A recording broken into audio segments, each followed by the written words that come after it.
Good morning, dear ladies and gentlemen, your excellencies, honorable guests, dear speakers. In front of you, we had the Estonian National Male Choir. Many of you who have seen me speaking on stage know that I say that per capita, Estonia always wins. But with the Estonian National Male Choir, it's the first time that Estonia actually wins. You don't have to put this per capita in there, because Estonian National Male Choir is the biggest, the largest professional male choir in the world. And another fun fact, in 2004, they won a Grammy. So give it another round of applause, please, for this male choir.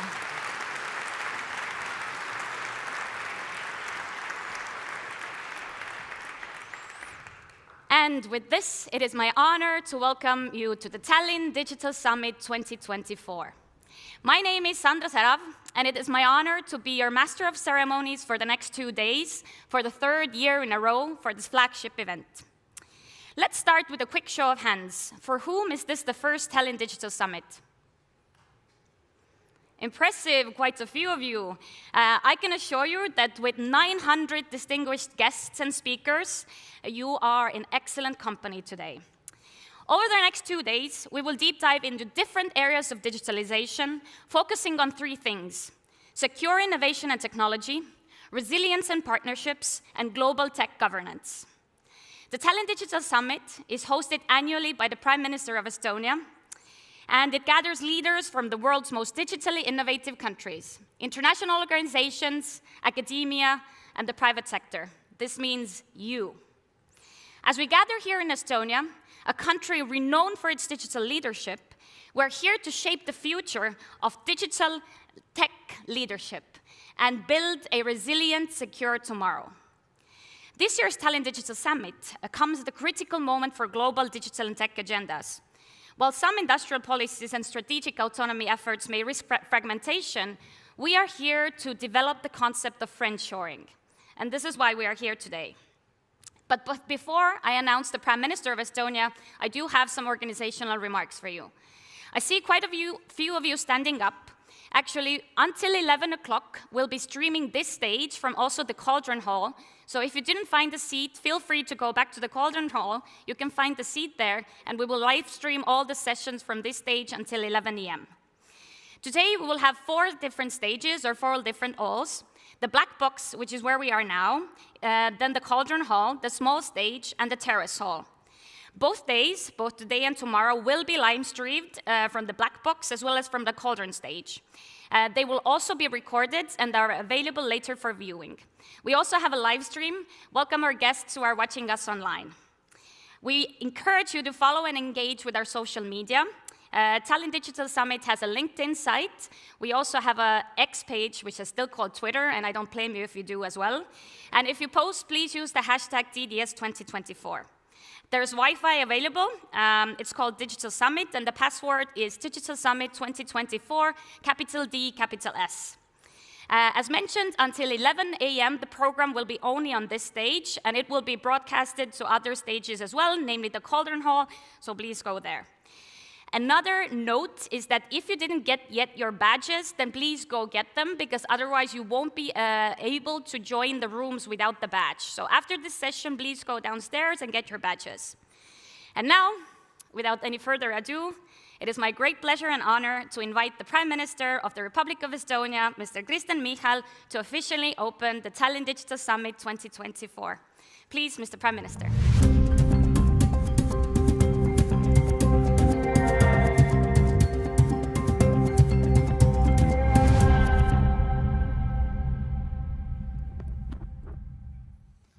Ladies and gentlemen, welcome to Tallinn Digital Summit. For the 7th consecutive year, we are gathering in Tallinn to discuss the most relevant trends in digital technologies and policies. It's not only about developments, opportunities and challenges, but also about the risks, dangers and potential drawbacks. The world in 2024 is changing rapidly, and not for the better. The global landscape has become increasingly confrontational. For nearly 3 years now, the full-scale war in Europe has been devastating Ukraine. Escalating tensions in the Middle East threaten to spark a major regional catastrophe. Rogue regimes in Russia, North Korea and Iran remain far from isolated. The US-China-EU triangle is full of tensions. NATO faces a wide spectrum of challenges, while new administrations in Brussels, Washington, D.C., New Delhi, London, and elsewhere are turning to technology investments to strengthen their economies and security. Yet they must navigate an environment that is increasingly marked by confrontation and protectionism. Sometimes it feels that cooperation is overshadowed by fierce competition. The title of this year's event is Securing the Digital Tomorrow. On the 1000th day of full-scale war in Ukraine, this message is more relevant than ever. Just as in the battlefield in Ukraine, the struggle between democracy and autocracy is unfolding in the realm of technology.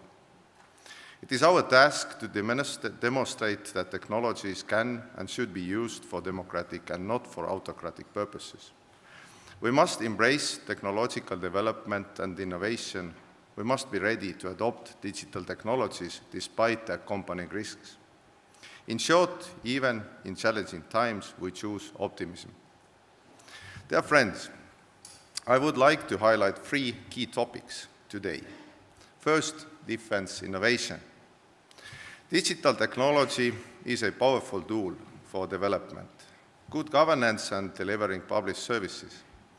This is equally true for emerging and developing countries as well for developed world. Additionally, the free world needs technology to defend itself. Cyber attacks on critical infrastructure, including energy grids, pipelines, and supply chains, require adequate reaction. Technological superiority is not given. It needs constant attention and investment. We cannot afford to lose this competition to non-democratic countries. The widespread use of drones, robots, and the growing role of artificial intelligence in modern warfare are trends we must address. While AI must be used responsibly with careful consideration of risks and protection of individual rights, we must avoid over-regulation and find solutions for using AI in areas where it helps society function better or counter the threats we face. It also means we should not shy away from incorporating AI into military technology. It is clear that our adversaries will use AI. We must be ready and prepared for that reality. For smaller countries like Estonia, the effective use of electronic warfare, AI, automation, and other advanced technologies can serve as force multiplier, helping us overcome numerical disadvantages, such as those posed by Russian threat. The fastest pace of innovation in military technology is happening in the trenches of Ukraine. Ukrainians developing and testing new technologies under extremely challenging conditions. Drones, sensor systems, and targeting systems are already being powered to some extent by AI. However, it is also our responsibility as part of the free world to provide Ukraine with whatever they need to win this war, including advanced technologies and weapon systems. A lot is being done through different coalitions. I am pleased that since September 2023, Estonia has co-led the IT coalition together with Luxembourg. This coalition focuses on building secure and resilient information and communication technologies infrastructure for the Ukrainian Ministry of Defense and the Armed Forces. We support them in achieving technological superiority in the battlefield. The initiative has been progressing successfully with 17 official members and growing. Second, resilience of our societies.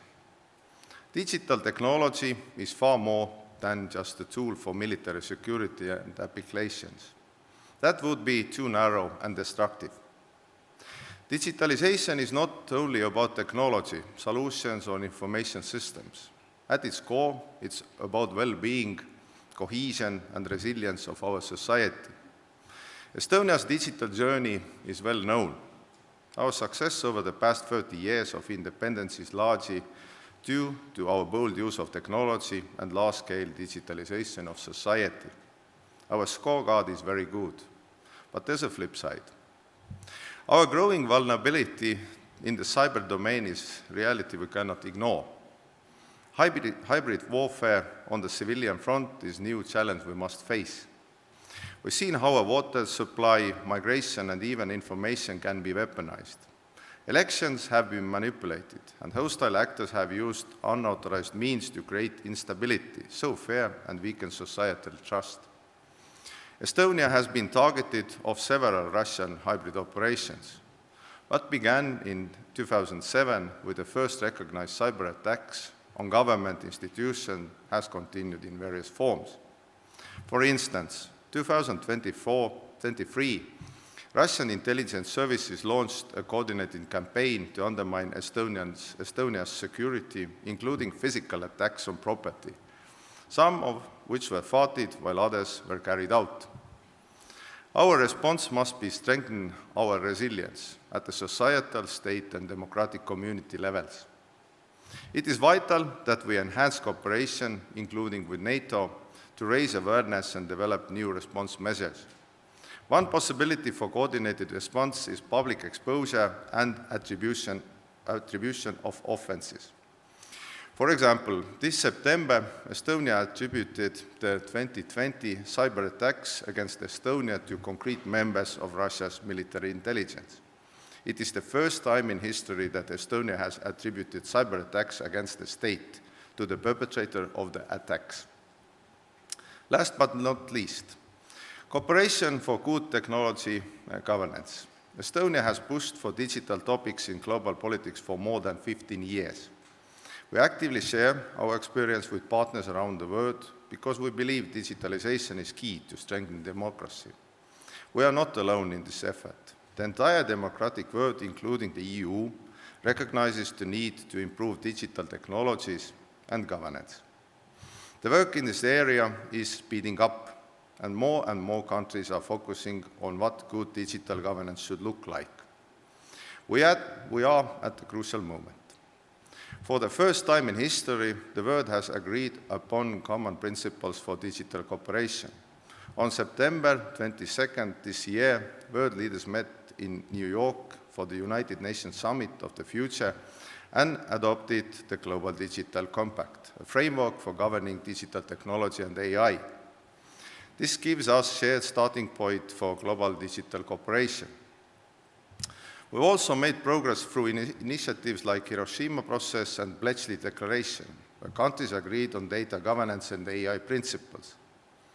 Work continues through platforms like the Internet Governance Forum, World Summit on Information Society, and the Freedom Online Coalition, which Estonia will chair in 2025. These platforms help shape policies around the Internet, and their impact will be significant. We need to strengthen global cooperation in shaping our digital world. Cooperation is key. To build strong relationships, we need to pursue digital solidarity, sharing information and supporting each other with digital tools in times of need. Let's not just collaborate, let's build together. NIS/X-Road is already showing the way. Projects like GovStack and EU Digital Infrastructure Consortia can be mentioned on the same note. The Nordic-Baltic region is moving quickly in this regard. These small countries, some of them most innovative countries in the world, have much to gain from closer alignment. I am pleased that Nordic Prime Ministers recently agreed on a declaration to extend the freedoms of movement to the digital world, reflecting the close work they've done with Estonia, Latvia, and Lithuania. Dear guests, I have only touched a few key topics that will be discussed on this stage today and tomorrow. To conclude, let me turn to history and go to a book that was first published nearly 160 years ago. In Lewis Carroll's Alice in Wonderland, the Red Queen famously stated, "Now here, you see, it takes all the running you can do to keep in the same place. If you want to get somewhere else, you must run at least twice as fast as that." With that in mind, I wish you the days of thought-provoking ideas, inspiration, and out-of-the-box thinking. May we all find the energy to run twice as fast in the ongoing digital race and secure our digital tomorrow. Thank you.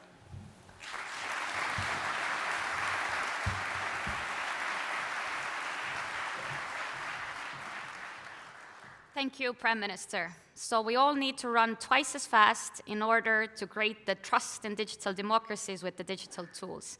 Thank you so much. For the first keynote of today on the evolving threat to Europe, please welcome to the stage my namesake, Sandra Joyce, who is the Vice President of Google Threat Intelligence. Please, Sandra.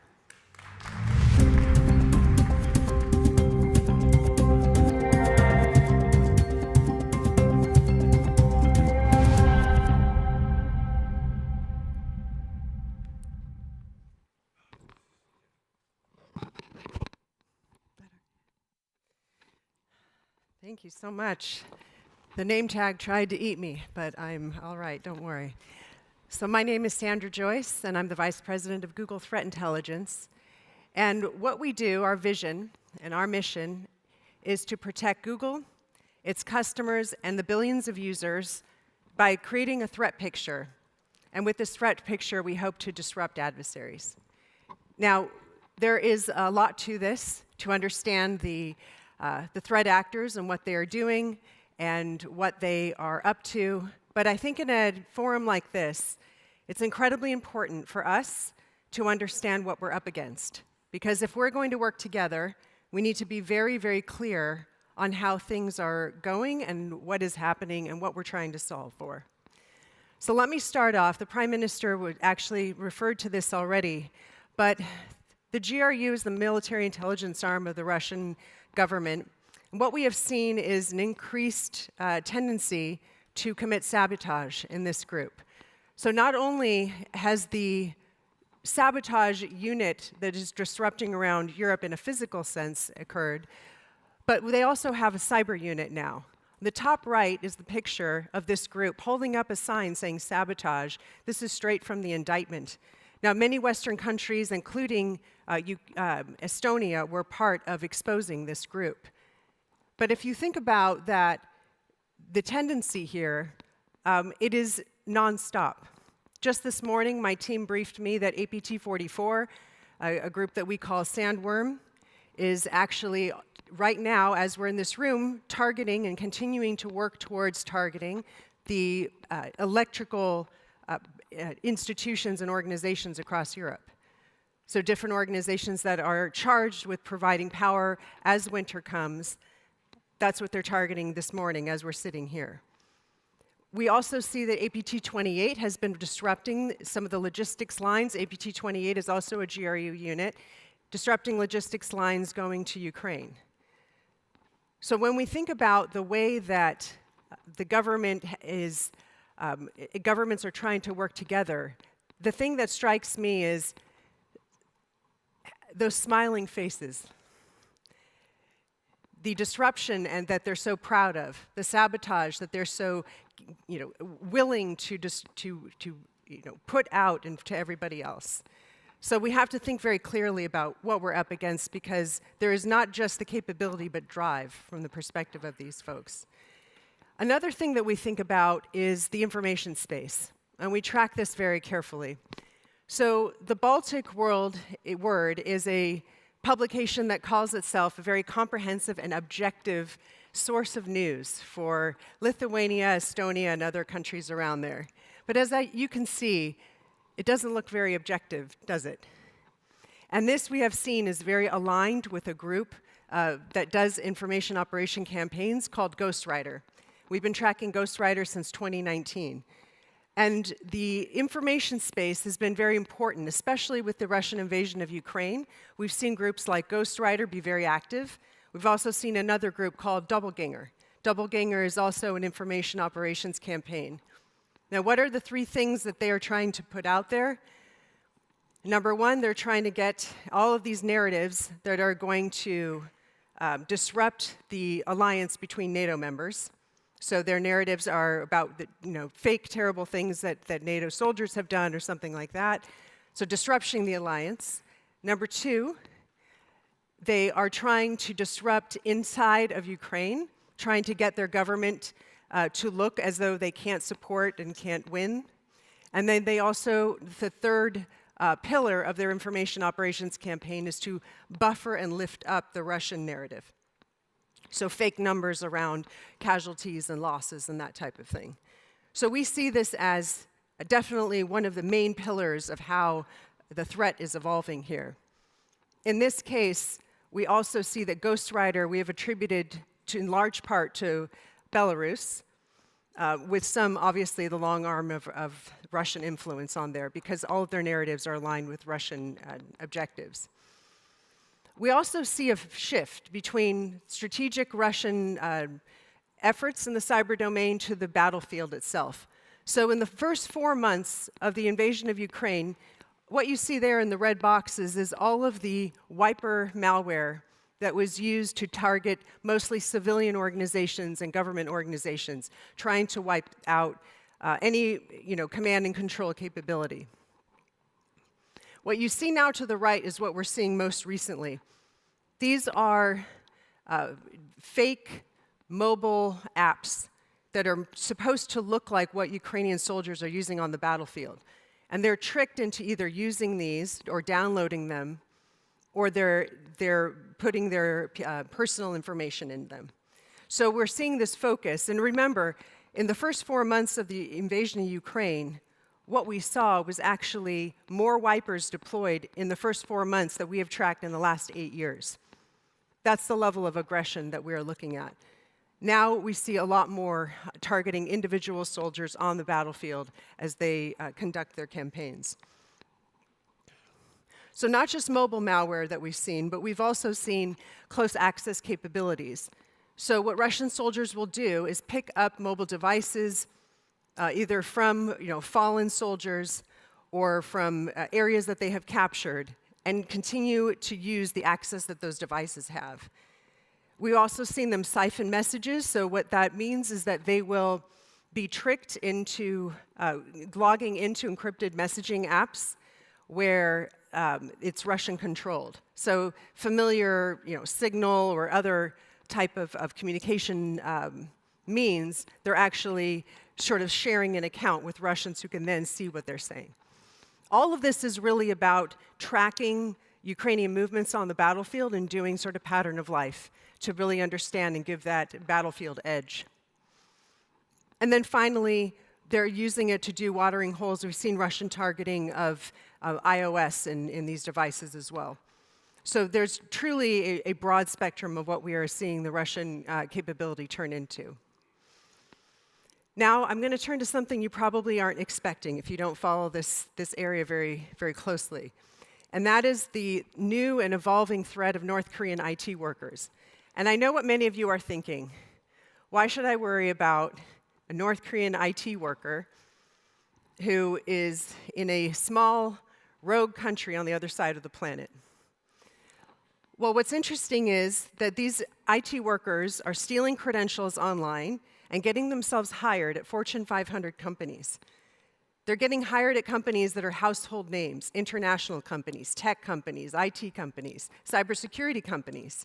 And the way that they're doing it is they're getting hired primarily through third-party or contractor-type contracts, where perhaps the hiring practices aren't as strict. And they're using this to get access then to the internal systems of these companies. Now, a lot of this is done in order to raise money for the regime, but in some cases we're seeing an overlap between the infrastructure they use here and intelligence agencies from North Korea, which are then deploying malicious code, or even as recently as a few weeks ago, extorting companies from within. And again, you're probably wondering, why do I care about this? Because we're seeing more and more, each of these are countries where these North Korean IT workers have been known to be trying to get hired or have been hired in companies here. And so we tracked one individual, for example, who he alone was responsible for running 12 different personas getting hired in different companies at the same time in Europe and in the United States. The FBI has raided laptop farms in Tennessee and Virginia and other places, and we know that now that the It's becoming more known in the United States. Now they're shifting their focus to Europe, and it's certainly something that we should be thinking about. Not just because they're raising money for the regime that's developing a nuclear program, but also because of the insider threat that that represents. Now, I asked my teams, there's a lot of hype around AI, and I asked my team, which is a very large group of people who are focused on threats around the world, and I asked them, what is the threat actor actually doing with AI right now? Not the movies, not what we think they could do in 5 years. What are they doing actually right now?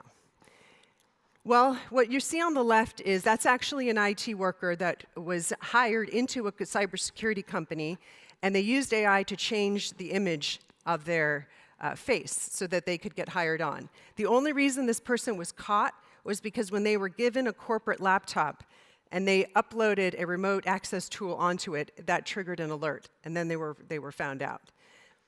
But the other things that we're seeing threat actors do with AI are some of these GANs and different images, but they're using AI to create better spear phishing tools. They're using it to create better content, to do research, kind of using it for a lot of the things that we might be using it for.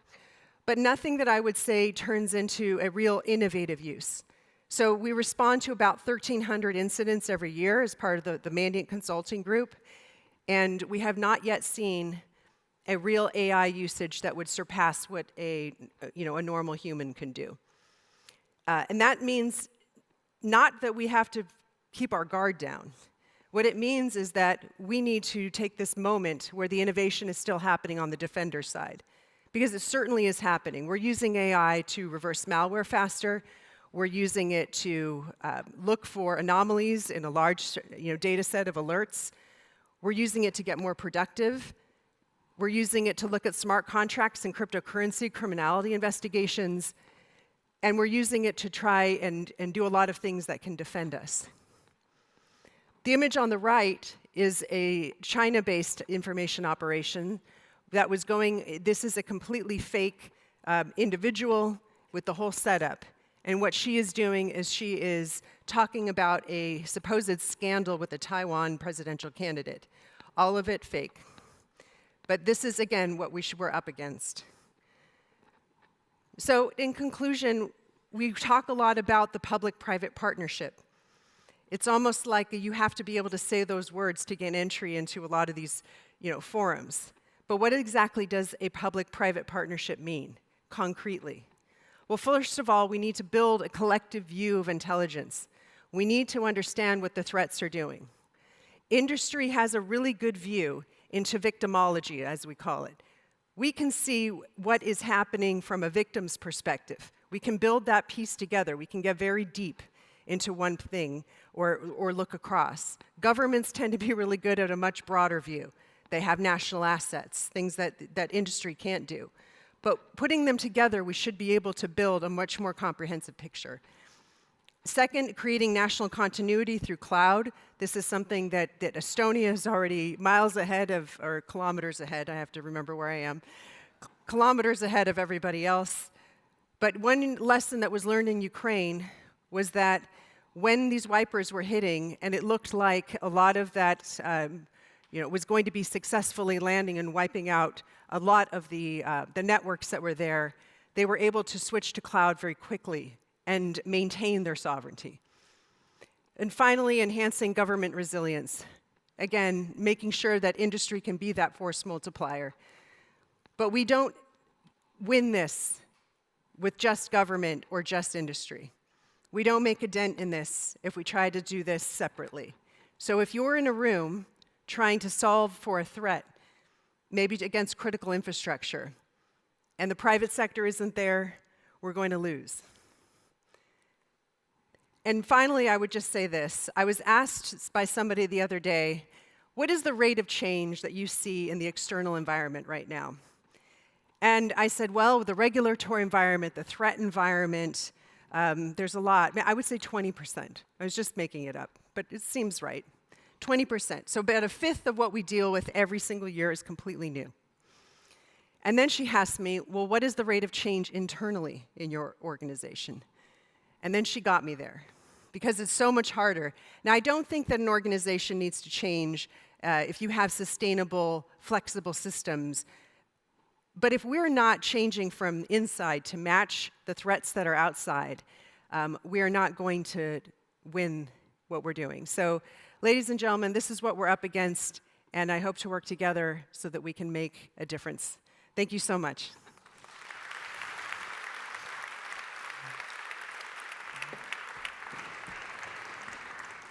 Thank you so much, and thank you for being so precise with the time. I've really got a few points from your presentation which I would like to reiterate here.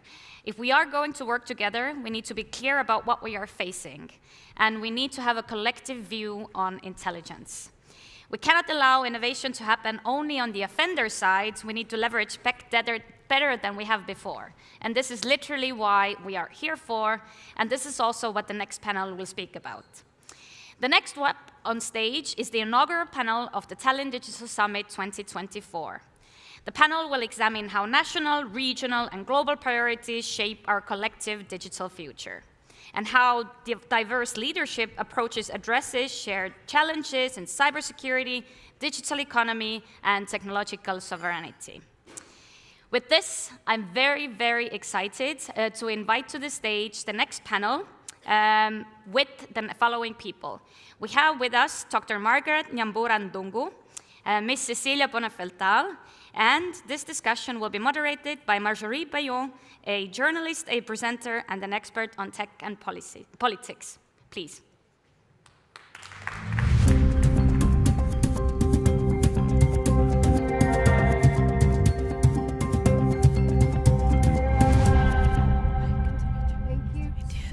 So much for this introduction, and yes, indeed, we are in for the next 30 minutes discussing and diving into these topics because, believe it or not, but in a year when half of humanity has been called to the polls, yes, 2024 reminds us that at a digital era, tech and politics are definitely the two faces of the same coin. Responsible AI deployment, digital infrastructure development, cyber resilience, we'll name them. Every continent must take on those challenges if it wants to have a seat at the table, which is turning into an unfriendly dinner for two.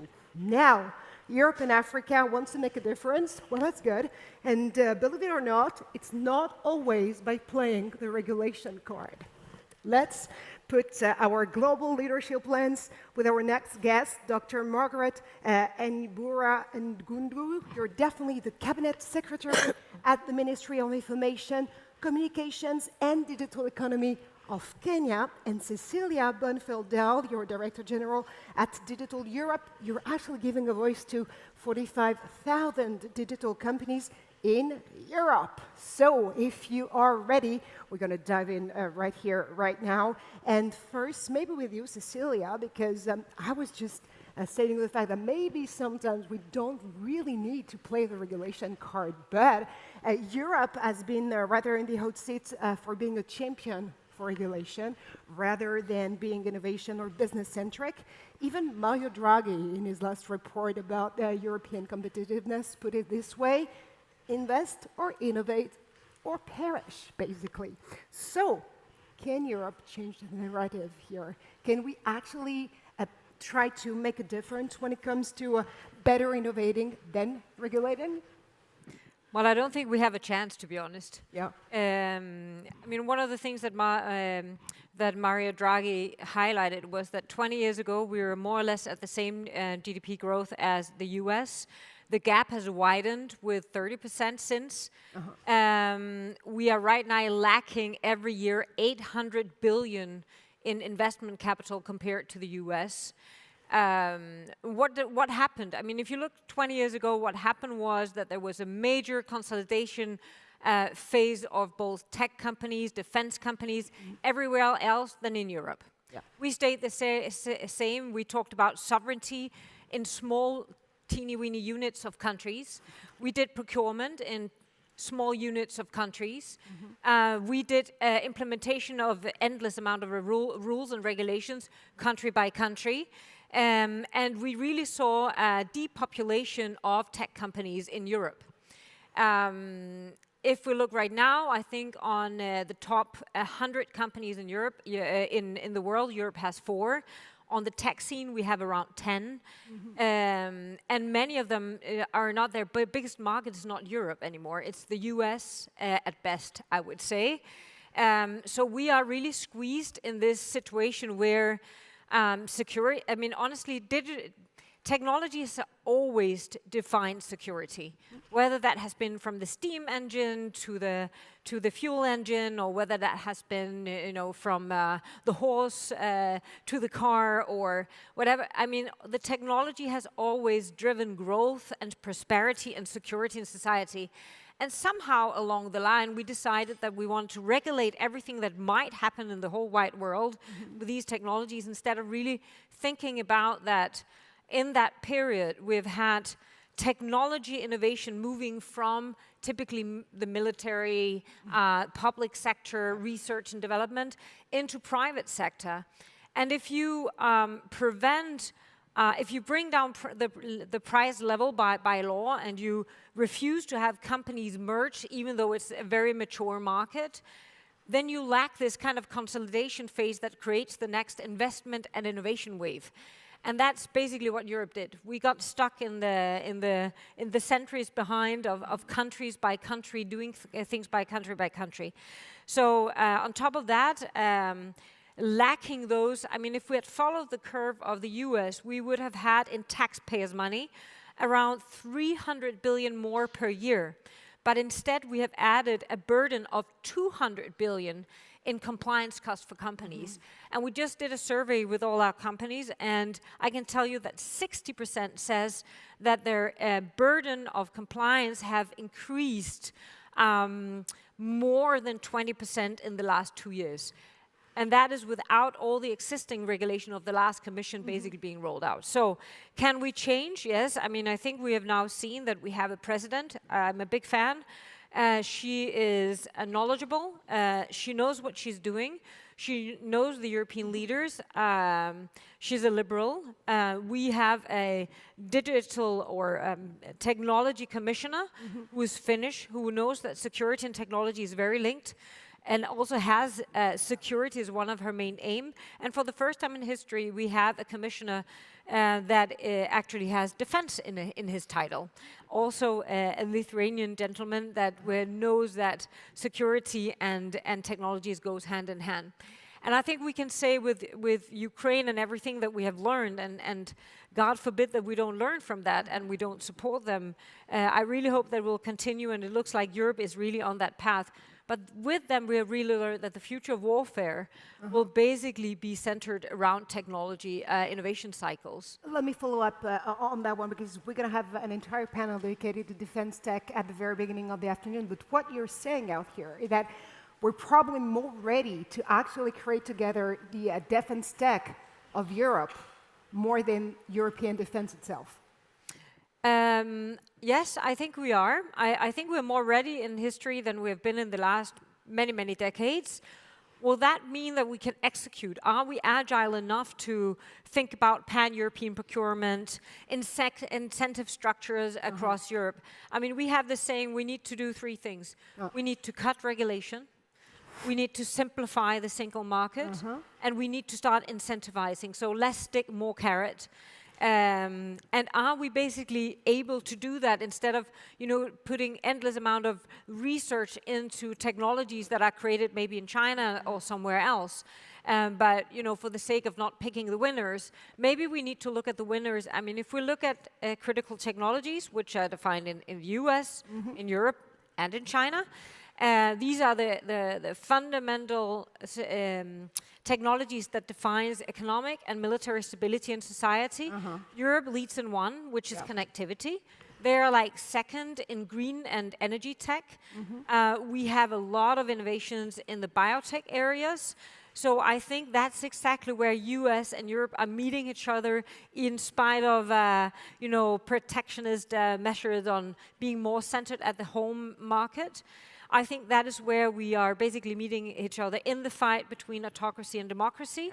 That winning that game of critical technology and critical infrastructure protection, where we will see and already are seeing a huge amount of attacks, will really be the center of the alliance of like-minded nations. How can we protect our critical infrastructure, and how can we build winning technology companies together across the alliance that can basically keep us safe for the future? This is probably also a question of resilience, but we'll get to that in a few seconds. Let me turn the mic to you, Margaret, actually, because yes, Africa has undoubtedly a growing influence in the global digital governance and technology innovation. How would you describe it? What is the African touch when it comes to digital? Thank you, Marjorie. And yes, Africa, we are forecast to be the digital space going forward. Coupled, we have 60% of our populations. They are young, below the age of 30. They are very agile, they are very talented. They are tech savvy and ready to be engaged in the digital space. Our focus with the right investments in education, in technology, in entrepreneurship, then we are looking at a population where we will use the digital space to come up with digital solutions for our socio-economic challenges. And this is not just limited to the continent, not just services for Africans. With the right collaborations, partnerships with the global communities, again, we are looking at exporting these digital talent, these digital solutions to solve global challenges. And with that, we are talking of co-creating these solutions. And dealing with the current challenges we have across the continent of jobs. Our young populations, they do not have the right jobs. But then we are saying the digital space is the right space for us, that we'll be able to balance that equation and ensure that we have our people working right from home, but solving digital challenges. And to do this, the focus, and I'll give the case of Kenya, we are focused on infrastructure development. And in so doing, we are doing this infrastructure both in urban and in rural areas. We are doing the last mile connectivity. And again, here we are doing in partnership, private sector, academia. We want the best solutions, we want the best ideas to ensure that once we have this connectivity, then we have the digital services in space. And as a government, we are digitizing our services to ensure that access is up to the rural areas, is up to that woman who is in a community, who has no skills and the like. And the next thing we are doing is capacity building and awareness creation. Because we are saying, if we are to compete in this digital space, then we must have the right infrastructure, must have the right digital services, but then our capacity must be right. We must be confident in the digital space. We must be able to navigate without the fear of losing your identity or misinformation, and that can only be done if we are doing the right capacity building. Cyber hygiene is another key area we are focused on because of our young generations, that we are saying we are computerizing, we are creating this digital superhighway. But how do we ensure that we keep our values, we keep our national interest? We can only do this by ensuring that our young mothers, our marginalized communities, they are in this digital space in a very informed way, and they are able to channel the right values to our young generations. So with all that, then we are going to have a collaborative, inclusive, safe digital future that everybody has a space to play, everybody can confidently be in that space and productively make use of it and provide the jobs for the global world. Absolutely, which is definitely the reason why, I mean, so many different Chinese and American companies want to benefit from it, especially in Africa. So how can you actually make the most of it and make sure that you can, just dive in or build on African tech and African innovations, making a difference for your own, and not just always being, this bait for Chinese and American or foreign companies? Thanks for the question. First of all, again, giving the case of Kenya, and I know it is happening across the continent, we have a national digital transformation strategy, and this strategy is contextualized to our needs. That it was developed in a multi-stakeholder approach where we look at what we need, what is of interest to us as a country, what is strategic for us, what partnerships should we go for that meets our needs. So with that, then when it comes to innovation, we are very open to innovation when it comes to emerging technologies. But again, creativity is key. we'd want to ensure we are accountable, and therefore regulation, and that is flexible regulations, that is adaptive, that the focus is to ensure we are creating an enabling environment, but then we must be accountable. I think from the previous presentations, we have seen the disinformation, misinformation. That is something that we must be able to ensure we counteract. We are able to ensure everybody is in the digital space doing what is of interest to the country. Our constitution, again, is very clear that we protect the freedoms, but at the same time, we have to be accountable. So basically, we create this enabling space. When it comes to partnering with tech companies, our local innovators, we encourage them. We ensure that the collaboration, the partnership we are creating ensures that there is sustainability. And this can only be done if there is a strategic partnership with these foreign or companies that are outside our ecosystem to ensure we are learning, yes, from the best, but at the same time, sustainability is there, and we are creating jobs, because again, I repeat, that is a critical challenge we are having, to ensure that the solutions we are coming up with are able to address our job gaps, and not just entry jobs, deep tech.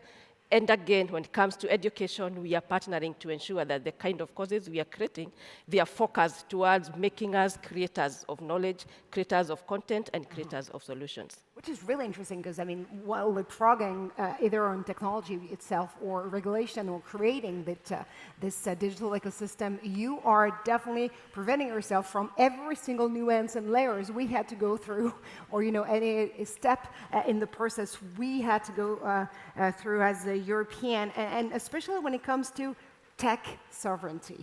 So I know it's been like this huge word that has, been described and defined by so many and in so many ways. But still, I mean, if we are just, basing our entire strategy on digital sovereignty and make it a matter of strategic autonomy for the continent and for governments and state members, of course, in the European Union. How or what concrete steps should the new Commission take to close the gap with global leaders in critical technologies? How can we actually state the fact that, yes, digital sovereignty is European, and in the meantime, not rely on regulation so much? I'm not sure it is. Yeah. So, digital sovereignty, I just said before that digital capabilities to 99% of the capabilities come from private sector, and private sector companies are typically global.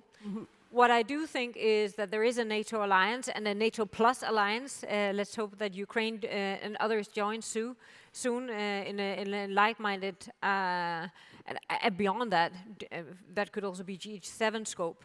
But I do think there is some technologies within an alliance that you need to be self-reliant on. And then there are some physical boundaries that, should you be in a crisis situation, you need to get certain raw material or certain technologies. For example, just let's take the energy grid, right? If you have an energy grid going down, you need decentralized energy grids. If you need connectivity, you need much more safe connectivity, which means that there are some advantages by making it on the continent or within smaller units. But I think we need to revert that sovereignty measure.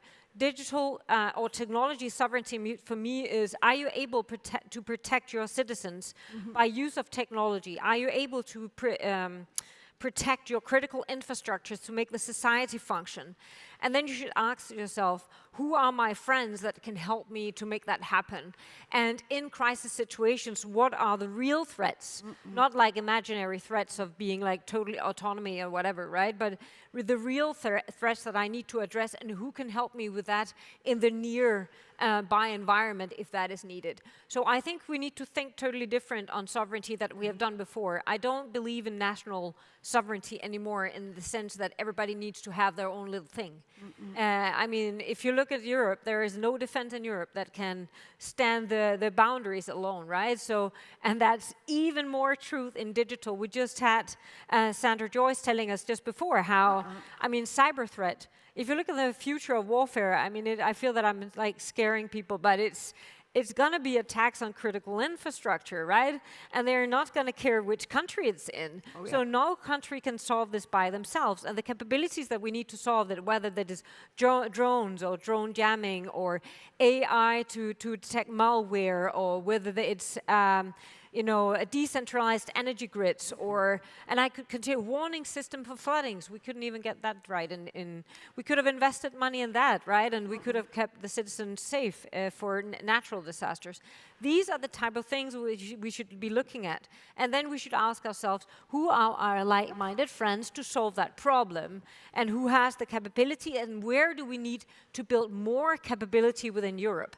And there are certainly areas within Europe where we need to build much more capabilities in Europe, but not as a response to saying we want to be on our own, but as a response to be more resilient and taking better care of our citizens. And just one comment, I think, for Africa, the last question was very central in the sense that Africa is going through the same right now, growing up and finding out where do we need to be more resilient, who are our friends, how can we... And one thing is for sure, I mean, if we look at Ukraine, I mean, one of the reasons why they have been so resilient is that they had the digital skills, advanced digital skills. I mean, for the Nordics, they have been our coding factory for all the companies. You know, everybody has had people working in Ukraine with us. And right now, these digital savvies are moving into cybersecurity, to, you know, drone technologies, to AI development. And their innovation cycles are down to 4 to 6 weeks.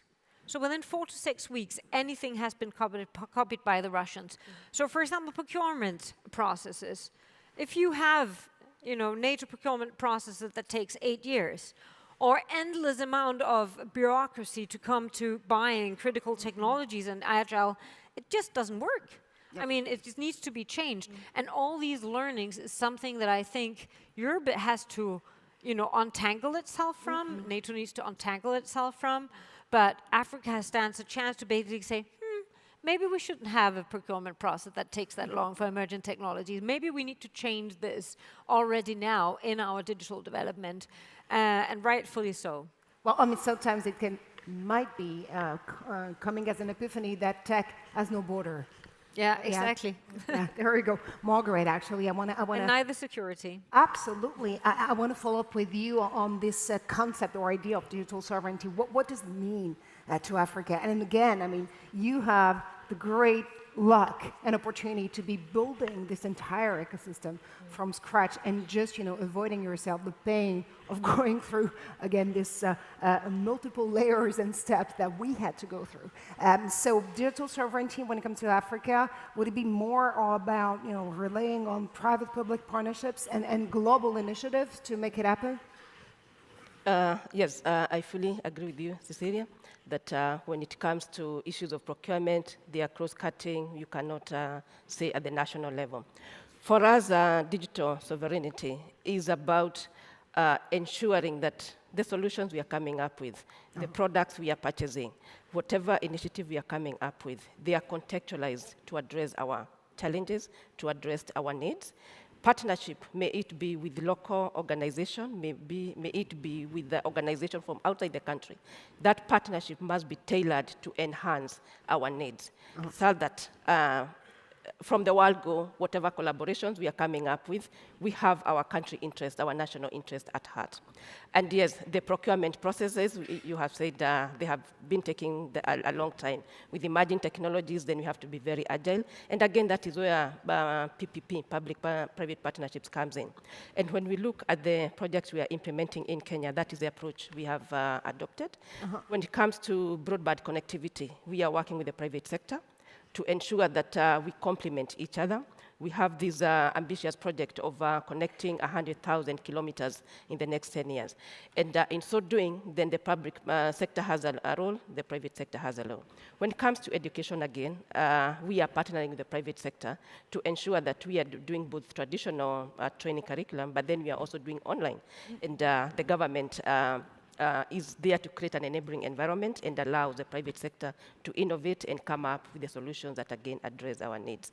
Again, when it comes to public-private partnership, we extend to academia, we extend to the civil society, with the recognition that it is a whole collaborative approach for us to ensure that we are addressing issues of cybersecurity, issues of adaptive or generative artificial intelligence that, again, is designed in an ethical way, that we are talking about cybersecurity by design, that, again, it is not something we are thinking after we have implemented our systems. So basically, to ensure that we have a robust, resilient digital ecosystem, that we are able to put all our digital services, we are able to put all our education system, we are able to put our health system, then collaboration is key. The public-private partnership is key. And this collaboration is not just within the border, it is outside the border as well, considering that cybersecurity, again, the threats are not necessarily from within. Most of the time you'll find they are from without. So basically, as a country, as a continent, that's the approach we take. When we look at the continental level, we have the African Union Commission that is creating guidelines, framework on cybersecurity, on artificial intelligence, on digital data framework. So again, we align to that to ensure that once we go global cloud policy, again, once we store our data in whichever part we put, we are able to ensure we are able to extend this. Harmonization of these policies, regulations, again, is key in the cognition that we have 54 countries at different levels of development, different levels of adoption of technologies. So contextualizing at that level, but ensuring that going forward, we are coming up with policies, regulations, infrastructure that can have interoperability, again, as a guiding principle. Just to sum it up, in the 1 minute we have left on this stage, because time flies by at the Tallinn Digital Summit, how would you define this global leadership when it comes to digital? The global leadership is held by the one that has the best technologies and has the ability to develop, adopt, test and adopt digital technologies at the speed faster than anybody else. And I think that will also be the definition of digital sovereignty in the future. So not moving fast and breaking things, but being agile and resilient. Not necessarily breaking things, but I would say develop, test, adopt faster than any other place or by your challengers, and you'll be the most digital sovereign nation, continent, or. And as we're following the white rabbit apparently today, what would be, Margaret, your definition of global leadership? Global leadership is being agile, being adaptive, being able to learn and share knowledge, being able to recognize that lived experiences will be the best to be able to contextualize the future solutions. Thank you so much. Thanks to the both of you. I guess they deserve some applause, unusual applause, actually.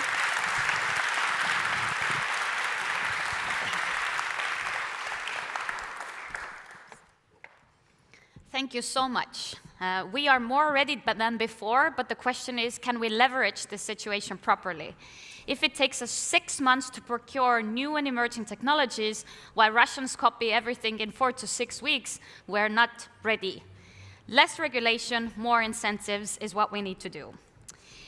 Now, moving forward, we are expecting the keynotes, but before, I asked how many of you were at Tallinn Digital Summit for the first time, but now a new question. How many of you are not from Europe? Please raise your hands. Okay, a very decent audience. And how many of you are not from Estonia? Please raise your hands. Excellent. So this is not a digital conference for the Estonians, but this is actually really a global digital conference. But next up, we're going to speak about something different, namely digital solidarity. And for this, I'm more than excited to invite on the stage Mr. Harry Coker, who is the National Cyber Director from the White House. Please.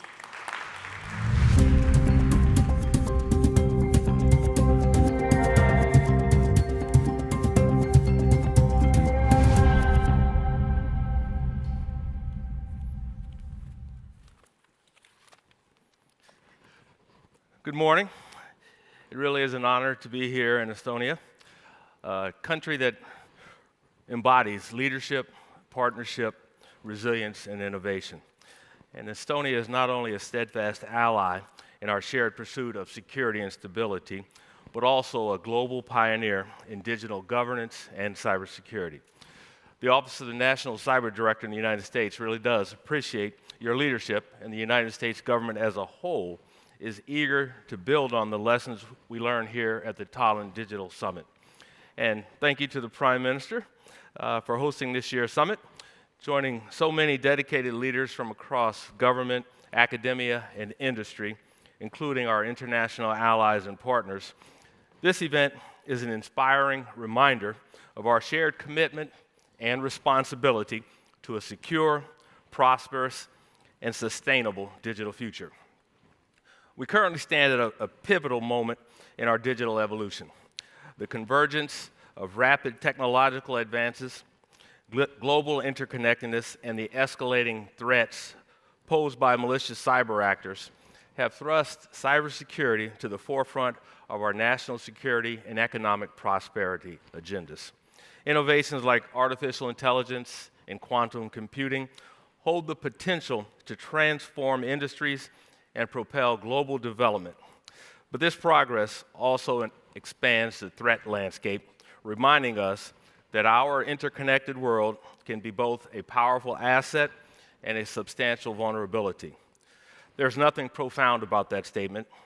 Technology spawning both economic growth and threats to the known order have occurred since Mr. Gutenberg fixed his first type. The reality of cyberspace is different. We cannot rely on the better angels of man to adequately mitigate all threats. The challenge is far too distributed for any one of us to tackle alone. That realization is profound. This reality underscores the need for like-minded nations to unite in a shared commitment to secure our digital future. In this global digital ecosystem, every one of us has a critical role in protecting our infrastructure. And when we fail to meet this responsibility, we leave gaps that adversaries are eager and capable of exploiting. So let us recognize that the strength of our digital future depends on our ability to act together. The threats we face are real, they're immediate, and they are evolving. Whether it's persistent malicious cyber actors on our infrastructure or the manipulation of information to sow discord. These challenges demand a collective response. That is why today I'd like to talk to you about digital solidarity. So what do we mean? First and foremost, digital solidarity is not just an ideal, it's an imperative. By prioritizing our collective security, we create a unified defense, not only to protect our values, but to safeguard the critical infrastructure and supply chains that sustain our economies and our way of life. We mean standing together in the pursuit of shared goals, helping each other build capacity, and offering mutual support in a world that is increasingly shaped by technology and our interconnectedness. Digital solidarity is about recognizing that countries use digital tools and technology responsibly, respecting human rights and democratic values. When we do that, we're stronger as we work together. It's about shaping the international digital environment collaboratively and pursuing the boundaries of innovation where they exist and where they change. It means helping each other create resilient and defensible digital ecosystems so that when the inevitable incidents occur, we can respond and recover quickly and be positioned to hold malicious actors accountable. Furthermore, the concept of digital solidarity rests on sustained effort, not only to address today's challenges, but to anticipate the challenges of tomorrow. True digital solidarity is built on shared responsibility, with each partner taking active leadership. From the perspective of the United States, we are extremely proud of the progress that has been made under this commitment. Together with our global partners, we have taken the concept of digital solidarity, a commitment to a shared future where countries unite to safeguard our collective digital landscape, and we're turning it into a blueprint for cooperation in our complex interconnected, and competitive world. The work that's been done over the past several years has demonstrated how digital solidarity can translate from principle to practice across 5 key attributes: openness, resilience, defensibility, digital rights, and equitable access. First, digital solidarity necessitates a commitment to openness. Take, for example, the joint commitment the United States, Estonia, Ukraine, the European Commission, and more than 60 global partners made to promoting a digital future by signing the Declaration for the Future of the Internet. This declaration represents a unified pledge to uphold an open internet, one free from restrictions on lawful content where information can flow freely. This commitment reflects the principle of openness at the core of digital solidarity. It envisions an inclusive digital ecosystem that fosters innovation, collaboration, and equal access to technology, ensuring all nations to participate in the global digital economy without unfair advantage. By advocating for open markets and interoperable systems, we can lay the groundwork for a thriving, interconnected digital world. Secondly, digital solidarity requires a commitment to resilience. The United States and others have shown how this works in practice. After a large-scale incident targeting Costa Rica's government infrastructure, the United States Department of State secured $25 million in assistance to bolster Costa Rica's digital systems. That assistance, together with Costa Rica's own investments and resolve, demonstrates the power of international cooperation between partners to support recovery, learn from cyber incidents, and fortify our collective system to rebuild stronger. Another example is our collaboration with European partners following the Iranian cyber attacks on Albania. The United States and NATO allies quickly surged to provide support. We worked closely with Albania to enhance the cybersecurity of their networks, addressing the specific threats that they faced. This joint effort was crucial, not only for driving recovery, but also for fostering future resilience. Of course, the NATO Cooperative Cyber Defense Center of Excellence right here in Tallinn stands as an exemplary model of collaboration amongst allies. This center provides vital training, expertise, and support to strengthen national defenses against malicious cyber activity. These examples show that resilience, our ability to withstand and recover from cyber incidents, means empowering countries to continue to build robust cybersecurity infrastructures, share best practices, and together strengthen our collective capabilities. Resilience and digital solidarity is not about eliminating all threats. Sadly, we cannot do that. But it is about ensuring we can endure and adapt together. Third, we must maintain a commitment to a defensible digital ecosystem. While resilience focuses on recovery after a cyber incident, defensibility is about taking proactive measures to prevent breaches in the first place. It starts with a strong foundation. At the hardware level, this means robust semiconductors that anchor our digital applications. For our networks, this means taking steps to advance zero-trust architectures, invest in post-quantum cryptography, implement secure internet routing, and move towards requiring memory-safe languages. Here, too, digital solidarity makes what we do better.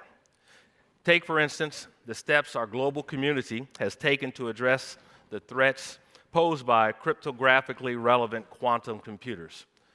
The National Institute of Science and Technology recognized years ago how a quantum computer could fundamentally undermine the security of our systems.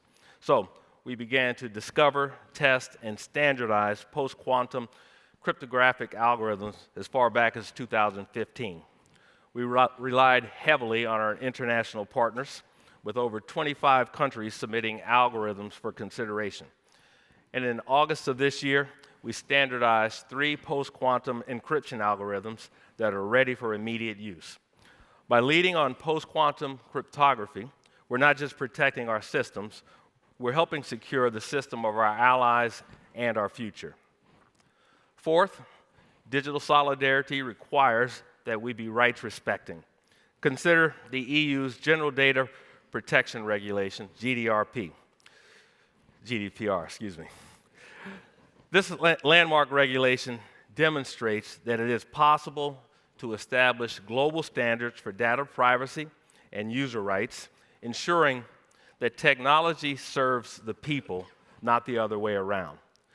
The United States, too, is actively collaborating with partners to protect these rights. Through a coalition of 45 international partners, we're working to prevent the misuse of surveillance technologies by governments. And our colleagues at the State Department are taking on technology-facilitated gender-based violence, tackling this challenge on a global scale. These examples remind us that human rights do not disappear when we log on. Our policies must reflect our democratic values, safeguard privacy, and uphold the right to free expression, which are cornerstones of any society committed to the dignity of people. And we must continue to do this in the face of authoritarian regimes that increasingly use digital tools to restrict those rights, seeking to control information and silent dissent.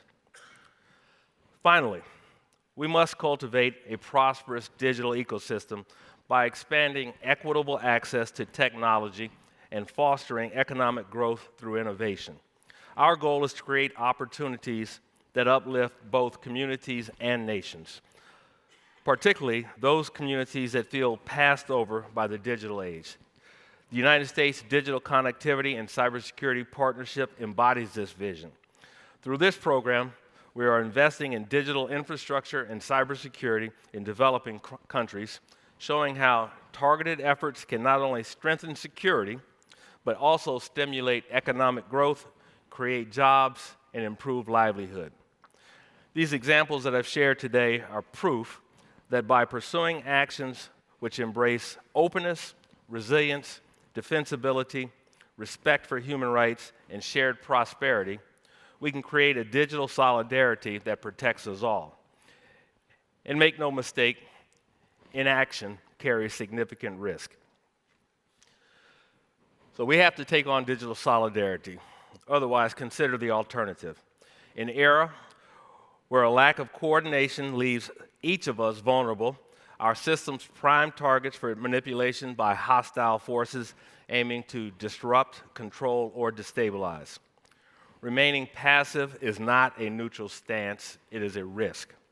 In today's connected world, failing to act places each nation, each network, as a potential linchpin in a global supply chain that bad actors can manipulate to their strategic advantage. Some may be tempted to cut corners, chasing short-term gains, even supporting adversaries' attempts to distort the market if it favors profit today, but at what cost? Are we really willing to sacrifice long-term competitive and technological advantage for fleeting quarterly profit? Such short-sighted choices come at the expense of future peace and prosperity. The reality is clear. Threats in today's digital landscape will reach each of us in one form or another sooner or later. The question is whether we face them alone or together. It is in all of our best interests, and it is our collective responsibility to ensure a future where technology uplifts and empowers rather than divides and diminishes. And no recent event has underscored both the danger we face and the strength of digital solidarity more than the Russian invasion of Ukraine and the resolute international response that followed. On Estonian Independence Day, President Putin launched an assault against Ukraine without provocation, without justification, or without regard for human life. Every effort by the international community to avoid bloodshed has been met with contempt as he chose violence over diplomacy. Yet, while President Putin anticipated a swift victory, Ukraine's defenders, fueled by their own resilience and supported by international allies and the private sector, stood firm and have defied him. In the face of this aggression, Ukraine has fought back valiantly, demonstrating that a commitment to sovereignty, shared principles, and collective action can prevail. The U.S., alongside with the foreign ministries of nations represented here today, has worked to bolster Ukraine's digital defenses, not only through military support, but also through essential civilian cyber capacity building as part of the Tallinn mechanism. Together, we have shared intelligence and provided technical support, helping Ukraine exercise its fundamental right to defend itself in cyberspace, a right that digital solidarity makes possible and that we must continue to champion. Special recognition is owed to our host, Estonia, whose embassy in Kyiv has tirelessly coordinated these efforts, and we are excited to see that Estonia will take over as head of the mechanism for the next 6 months. Your leadership comes at a vital time in our support for Ukraine. I must also add that the remarkable cyber defense that Ukraine mounted in response to the invasion would not have been possible without the swift, decisive support of the private sector. Companies sprang into action to ensure that critical data, access, secure networks, and to quickly identify and contain threats. This public-private collaboration stands as a powerful testament to how united efforts can make a real, immediate difference in countering cyber aggression. To truly strengthen our defenses, it requires more than just partnerships between nations. It demands an approach that brings together public and private sectors. This united response, alongside the substantial military cyber capacity building efforts, has not only strengthened Ukraine's resistance, it has reinforced and strengthened our global alliance. This is digital solidarity in action. However, we cannot overlook the fact that this struggle has come at an enormous cost. Russian missiles have devastated Ukrainian cities, targeted civilians, and disrupted critical infrastructure. The Ukrainian people have paid a staggering price, enduring immense suffering as they stand firm against an onslaught designed to dismantle their democracy and their way of life. In light of their sacrifices, it is clear that digital solidarity is more than just a shared principle. It is an essential lifeline for preserving stability and safeguarding vital systems in the face of aggression. Because while the authoritarian often fights alone, democracies fight together. And in these joint fights, digital solidarity carries with it the notion that we are co-equal partners. Co-equal partners does not mean that our roles are forever fixed. To uphold and advance digital solidarity, our responsibilities must evolve. We must remain open to adapting our roles to meet the demands of an evolving landscape. And let me be clearer. The United States does not, nor should it, always take the lead. Real progress happens with the sharing and shifting of responsibilities, with each of us leading where we have the expertise and resources to do so.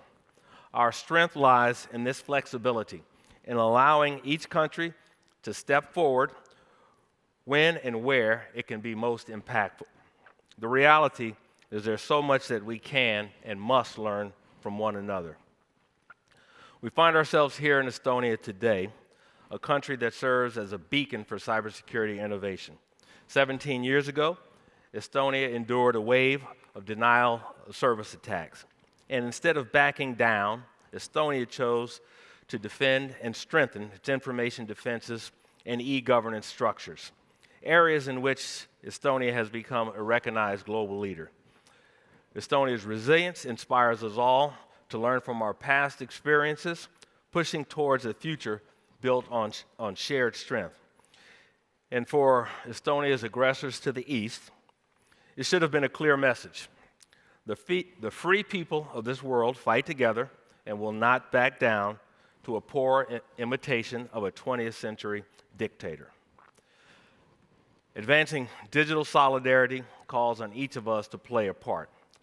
Every country has something to contribute and to build a more resilient, secure, and inclusive digital ecosystem. So, in this moment, I encourage us to consider, what role will each of us take on? We need policy leaders setting ambitious standards for cybersecurity, data protection, and digital rights. By leading on policy, our countries can pave a way for aligned global standards and demonstrate what's possible. We need capacity builders, those sharing resources, training, and expertise to help others strengthen their digital foundations. We need innovators, countries investing in research and pioneering public-private partnerships that bring solutions that all of us can benefit from. And we need coalition builders, forging partnerships and bridging governments, organizations, and tech communities. When we unite on issues like internet governance and tech equity, we strengthen the fabric of our global community. Those of us with greater resources, we must step up as financial supporters, funding initiatives that improve security and help close the digital divide, especially for communities where resources are scarce. And finally, in times of crisis, we are going to need emergency responders, ready to help when cyber incidents threaten our digital infrastructure, taking swift action to keep people safe, connected, and informed when they need it most. Our collective prosperity, resilience, and self-determination depend on our ability to act together, to step in when others cannot, or when some choose not to. We've witnessed the power of digital solidarity in action, from collective NATO support to Albania to the steadfast resilience of Ukraine. These stories are not just tales of survival, they are blueprints for safeguarding our shared values and for securing our digital future. Over the coming weeks and months, each of us is left with a choice. Will we take the field against those who would sow chaos against our digital systems? Or will we remain on the sidelines, defaulting the future to our common adversaries? For the last 3 years, we have jointly chosen action. We must continue to do so. Thank you.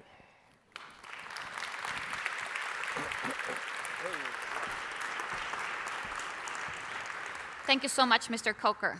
Digital solidarity means that by prioritizing our collective security, we create a unified defense. But in order to do so, we need connectivity. And for this, please join me in inviting to the stage Mr. Tomas Lamanauskas, who is the Deputy Secretary General of International Telecommunications Union, or ITU. Please.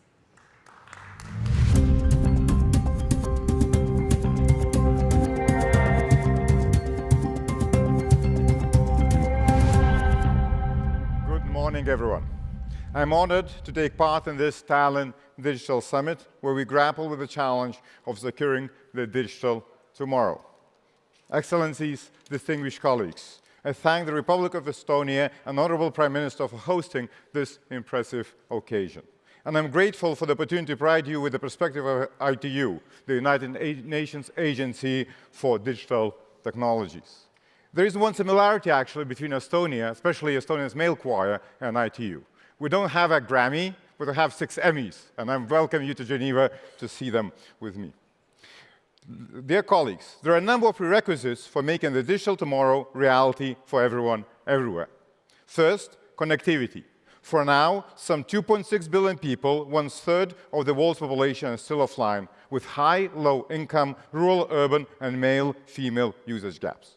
Public funding won't be enough to bridge the infrastructure gap, but it, together with appropriate regulatory frameworks and enabling policy environment for investments, can help unlock private financing on the required scale.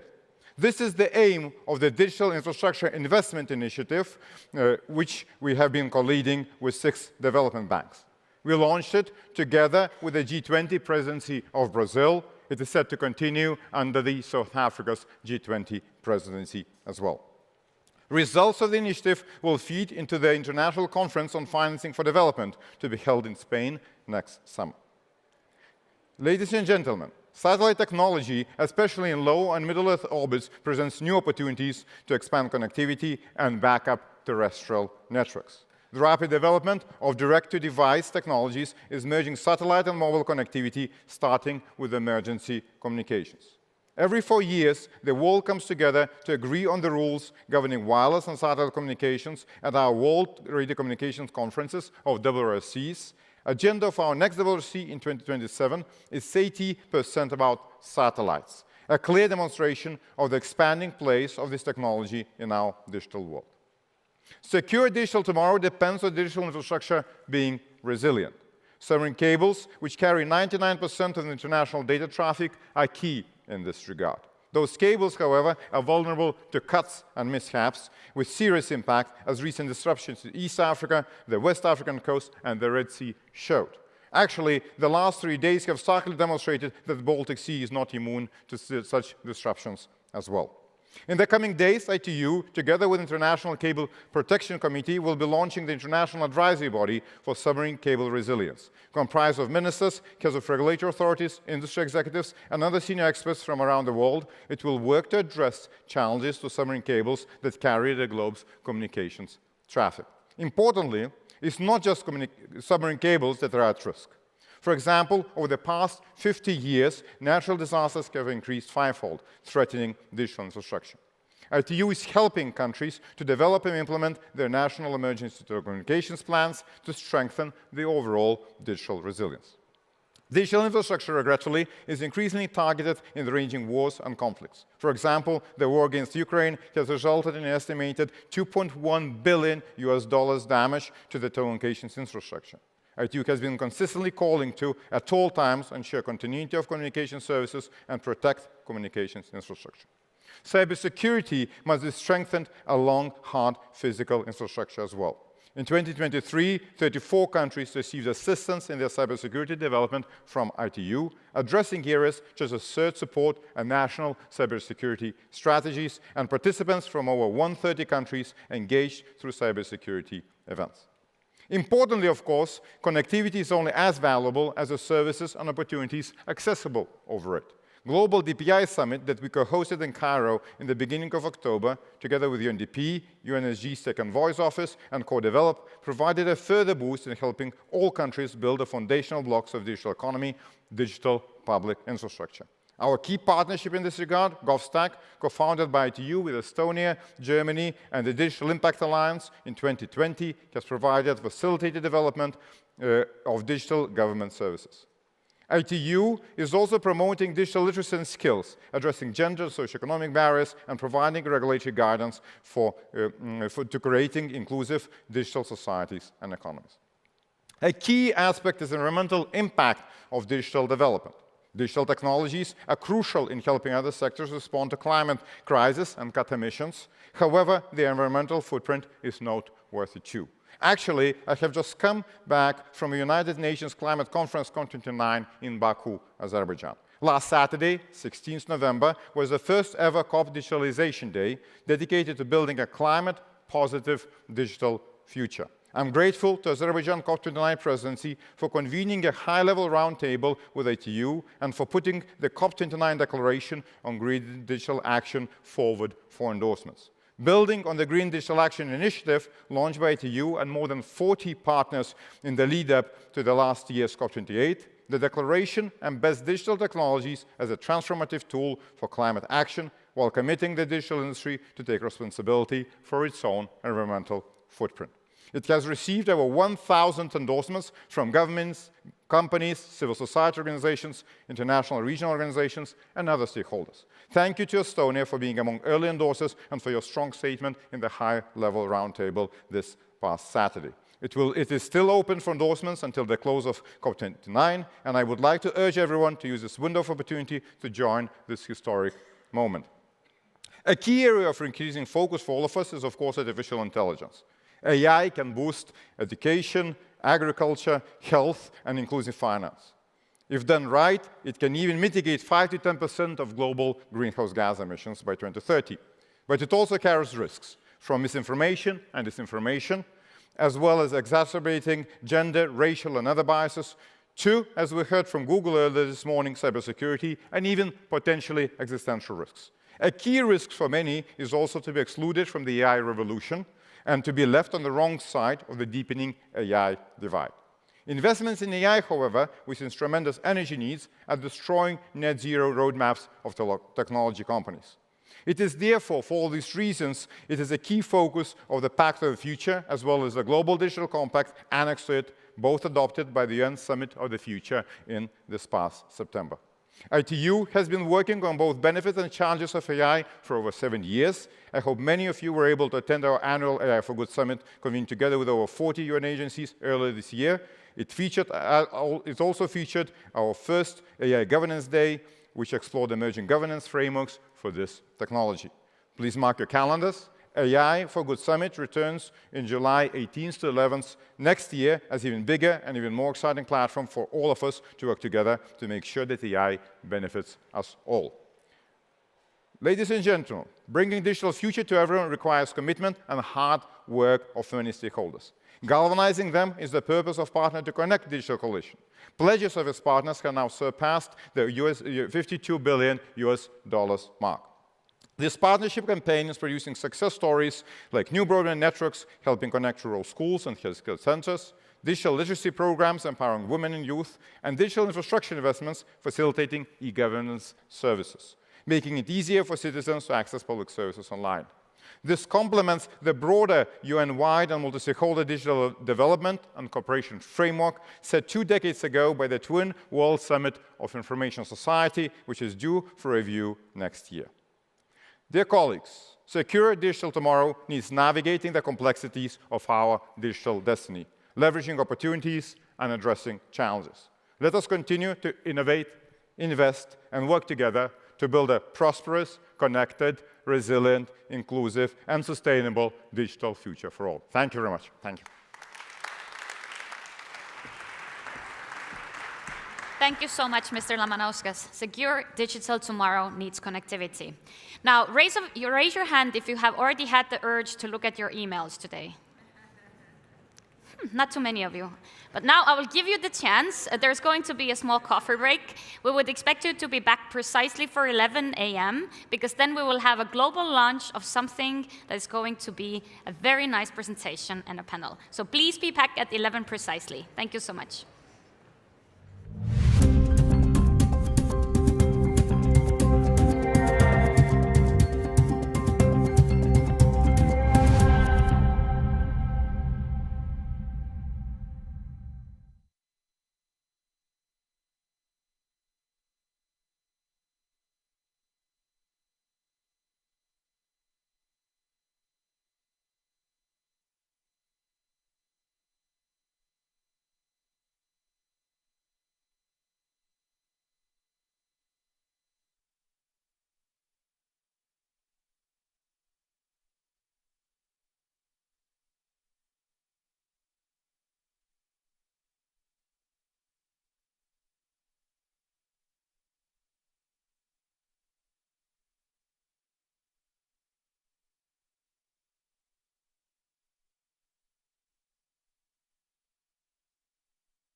Welcome back. I hope you're all energized now and hyped up because kicking off the next part of the day, I am excited to announce that this year's Tallinn Digital Summit is the launch place of the OECD Digital Economy Outlook 2024 Volume 2. For this, I'm super excited to invite on the stage the next panel. And with me, we have Mr. Ulrik Vestergaard-Knudsen, who is the Deputy Secretary General for the OECD. We have Mr. Erkki Keldo, who is the Minister of Economy and Industry of Estonia, and also my boss. And we have Paul Wagner, who is the CEO of Canadian Digital Services. And this panel will be moderated by myself. Please join me on stage. I'll sit here, yeah.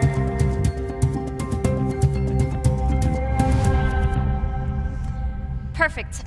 For this panel, we also have a significant audience following us online. So welcome, and welcome to the Tallinn Digital Summit. And first, we'll have a keynote, and then we will have the panel discussion. So Ulrik, can you please join us and deliver a keynote speech on the key findings from the report?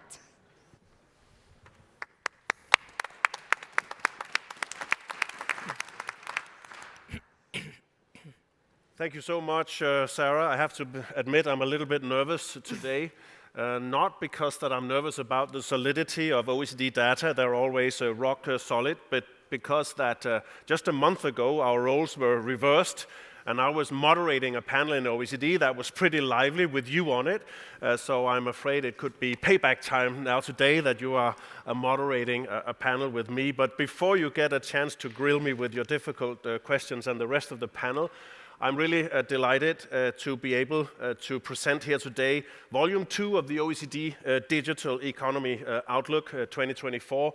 And I want to thank our Estonian hosts, the Estonian Minister, all of you for providing this beautiful platform for this launch. This publication, as has already, I think, been indicated by what we heard this morning, really could not be more timely, considering the speed and scale of the digital transformation, increasing and driving major economic and societal changes. Given the expansive scope of digital issues, this second volume of the Outlook complements the first volume, of course, released in May. It provided new insights into the key technologies underpinning the digital ecosystem. This volume addresses a wide range of digital policy themes to help policymakers unlock the opportunities of digital transformation and, of course, also to minimize its risks. To do so, it analyzes access and connectivity trends as well as the skills needed to thrive in the digital economy and society. It also explores how to push out the digital technology frontier by harnessing the still too untapped potential of women. Moreover, it considers how technological innovations can help reach net zero targets and contribute to protecting the planet. The Outlook further examines emerging issues related to trust in digital environments. That includes digital security developments and new trends in media consumption, attitudes towards privacy, and also control over personal data. Finally, a statistical annex includes key indicators on ICT access and usage. So enough advertisement for what's in it, and I want to turn to some of the key findings. And again, very delighted to be able to set the scene for the following panel discussion. I will highlight three foundational themes related to this important summit: digital policy priorities, digital divides, and trust. It's evident, I think, that digital technologies and data affect all sectors of the economy and every aspect of life. For government, that creates important policy challenges, including how to establish a policy framework that remains flexible and responsive to technology developments, but at the same time is coordinated across sectors and various policy areas. A key finding from the Outlook is that technologies are changing very rapidly. That may not come as a big surprise, but actually certain core digital policy priorities remain at the top of the agenda and have done so for quite some time. There's not a big change in that. As we can see on this slide, I don't know if it's clear enough, but actually digital government, connectivity, and skills were the top 3 digital policy priorities in 2023. That was for 42 OECD countries and partner economies. These 3 priorities that you see on the screen there have actually remained pretty unchanged since we started collecting this data in 2016. I think that's remarkable given the fact that the whole digital transformation landscape is changing so rapidly. These are your priorities. While digital policies tend to be technology neutral, some technologies have spurred governments to develop a technology-specific policy response. This is particularly true of new and emerging technologies for which the societal impacts may not yet be fully understood.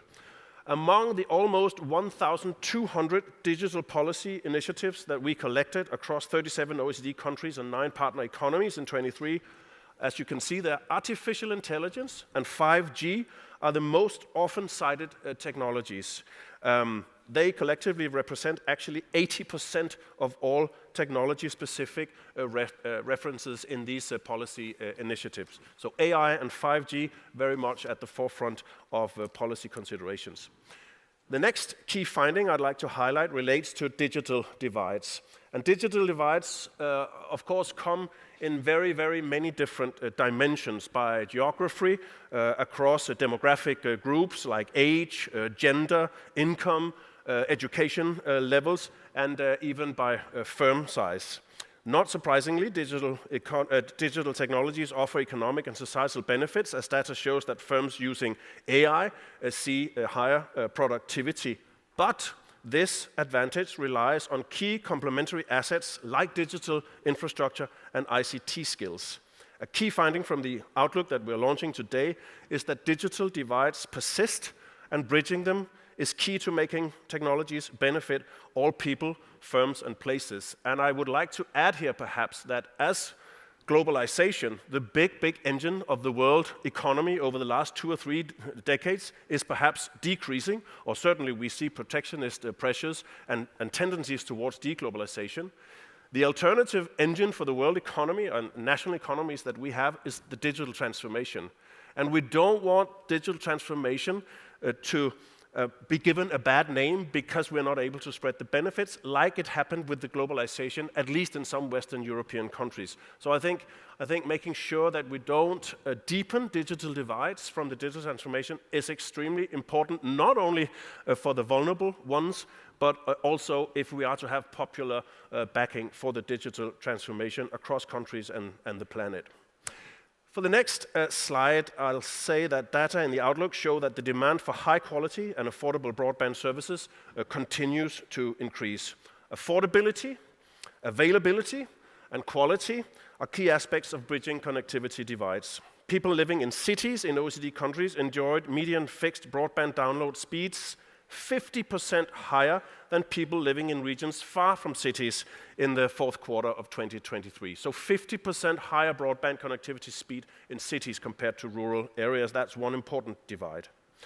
Also, if we look at the skills needed to fully reap the benefits of the digital transformation, there are basically 3 skills that we point to in the report.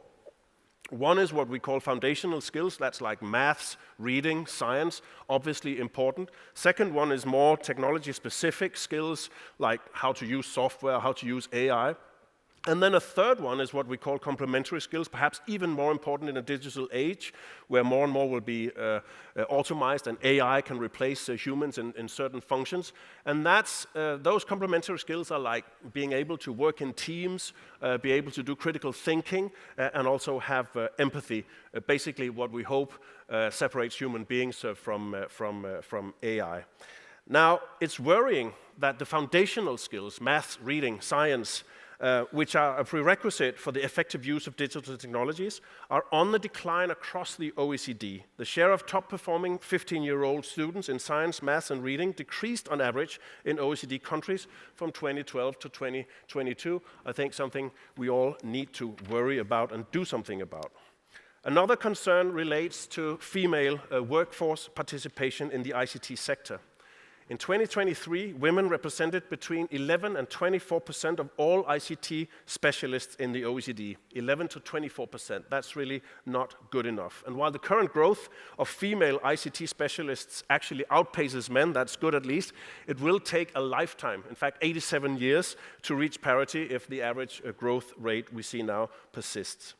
Integrating more women and other underrepresented groups into ICT development would bring to bear the diverse perspectives needed to create a more inclusive digital future. Low rates of ICT specialists also contribute to the gender wage gap, as certain ICT specialist occupations, such as those related to AI, enjoy a substantial wage premium. It's also important to nurture female entrepreneurship and help women become ICT inventors. Digital innovation is key to economic growth, but women are still an untapped source. On average, over the last 2 decades, only 6% of startups in digital-related activities in OECD countries, funded by venture capital, were founded by women only. 15% had at least one female founder. So, you do the math, that means that the rest, nearly 80%, were founded exclusively by men, as you can see perhaps on the graph behind me. That is remarkable as well, and not good enough. A range of policies we hope can support gender equality, but 3 key areas really stand out in which policy action could be particularly helpful in harnessing the potential of women for digital innovation. 1, closing the ICT skills gap. 2, promoting female entrepreneurship in ICT and related sectors. And 3, catalyzing female ICT innovators and inventions. Now, the summit will also address important aspects of the impact of digital technologies and data in making our world safe, secure, and trusted.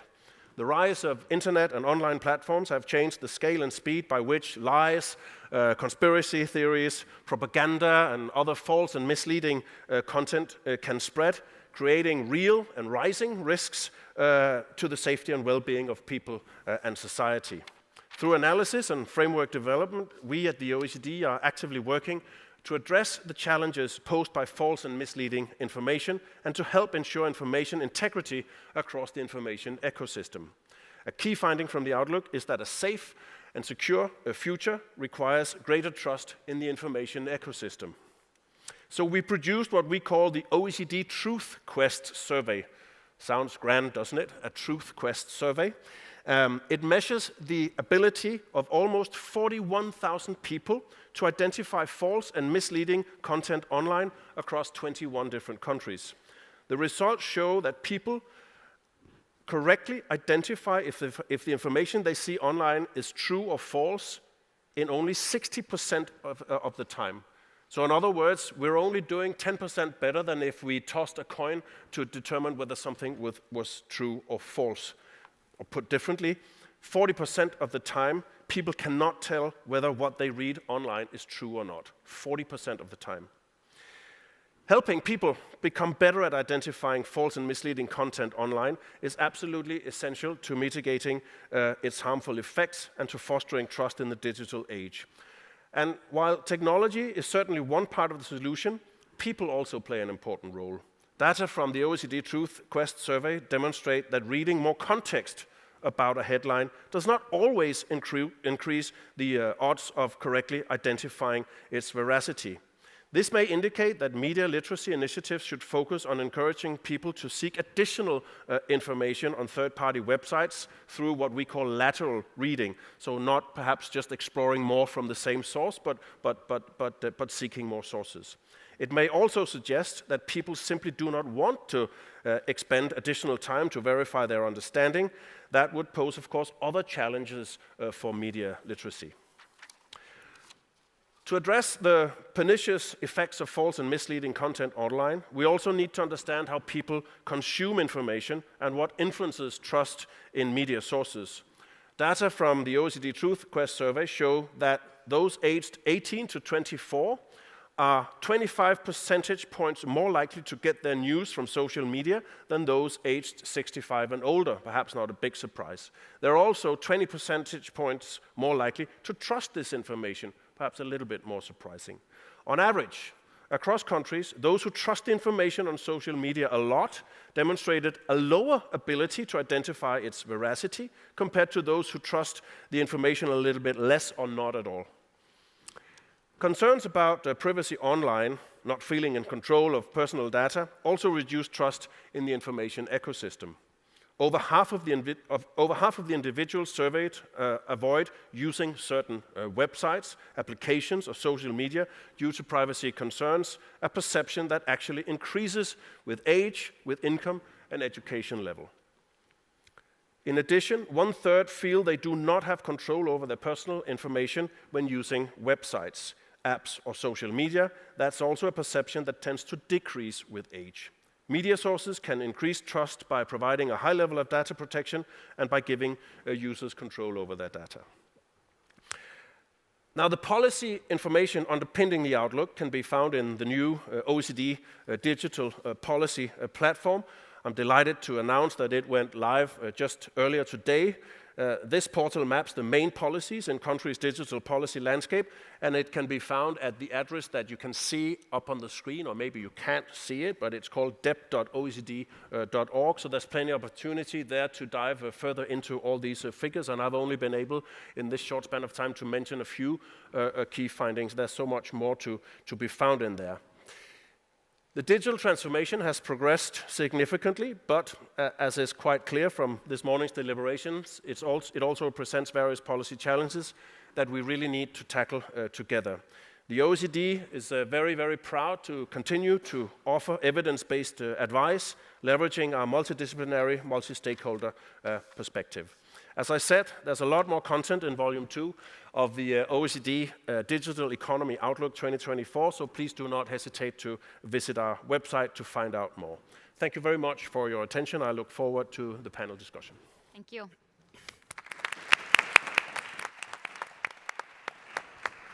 These numbers, some of those that you mentioned, are actually terrifying. I also teach at the university, and whenever I ask my bachelor level students, I had asked this room before, who of you read news? Please, show of hands.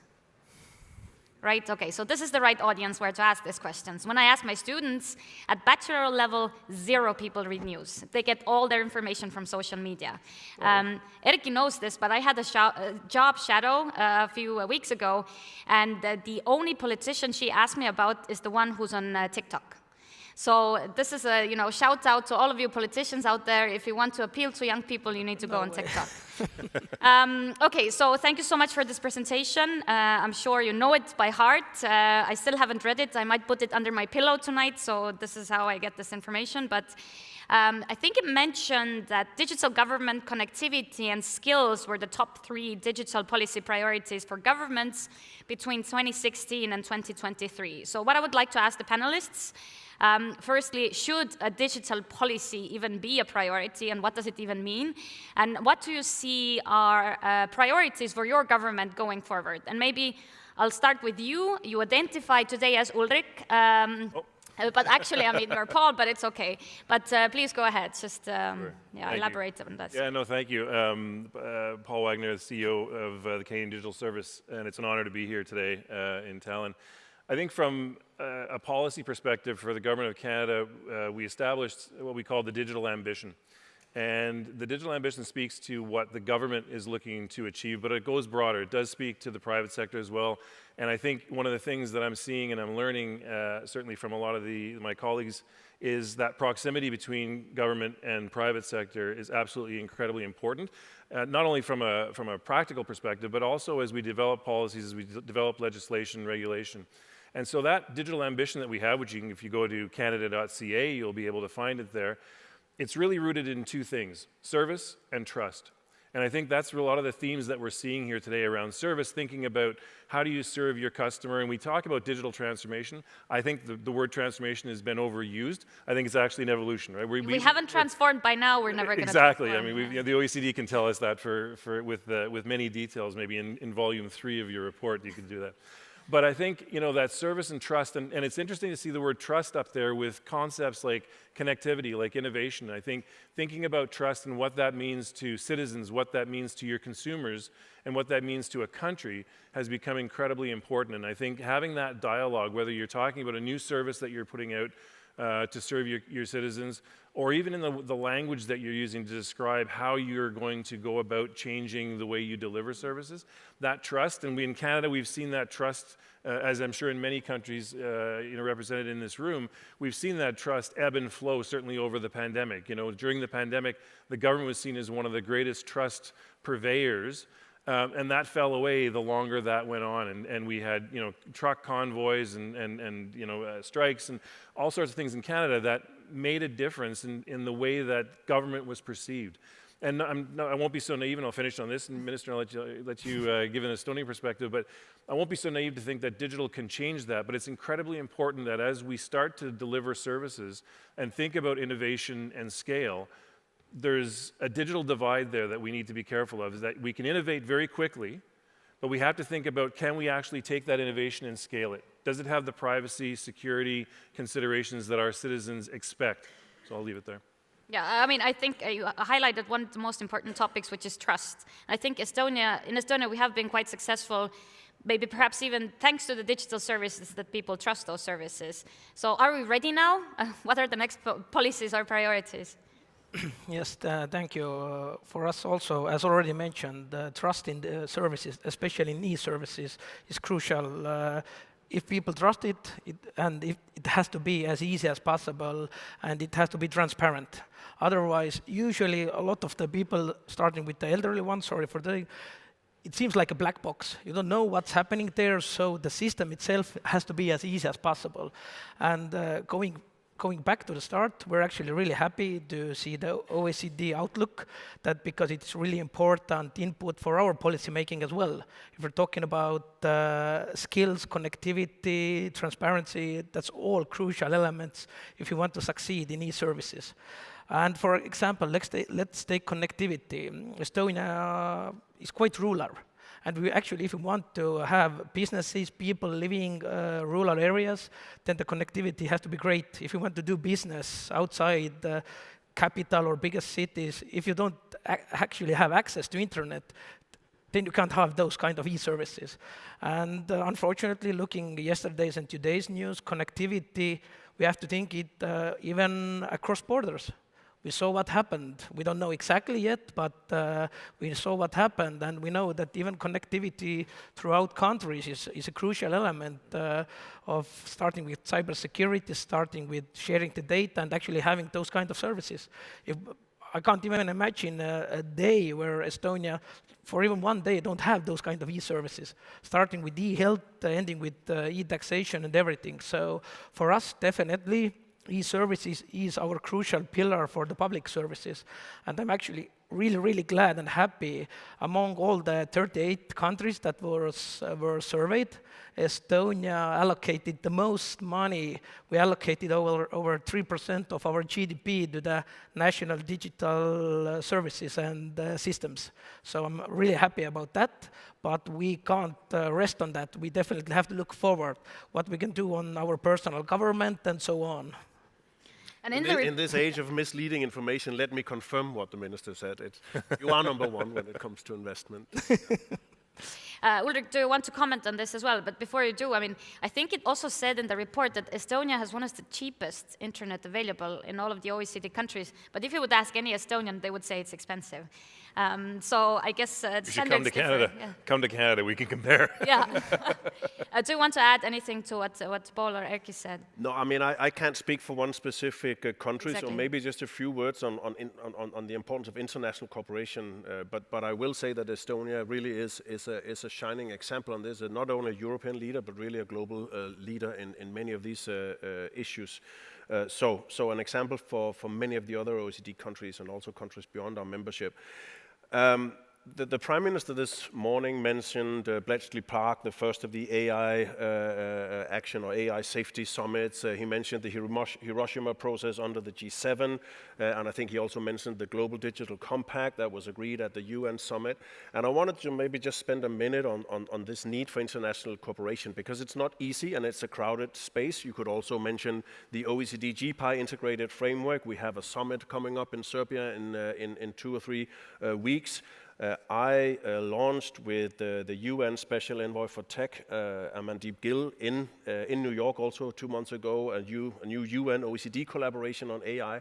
So there's a flurry of initiatives out there, and in some ways, that's good. In many ways, it's good because we need interoperability, we need cooperation, but I will also tell you that I don't think that the new digitalized world economy will be a globalized one. I think it'll be a deglobalized one. We already see within the OECD that there are very different approaches to governing AI between, for example, the EU and the US. And if we compare, for example, with China and Russia, they're completely different. Do you think there could be a global governance? So to be honest, I don't think there will be a global governance like, for example, we see with the World Trade Organization, where we have one set of rules that we all go by, because the approaches are too different. You know, there's the old saying that when you ask around the world who owns the data in this world, in the US, they will say, well, the market owns it. In Europe, you'll say, well, the consumers own it. In China, they will say, the party owns it. And in much of the rest of the world, these developed countries, they'll say, what data? We don't have any collection of it. Even data, anyway.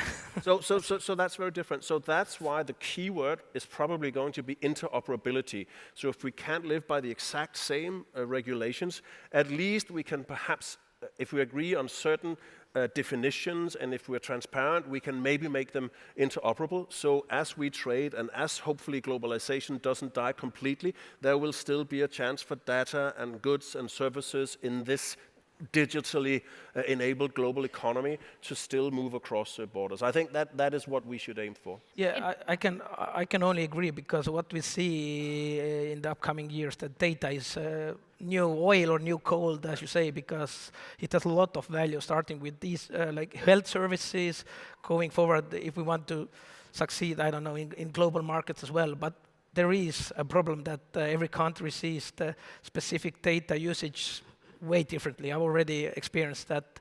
But may I add one thing, that as I already mentioned, are we ready? Definitely not.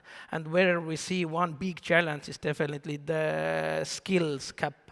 We see that if we want to succeed, if we want to grow Estonian economy, ICT sector, we have the prognosis that we need over 18,000 new ICT workers here. That's a lot for Estonia. So definitely we have to think through how we're gonna change the education system, what kind of labor policies we will have. So everybody has challenges in different levels only. It's, you know, from the skills perspective, if I give you a Canada sort of view on that, thinking about, you know, the provinces and territories that are in Canada, it's almost like the EU. When you think about trying to get people to and governments to align, and you know, thinking about the skills portion of that. So in the Canadian federal government, we have about 30,000 workers in the digital space, and we have about maybe 30% of that is vacant. And so, you know, 10,000 people that we'd be looking for. The problem is those 10,000 people are also, you know, those gaps, those vacancies also exist in the private sector.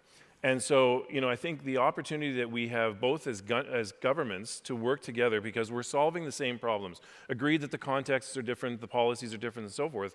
But I think that the globalization, which I agree with you, Ulrich, that we're not going to get to that point, but could there be a globalization of talent that could actually enable all countries to actually advance, maybe not all get to the level of Estonia, you'll always be a couple of yards ahead of us, but I do think there's an opportunity, certainly locally, thinking about how do you permeate between private sector and public sector, and then more nationally and internationally at the government level. And I think the worst case scenario is if the public and private sector become competing with one another. Right. So this shouldn't be the case, right? Yeah, it actually should be the opposite. Yeah. Where what we have done in Estonia, starting with the 90s, that we actually had a really good cooperation with private and public sector. The private sector gave the initiative. Usually what it is, as a politician, I can say that usually private sector has more initiative. They want to try more. Usually governments are a little bit more conservative. That's understandable. The government, the countries usually are conservative, but we have to see where are the interacting points, where actually private entrepreneurs can give more insight and innovation throughout even public sector, and that's what we have done in the digitalizing Estonian different services. Most of the innovation have come from the private sector, and we have implemented it onto our public sector. But I think this takes a lot of courage, and I will give you, because Canada was one of the first countries to actually import partially the Estonia's internet voting system, right? Estonia copy-pasted its ID card from Finland, with the difference that we made it work. And so, I mean, there are so many governments who are actually courageous enough to take and copy-paste from each other, and this public-private partnership, which you highlighted and which has been highlighted, is crucial. But can we retain trust in this environment where we say we learn from other governments, we take the private sector solutions? What does it mean then for the public sector? Do companies and individuals still trust the public sector? No, I agree, and I just want to underline what the minister said. When we talk about digital divides, when we talk about trust, how in the world would we be able to improve on those parameters if we did not have public-private cooperation? I mean, how are you going to get rural connectivity speeds up without some kind of collaboration or dialogue? How are you going to get more female entrepreneurs? How are you going to get more girls and women into STEM education if you don't have some kind of positive interplay between the public and the private sector? It can't be done, and the same goes for trust. So I think it's absolutely crucial that we understand that this is multi-stakeholder challenges, and this is certainly an arena where public-private collaboration is important.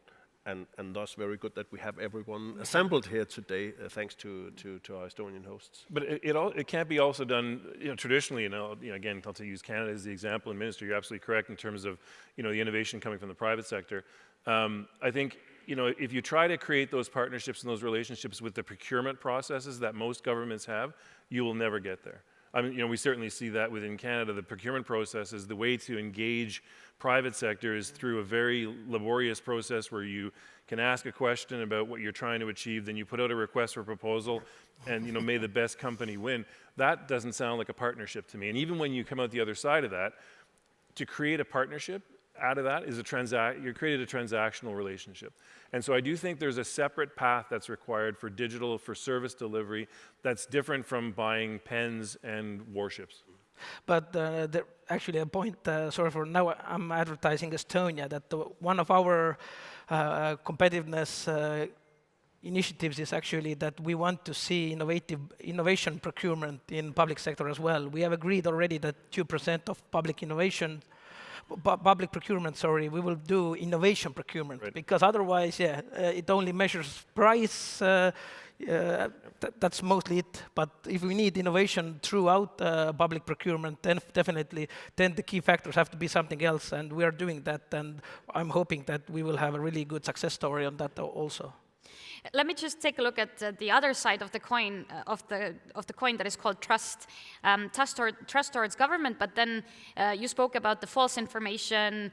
40% of people have a hard time recognizing whether some information is actually correct or no. And this spreading of misinformation, especially in the age of digital security, things we speak about, how do you maintain this as governments? I mean, how hard it is to speak about digital skills in the era of misinformation, and how do we tackle this? Is it regulation, is it education, or is it something else? Paul, let's start with you. Sure. I mean, I think it's a combination of both, not surprisingly, right? But I do think, when we talked about, I think Minister, was you that brought up, the word transparency. I mean, that transparency, around what you're doing in government, what happens. Let me ask audience participation. How many people have dealt with a cybersecurity remediation? So the after effects of a cybersecurity event. Okay, so the people that have your hands up, everybody else go find them at coffee break, and they'll tell you a pretty sad story of what that's like.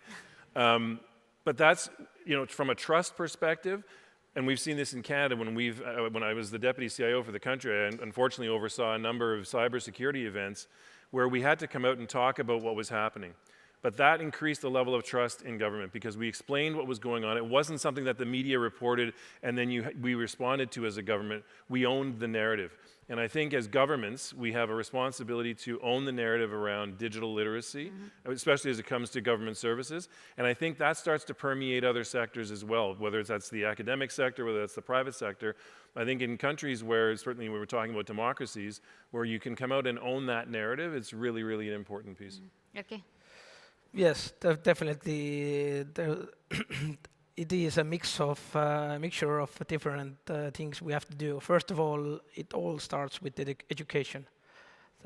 Ability to think critical to actually analyze the information what you are getting. Like the most frightening development has been, we have also seen different surveys that how people trust what they read in Facebook or in social media a little bit more what they see on national broadcast. So that's the frightening thing, that what can help, definitely one thing that we can do as politicians, people, or we can be open and transparent about it. We have to talk that, yes, unfortunately, there is a lot of misleading information in social media. You have to report it. That's not, we don't want to change the social media, or that, but what we have to do with governments and with the biggest platforms, we definitely have to work together to find ways to tackle those kind of really complex issues, because it's not like one size fits all, definitely not.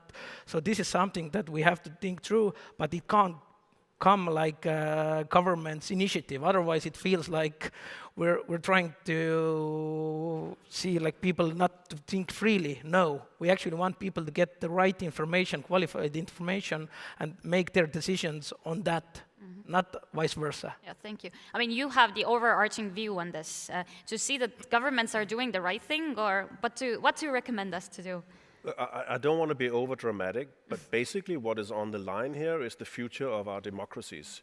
Yeah. You said it in the beginning, Sandra. Some of your young students, they never look for news. They get everything they know about this world from social media. And if they're only able to distinguish, truth from lies in 60% of the cases, so that's bad. How are we going to have a well-functioning democracy in the decades to come? So I don't have all the answers. I agree with everything that's been said so far. We have to look at media literacy. We have to look at education. But maybe, we talk about the digital transformation and all the risks from it, but maybe there could also be some of the solutions found here, like AI could perhaps help us fact check and avoid misleading information. So it's not all bad, right? It's going to be one big battle between some of the risks and all the benefits from the digital transformation. And we cannot, with the proliferation of news and information on social media, we cannot manually fact check all of that. It's just a losing game, right? So we need also there AI to help us check some of that. So again, I'm actually pretty hopeful that some of these new technologies can help us overcome these challenges. And if I may add, we see in all the channels that unfortunately the disinformation does not come from the friendly neighbors. There's actually a really huge security, geopolitical risk at these also. So we have to think, and as I already mentioned, we definitely have to be, I don't want to say brave enough, but we have to be ready to speak openly about it. How it can actually affect our society, how it can affect our mindset and everything. So that will be definitely one of the key issues to tackle in the near years to come. Perfect. Being honest about it is the only thing that creates trust. And I think I can summarize what you said, that we need to fight fire with fire. Yeah. As simple as it is. Thank you so much. I wish we had more time, but thank you for this excellent panel. Thank you very much. Thank you. Thank you so much. Thanks, Paul. Thank you. I really liked sitting in this chair, so I maybe will do the next introductions to the session sitting.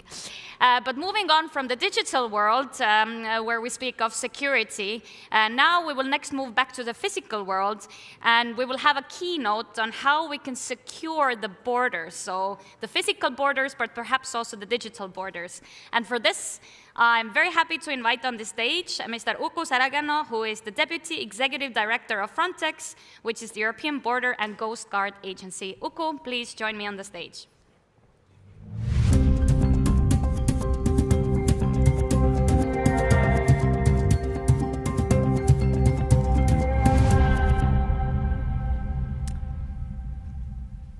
Good morning, dear colleagues. Happy to be in Tallinn Digital Summit. Frontex is the European Border and Coast Guard Agency, an agency been operating more than 20 years.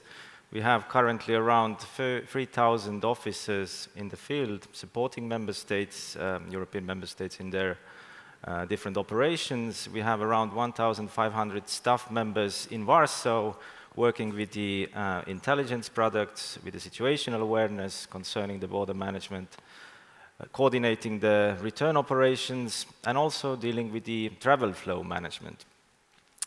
So today's topic is about secure borders, but with a particular focus.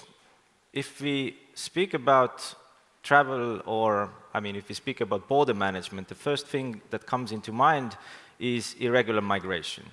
And that's certainly something where Frontex is dedicating a lot of resources. It's more than 50% of our daily business, but it's not all. And it's not all for all the border agencies as well. The second half of the work that we do, an enormous workload, is related with you, average travelers who are entering to Europe on a daily basis or a weekly basis, who are coming here for legitimate reasons, and you all are going through border crossing points. We have around 1,800 of them, and we have to make sure that this is a pleasant experience for you, and also an experience that enables us to detect the risks and the persons who should not be welcomed. So my focus today will be mostly on this travel experience. And here, there are a lot of challenges and changes ahead. So if we look at the state of play today at the EU borders, then we speak about roughly more than 500 million entries and exits to Europe annual basis. And if we look at the statistics from different actors like Eurocontrol or Frontex, then we see that with the travel figures, we are back where we were before COVID epidemic. So in practice, the same challenges that we had already earlier, that every year the travel numbers were going up, are already there. And the prediction is that the numbers are going to increase also in the future. It means also that we have a very limited staff to deal with all the flows, especially the human resources are limited, and we need to go in a direction of digitalization. And that's what Europe is going to undertake in forthcoming years. There are major systems coming in place, similar to other big partners like US, Canada, Australia. So similar solutions will be also deployed in Europe. However, this has also consequences for the way you travel to Europe. So if we go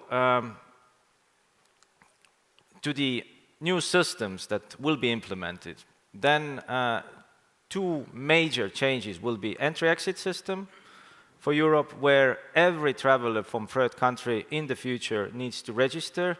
At first, you need to give your fingerprints, facial image, the biographic data from your passport will be provided and stored, and also you have to answer a few questions.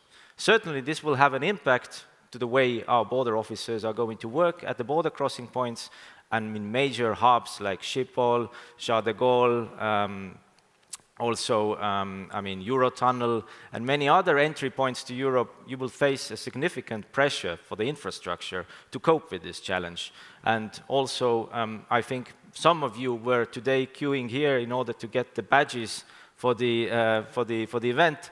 This is a tea party compared to the entry-exit system that will go live. So in that sense, there is a challenge in relation to the entry-exit system, but there will be even more a challenge with the ETIAS, or the European Travel Information Authorization System, that will go live 6 months later. So this is a system that will be applicable to all the citizens who are coming to Europe from visa-free countries or countries enjoying visa freedom with Europe at the moment. And this is very similar to ESTA that you are maybe used to when you go to US.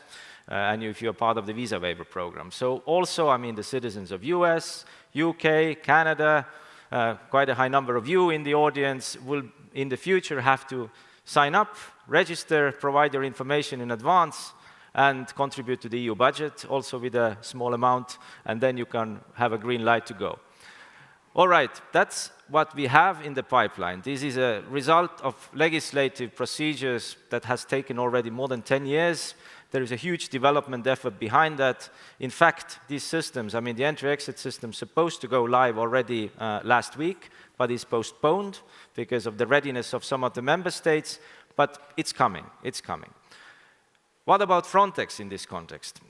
We are the ones who are operating with these travel flows. We are going to look through all these ETIAS applications. We are going to support member states when facilitating the entry. And what we noticed is that there is a big gap, and there is some deficiency that needs to be addressed. And this is how to make this journey for the travelers as pleasant as possible. keeping in mind that it's highly likely that there would be longer queues because people need to enroll with all this information at first place when to enter, and how to make it simpler. And that's the reason why we voluntarily developed a travel app, European Travel to Europe app, which is voluntary for member states, which is voluntary also for the passengers. There is no obligation to use that, but it's a very simplistic solution. It means that before coming to Europe, if you are a third country national, you have a biometric passport, and you can simply pre-register, send your information that will be requested in advance, use your mobile phone for that, and this will speed up the entry to through the border crossing points. Nothing really a rocket science, but simply a helpful tool that we would like to put in place in parallel to these big systems, at least to somehow make this journey for all of you a bit more pleasant and all this digital transformation in Europe a bit more simplified as well. So in simple terms, what do we do, or what this application enables us to do is you can either at home or when traveling to Europe in plane or elsewhere, fill the information. You put your mobile phone on top of your passport. If it's a passport, modern one, biometric one, it will read in all the document information from there. You have to take a selfie from you and answer a few questions. And off you send it before the departure, and then by the time when you arrive to the border crossing point, all this information will be already at the disposal of the border agency, and this will speed up your entry to Europe. So that's the basic concept that we have behind it, and that's what we are aiming to provide to all the travelers to Europe. Where are we with this today? This is the first official presentation of the travel app. We were planning to go live with this last week in Arlanda Airport. The app is ready, pen-tested. I see the cyber SARS here in front row. So it's operational and it's also scalable. So what we are going to do next is that we are going to advertise it in different member states. So they would do their national developments in order to make it used in main big hubs like Schiphol or Charles de Gaulle, depending on whether they want to use it or not. And hopefully this will become some sort of a solution that will be used by many of the travelers who are coming to Europe in future. We are in the phase where entry-exit system in Europe is still pending. It's not yet operational, but it's about to go live in the course of next year. And once it happens, we want to make sure that this application is as widely used as possible. Currently, I'm very grateful for our Swedish colleagues. In Arlanda Airport, they have made all their effort. The pilot was successful. The application is ready to go. But now we have to see how we can implement it in the rest of the different border crossing points and travel hubs. And here is a little short presentation of it as well.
right, thank you very much. So hopefully this is a useful tool that will help you to spend some time when you're traveling to Europe.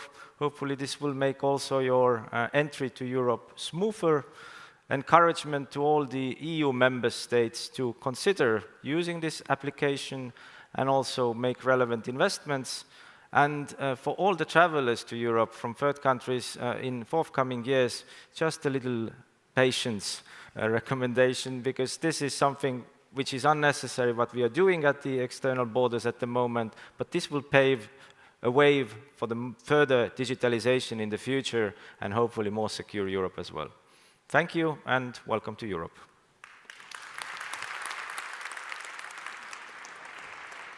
Thank you so much, Uku. I normally am for everything digital, and I always say that digital is not the end goal. Digital is for efficiency, which is exactly what this app does, except for when I leave the Schengen zone from Denmark, because they're the nicest security guides. They always give you a compliment, so I'm always happy to go through this physical check in Denmark.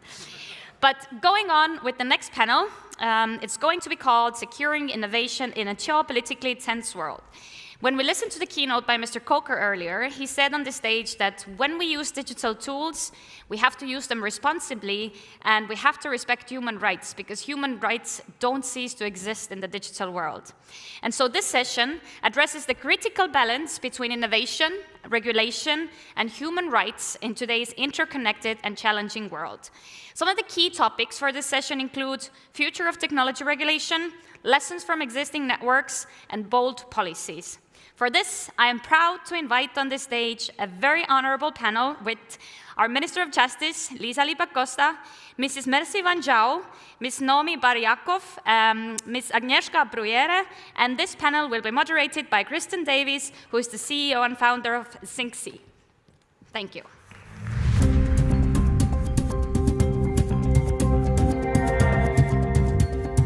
Thank you so much, Sandra. It's fantastic. It's fantastic to be back here today. This session's focus is on securing innovation whilst balancing regulation and rights, and we have no better panel and group of women to discuss this with us here today. We have an African expert in regulation and tech transformation. We have a representative of US global tech. We have an international lawyer and peace negotiator. And here in Tallinn, of course, we have Lisa Pakosta, the Estonian Digital and Justice Minister. Lisa, can I ask you to set the stage for us, please, in this balancing act of innovation, regulation, and rights? Thank you so much. You know, Estonia is a small country, not very many natural resources, so our main resource is our people. And if we look for the innovation, it's essential for Estonia. So all the legal grounds for the innovation are designed in the way that it really enables the innovation itself. So let me just give you one example. Estonia is the leading country in the world of startups and unicorns per capita. And if we take, for example, a small city south from Tallinn, Tartu, a university town from 1632. And in this small city, there is a collaboration unit called the Tartu Science Park. And the Tartu Science Park in this small city has enabled 31 space-oriented startups because of the cooperation and collaboration between the public sector, the private sector, and the academia. This is the topping number of startups to the space area from a single city. And how have we enabled this? So first, the mindset of openness to cooperation with public sector and private sector and academia. It's not so usual around the world that the public sector is enabling such a cooperation. The second thing is that we are also open to all our mistakes to be shown, so that builds trust. the legal base, but not only, ensures that if something goes wrong, it is open to everybody, and you can trust that it is really open to everybody. So this mindset part, being open, being strategically open, and being strategically open for cooperation is the mindset that I truly believe, and my predecessors have believed, and I am absolutely sure the next political governments will believe, is something that ensures innovation in a real life. Thank you, Lisa. So the mindset, but also then the trust, as you mentioned, all of these things are critical for innovation. Tatu, there is the example you've given. But it's very, very hard today in the geopolitical context that we have, this balance of usability and security. Mercy, can I come to you and get your perspective? We've heard from the Minister, the Estonian perspective, your perspective on what are the greatest challenges to actually transformation and innovation in the context, the geopolitical context today? Thank you very much for that. It's really a pleasure to be part of this panel to bring a developing country context, a context that is very much full of high expectation, where we recognize the power of digital and the power of technology to deliver. And we have seen it at the forefront, delivering for financial services, delivering for education, delivering for health. But of course, even in that context, the issue of security also comes to the fore, because as we know, even in the physical world, security is always something to be vulnerable about. In the digital, even more so, way times over.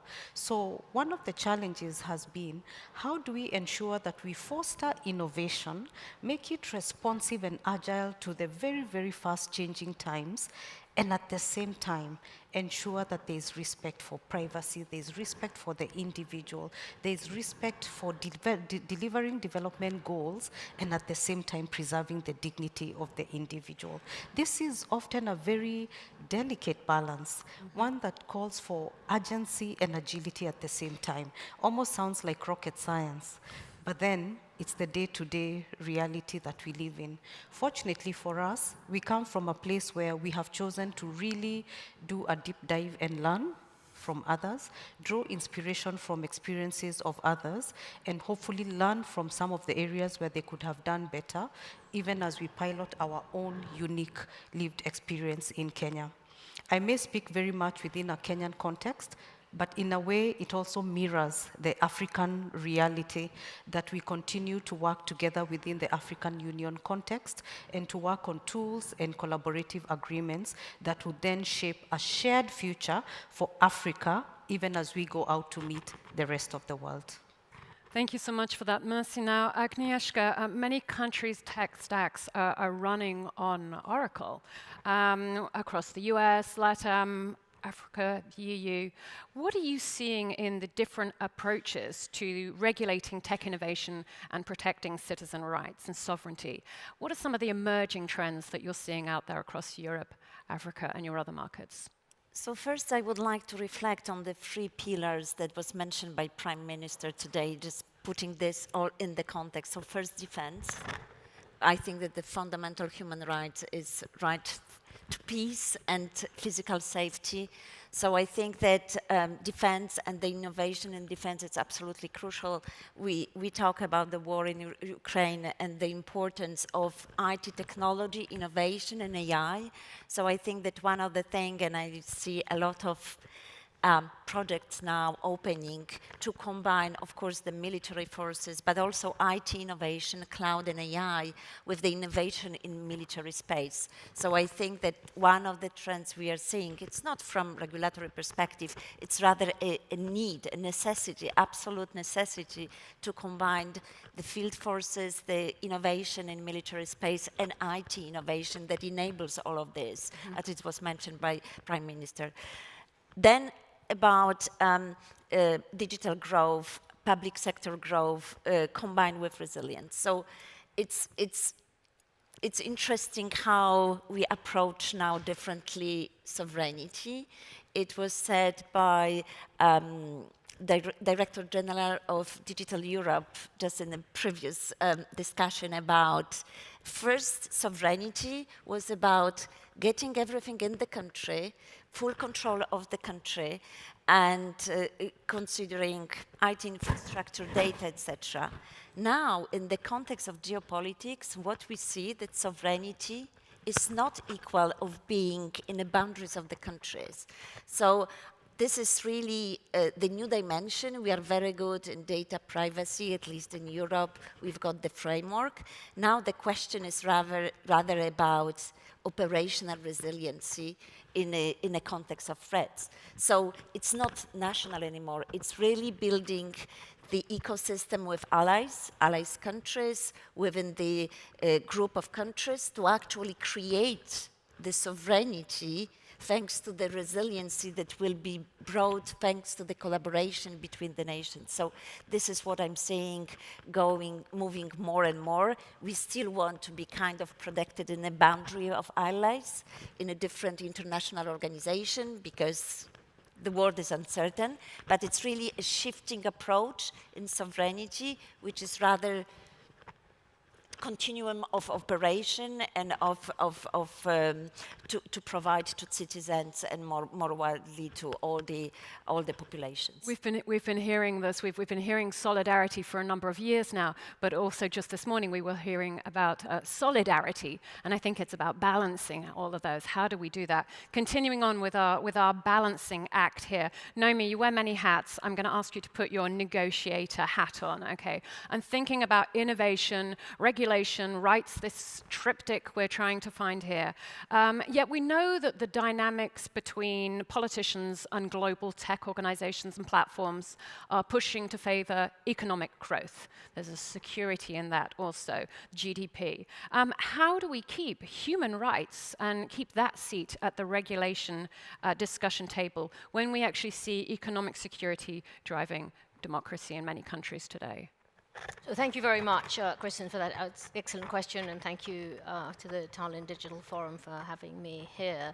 I think we're looking at a number of levels that we just need to analyze. We're in a polycentric governance of AI at the moment, which means we've got regulation at state level, some regional level, especially the EU, but we're really lacking a global governance framework that actually works and has an implementation mechanism that can hold both companies and states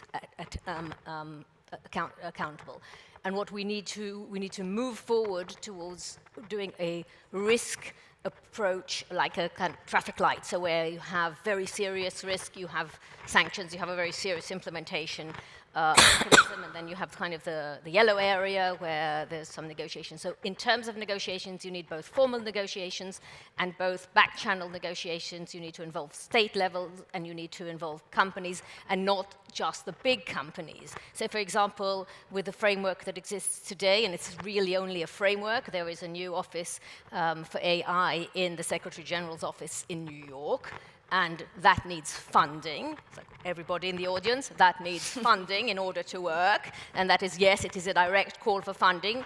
And it also needs funding for the Global South and for middle companies and for small companies. Because if you don't bring the private sector into the debates, and we need, for the first time, to think of an international convention that applies not only to states, but to private bodies too, and that is possible. Negotiations at all levels. You have the G20 summit coming up, you have the Paris summit coming up, you have endless summits coming up.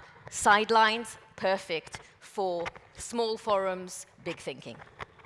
Naomi, thank you so much for that. And you brought up a question there, which is key in all of this, which is accountability also. Lisa, you're the Minister for Justice and Digital. That's a new role since July. Estonia has chosen to combine these two ministries. How are you merging and balancing them to both promote innovation and preserve the law and rights? Yes, indeed. So we are looking for new innovations that are backed up by regulations that really enhance the innovation. And especially on the era of AI, we need to have a fresh eye on the legislation, because we clearly want to live in a society where our basic rights are protected. So let me just give you an illustration. We are sitting now in a building which is one of the oldest electricity plants in Estonia. Believe me, when this was built, very many people were afraid of electricity because this was something new. But because of the regulations that were there in order to save the human lives and to make it clear what you have to follow to protect human lives and that there will not be fires, etc., the innovation really the innovation started. So this is the way of modus operandi that we are looking for now in the era of artificial intelligence. Estonia has also adapted a plan to be the government in the world that uses the most of the AI. We are not driven by fear.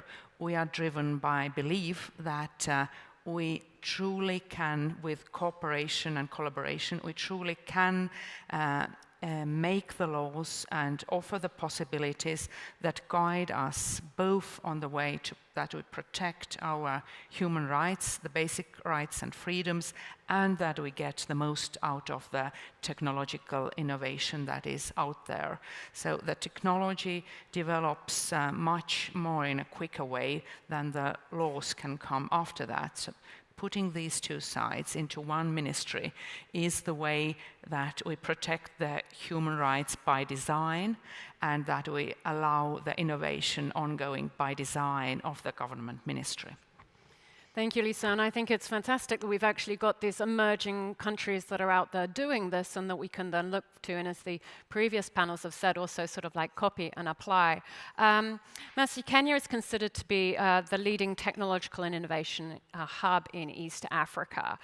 You were the chairperson of the task force for the development of data protection and the privacy framework for Kenya. So let's look to Kenya, the emerging there. How are you creating a regulatory framework so that both protect the data, the privacy, the rights of the citizens, whilst stimulating innovation? This actually is a throwback conversation to 2017, 2018, when the conversation of developing a policy framework and legislative framework that understands, is sensitive to the citizens' rights, and uses that to push forward in the digital transformation framework. This was a very intense conversation, and while I had done so many stakeholder consultations in the past, this broke the record because we had over 10,000 responses. And what this told us is that data is very sensitive. It goes to the core of the citizen, irregardless of the education level, where they may be placed. Are they in the city? Are they in the rural area? Are they in the formal setup or informal setup? They all felt they had a seat at the table. And at the time of developing that legislation, the EU GDPR was going through the formalization process. So I would be lying to say that we were not always looking to see what's happening in the EU, also because of the reality of the trade negotiations and the use of data cross-border, because Europe is a significant partner for Kenya and for Africa. So it was important to develop a framework that is sensitive and harmonized with the rest of the world. And indeed, when the EU GDPR was passed, it did not come as a surprise to see our airline, for example, publishing a whole page that they were compliant to EU GDPR, never mind that we did not have local legislation. But I think it goes to really speak to the reality of what the Prime Minister said today, that there is nothing like a local law for yourself by yourself. You're really in it to hold hands with the others that you may come out stronger. So we came out with this framework. It has stood the test of time. We have the Office of the Data Protector, who enjoys great partnerships with several European countries and Brussels in the process of maturing our processes, that we would now get to the point of developing regulations and deepening our frameworks to granular levels, if only to push trade and also to be able to even better protect the space of the citizen today.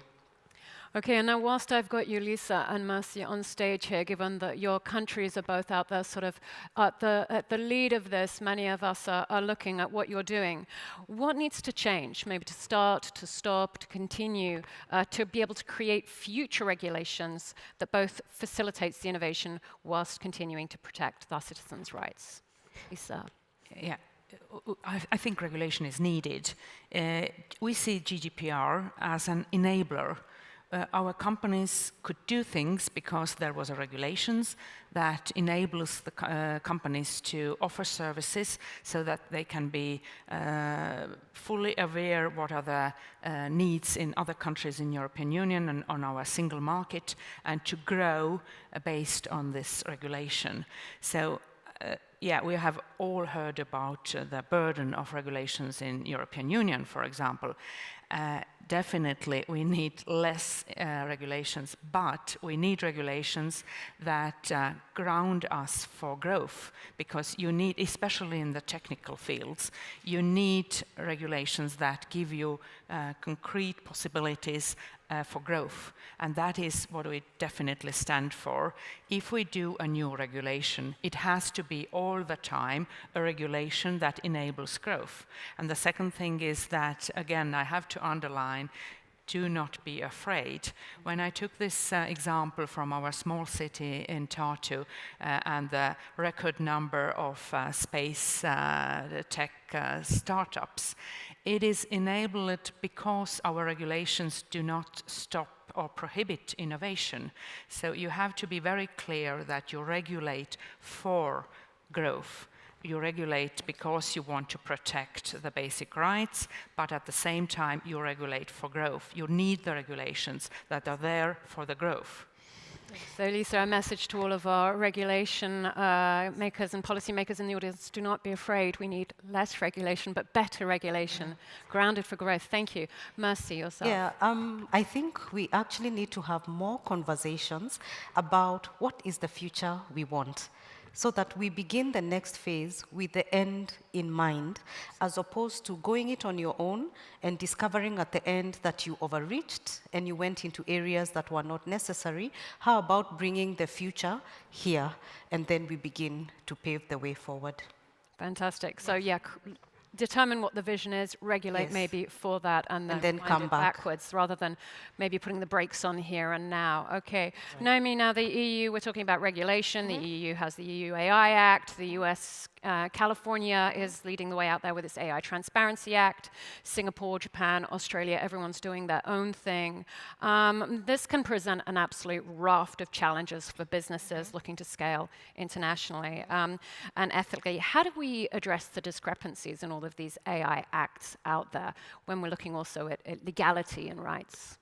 So just on the heels of both previous speakers, I fully agree the regulation has to be for growth, and it has to be harmonized, and it's extremely fragmented at the moment, which is a huge problem.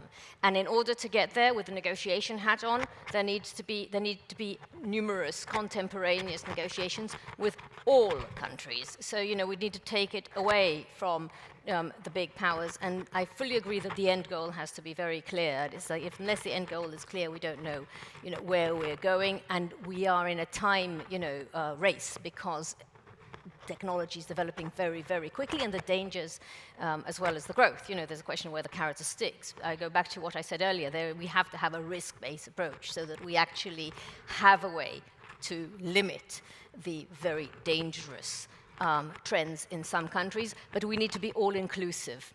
And we cannot cut out any country, and I don't need to mention any countries, because cutting out countries or corporations at the outset of negotiations is always a recipe for disaster, because they will just find ways to circumvent it, and they won't feel that the legislation is binding on them in any way because they were not part of the negotiation. So I would very much endorse an all-inclusive approach at state level, at corporate level, including Global South, South-South, including everybody with a number of working groups, and we need a new international instrument that will harmonize it all. There will be a framework, but some of it will have biting implementation mechanisms. So, for example, like the International Covenant on Civil and Political Rights, the ICCPR, for those who are familiar with it, it has various mechanisms. It has a committee that sits and debates and discusses, but that has to be applied for the first time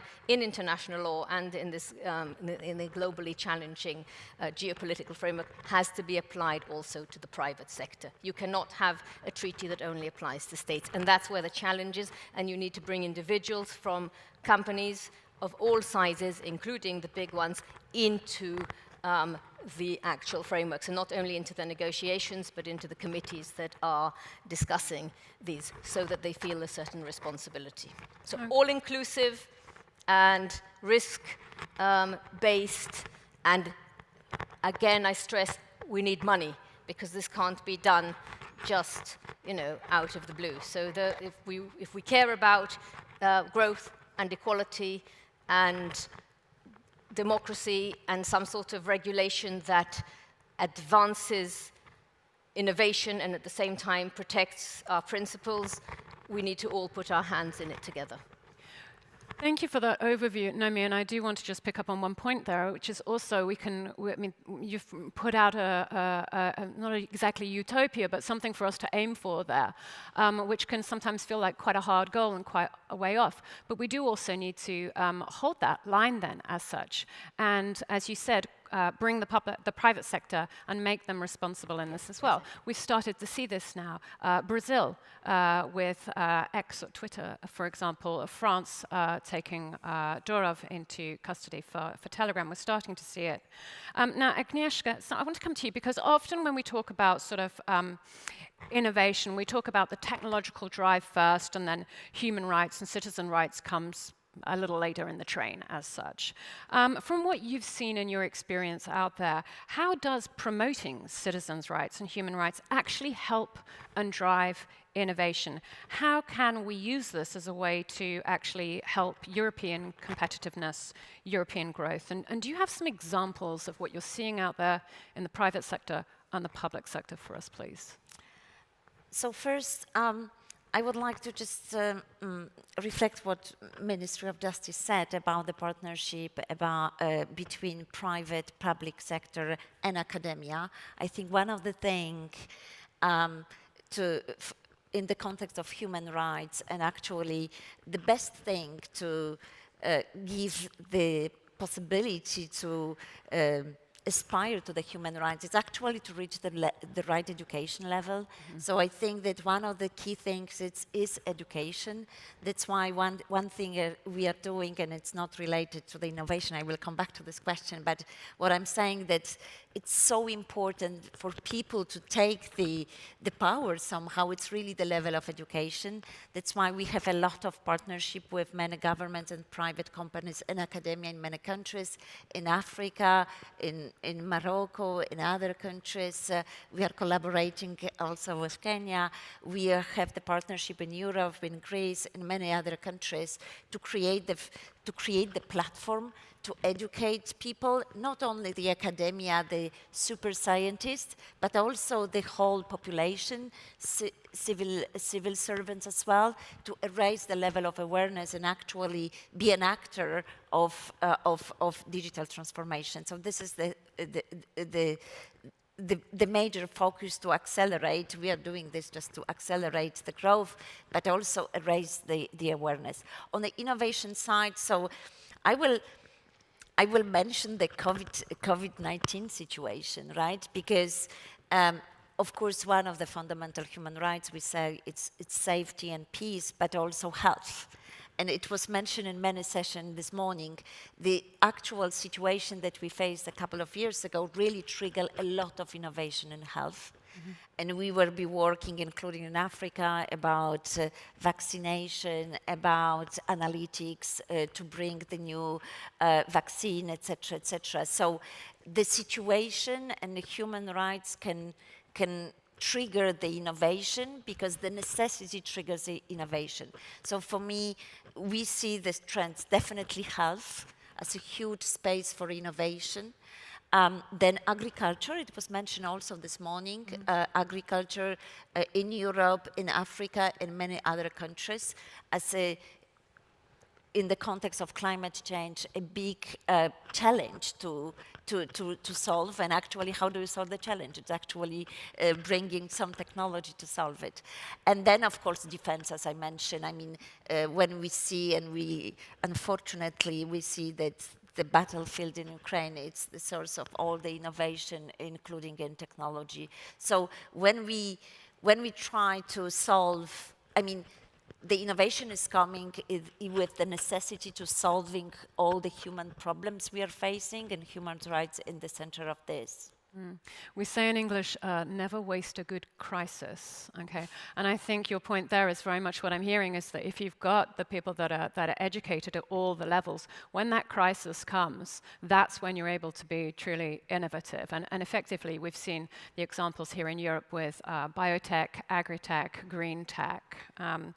Now, we are going to be breaking for lunch in just a few minutes, but before we all go there, I'm going to ask our panel, what question should you, the audience, be considering and discussing whilst you're having lunch, whilst you're networking here at TDS, and when you go back, or you're working with your colleagues, how we can accelerate innovation and protect and promote human rights and regulation.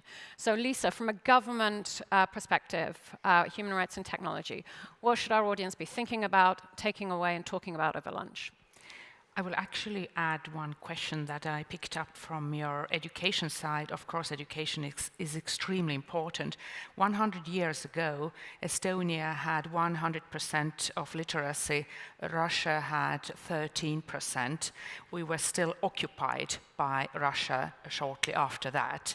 So one of the questions is how we will preserve democracy, what we have to do to preserve our basic values and freedoms that we all stand for. The second question is that in the era of artificial intelligence, where if we look at the AI Act of European Union, there is going to be a regulation of cognitive understanding. So what are the levels of regulations we can accept while protecting our basic freedoms, freedom of speech, etc. And the third question is, talking about regulations, what are the regulations that businesses need and the governments have to offer for your growth, for your operation? So, and the final question is inclusiveness. So what do you have to do all together in an open way to guarantee the inclusiveness of the things that we are doing? Thank you. Lisa, thank you. Mercy, how about yourself? What would you be inviting our audience to talk and think about? I'd like to recommend that the lunch table focuses on citizen services. A lot of countries in Europe and now more and more in Africa are now digitizing services from government to citizen.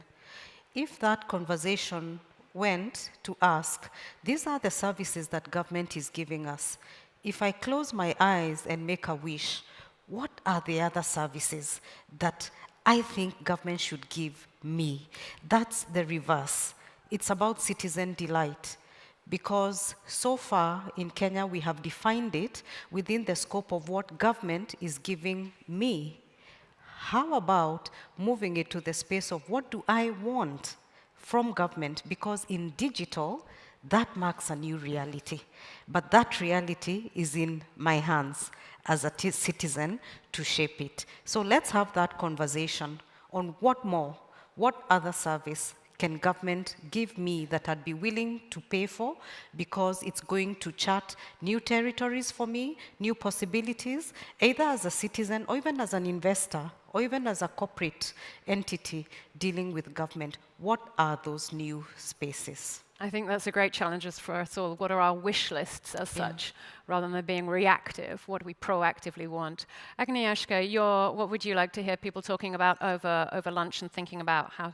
So I think that we need to take the opportunity being in Estonia, such a kind of forward-thinking country, because what I'm saying is a lot of ideas for citizen services, for using AI. It's really plenty, I think, the number of people in the room at least. So I would rather think, what does it take to put it in place in a better pace than it is the case today? So I think what are the hurdles, why we are not there yet, what are the hurdles, and how we tackle these hurdles. And I think that we can talk with a lot of representatives here, as I said, in Estonia, being a leading country in digital space, to understand how they did it, to do it so fast, to do it in such an efficient way. So for me, it's really think about embracing the pace of the innovation and actually put in action all these beautiful things and ideas we have in our mind. That, I think, continues the theme that we heard at the very first lines on the stage this morning. We have to run twice as fast, almost. And yourself, Naomi, clearly funding, we've heard that. What else should our audience be thinking about and talking to move this forwards over lunch? Well, I think Estonians are absolutely brilliant at what they do, but I think there's sort of a need for more communication with the outside world, so we actually cut across, like Agnieszka said, so there is actually the innovation sort of ideas of how to protect citizen rights and at the same time not limit innovation, but let it grow, is a brilliant sort of idea, whilst protecting the international system of human rights. So I think we just need that merger with the Estonian brilliance on so many fronts, because there's so much that the rest of the world can learn, yet we need to, as I said, make the system really harmonious. And unless we make it harmonious, it won't work. And then really we're heading for a disaster area. And I think if we sit at lunch and figure out, okay, on what subjects, we've heard education, we've heard data, protection of rights. We've heard the citizens sort of versus government. We just need to have lots of pots of lunch tables and figure out what do we want to see, so that we can really very fast, to quote the Prime Minister, run sort of double, try to catch the innovation pace and get these frameworks in, because we need to have an interim system, because the international mechanisms work very, very slowly, and we need to form groups that can actually actively work immediately. So I think we need to just stagger it, and I think starting at lunchtime today would be a fantastic idea. Okay, well, maybe we can actually hack lunch. I'm going to throw this out there. Okay, we need to go faster. We need to be inclusive. We need to be visionary. We need maybe some less regulation, but better regulation. But we need to be thinking about what that future looks like. So over lunch, maybe we can crowdsource what it is we all would love to see from our future governments and bring that together for Lisa, for Mercy, and for our other government representatives we have here today, so that we can indeed create an environment, the regulation, and the innovation that we need to bring our nations forwards, protecting our economies and also protecting our human rights. Thank you very much to you all. Wonderful conversations over lunch, everyone. Bring what your wish lists for the future back to us all. Thank you so much. Thank you.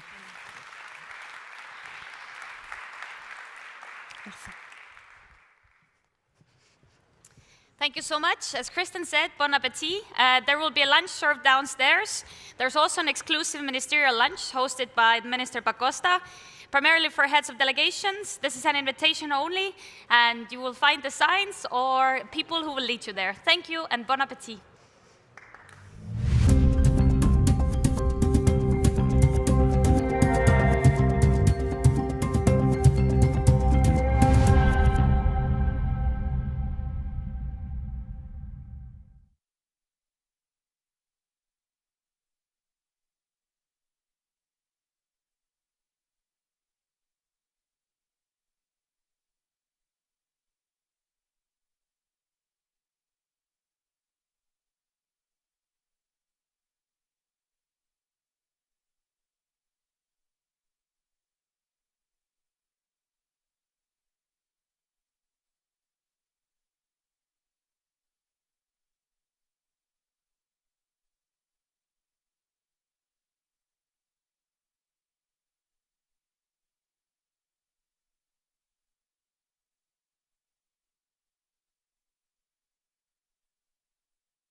Welcome back from lunch, everyone. I hope you know that one of the biggest parts of these types of events is actually the networking part you can do over lunch. So I'm glad you made your way back. And next up, kicking off this afternoon, is actually a keynote from our friends in Canada. And I'm honored to open the stage for a video address by Anita Anand, who is the President of the Treasury Board and Minister of Transport from Canada.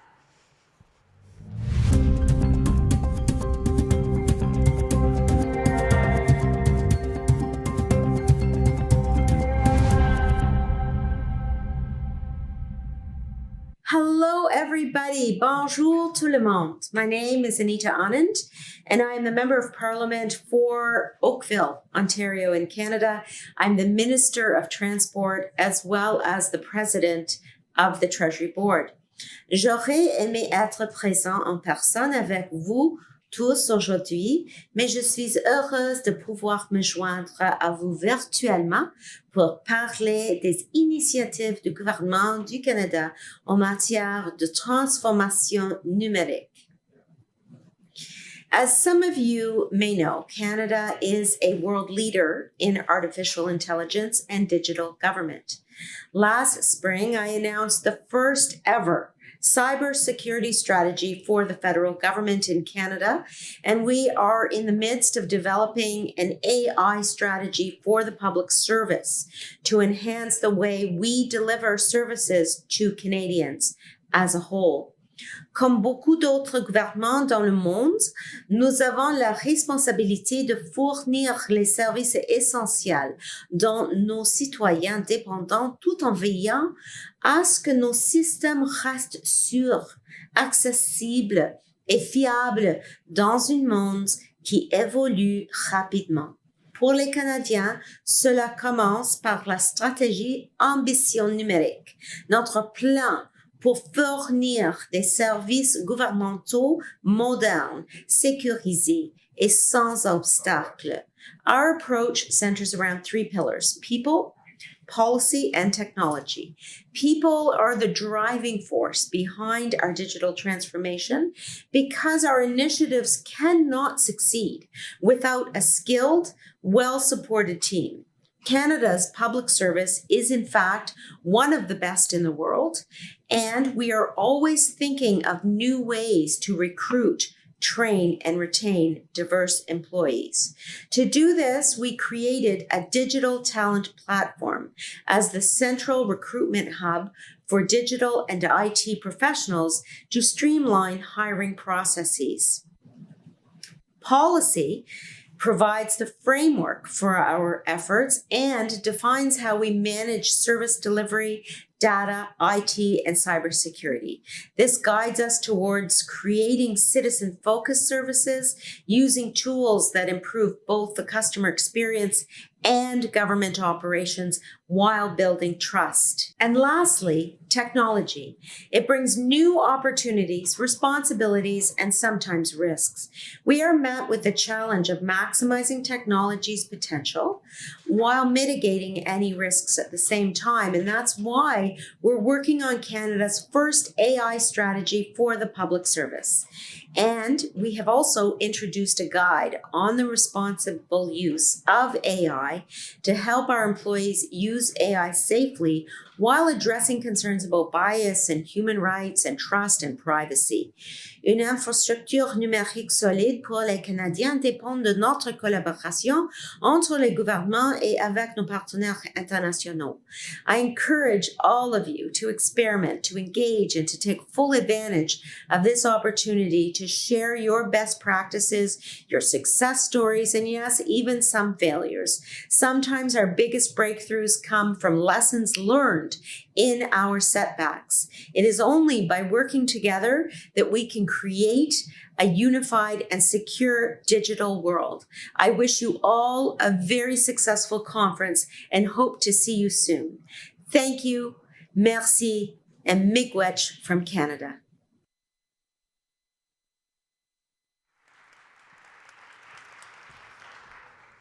Thank you so much, Anita. Next up, we have something different I can offer to you. We will have a global leadership fireside chat on the Estonian and Ukrainian dimension. This will be a unique opportunity where both the leaders from Estonia as well as Ukraine can talk about how digitalization supports our independence and supports our freedom, and how jointly we can bring the message of freedom and of global digitalization to the world. The next speakers won't need any introduction, but there will be 2 special introductions for them.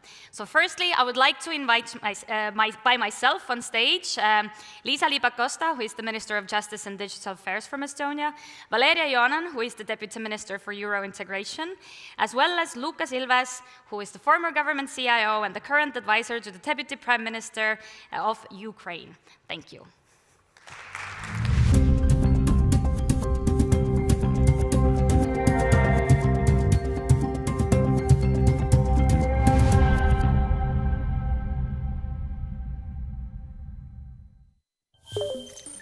Please welcome Liisa-Ly Pakosta, Minister of Justice and Digital Affairs of Estonia, to this stage.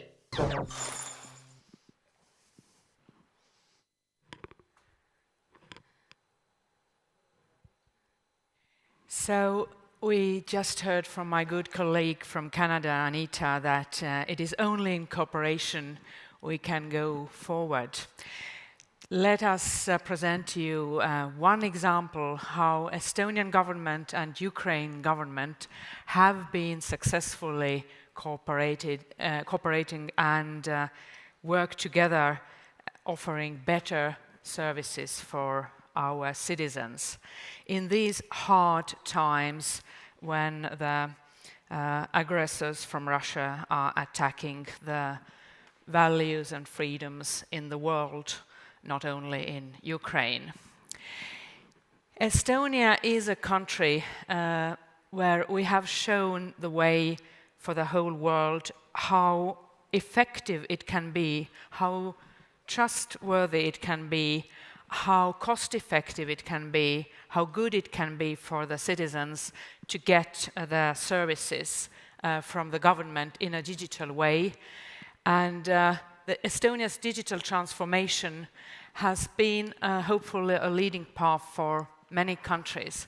Just a few facts. Basically, 100% of the services that we offer to our citizens within the territory of Estonia are digital. There are a few that we offer from outside embassies that are still on paper. We offer e-residency programs, so everybody is included who wants to do business in European Union can start it with e-residency. Digital ID is a normal thing for us from the very next second when the baby is born. So there is a lot of cybersecurity effort we put in after being the first entire state suffering under a cyber attack against a single state. So really the efforts behind this, or building the digital society with the digital services, just a few fun facts. Our taxation system stands on the very top of efficiency, so we gather the most of the taxes that are available there.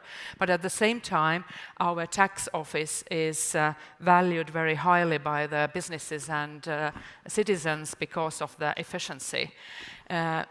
E-voting, so to enhance democracy and to protect the democracy, people can vote at the elections even if they are outside from the territory, or if they are at home, it just takes less than a minute. So there are a lot of examples that we offer with our digital services. As said, 100% of our government services are digitalized within our territory. And this has all happened thanks to our innovation from the private companies. The trust between government and private companies is the rule for us, because it's very seldom in the world that the governments are those who start any innovations. It's the private sector who does it. And by organizing it in the way that it is, again, trusted, it's transparent, and it is open for competition, fair competition. We have ensured that the private sector innovation by Estonian companies is there for the Estonian government to offer better services. So public-private partnership is the essence of all that. And of course, nowadays, so people use mobile phones or mobile devices much more than they use computers anymore. So it is up to the government to find constantly new ways for very secured, very well protected services that we can offer via mobile phones. So, for example, e-health. I can follow the health of all my kids online. I can put all the prescriptions see there. I can see all the doctor's time, what has happened exactly, and it's all extremely well and safely protected. Taxing I already told about. Again, just a few of examples. The X-road that we are using between government agencies is there to offer the extreme security and data protection, again, needed very much for the safety, for the trust, and I will not tell too many times how important trust is here. And again, it's so well working that it's now more than 130 countries in the world that have implemented parts of the digital government, digital state we have in Estonia. One of the very, very special countries we are cooperating with is, of course, Ukraine. The country who is desperate for freedom, democracy, the values we share. And we have had several joint projects, several are ongoing and several are coming. And let me just give one example, and my good colleague will proceed with that. So, as said, mobile phones is the new way of offering public services. Both countries have been worked together. We have worked together on how to find the most user-friendly way, most secure way to offer the government services via mobile phone.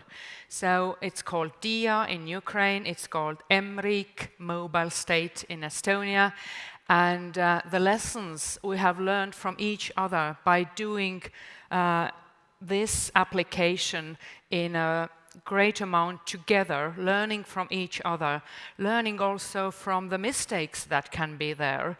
It has been extremely efficient way of cooperation, and again, offering something totally new quality for our citizens. So here you can see how the Estonian Future app will look like. We will launch it in a few weeks, and that would mean that the whole digital service, the whole possibility of using the digital services of the country of Estonia will be available in your mobile phone. Also, the digital identity, which is the most challenging part. So our aim is that you need just a mobile phone to visit other countries as well, to do the secure border crossings, and to get the whole use of digital ID included. So, it's not only Estonia and Ukraine, it's the whole world.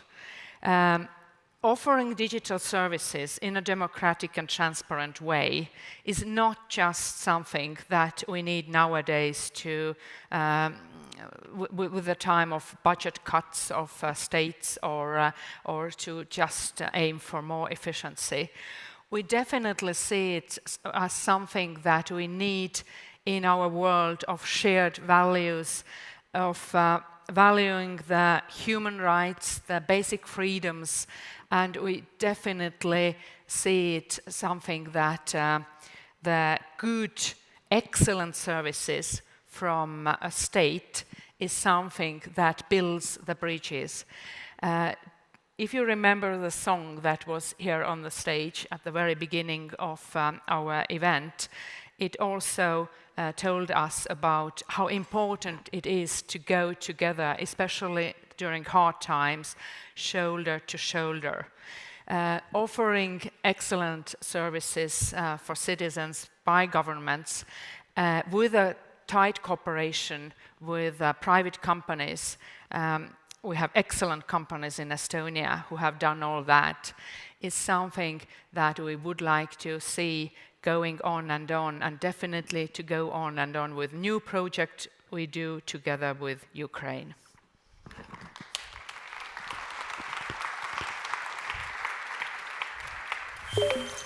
Together, Ukraine and Estonia can inspire a global movement toward resilient, democratic digital states. So please welcome Valeria Ionan, Deputy Minister for Euro Integration at the Ministry of Digital Transformation of Ukraine.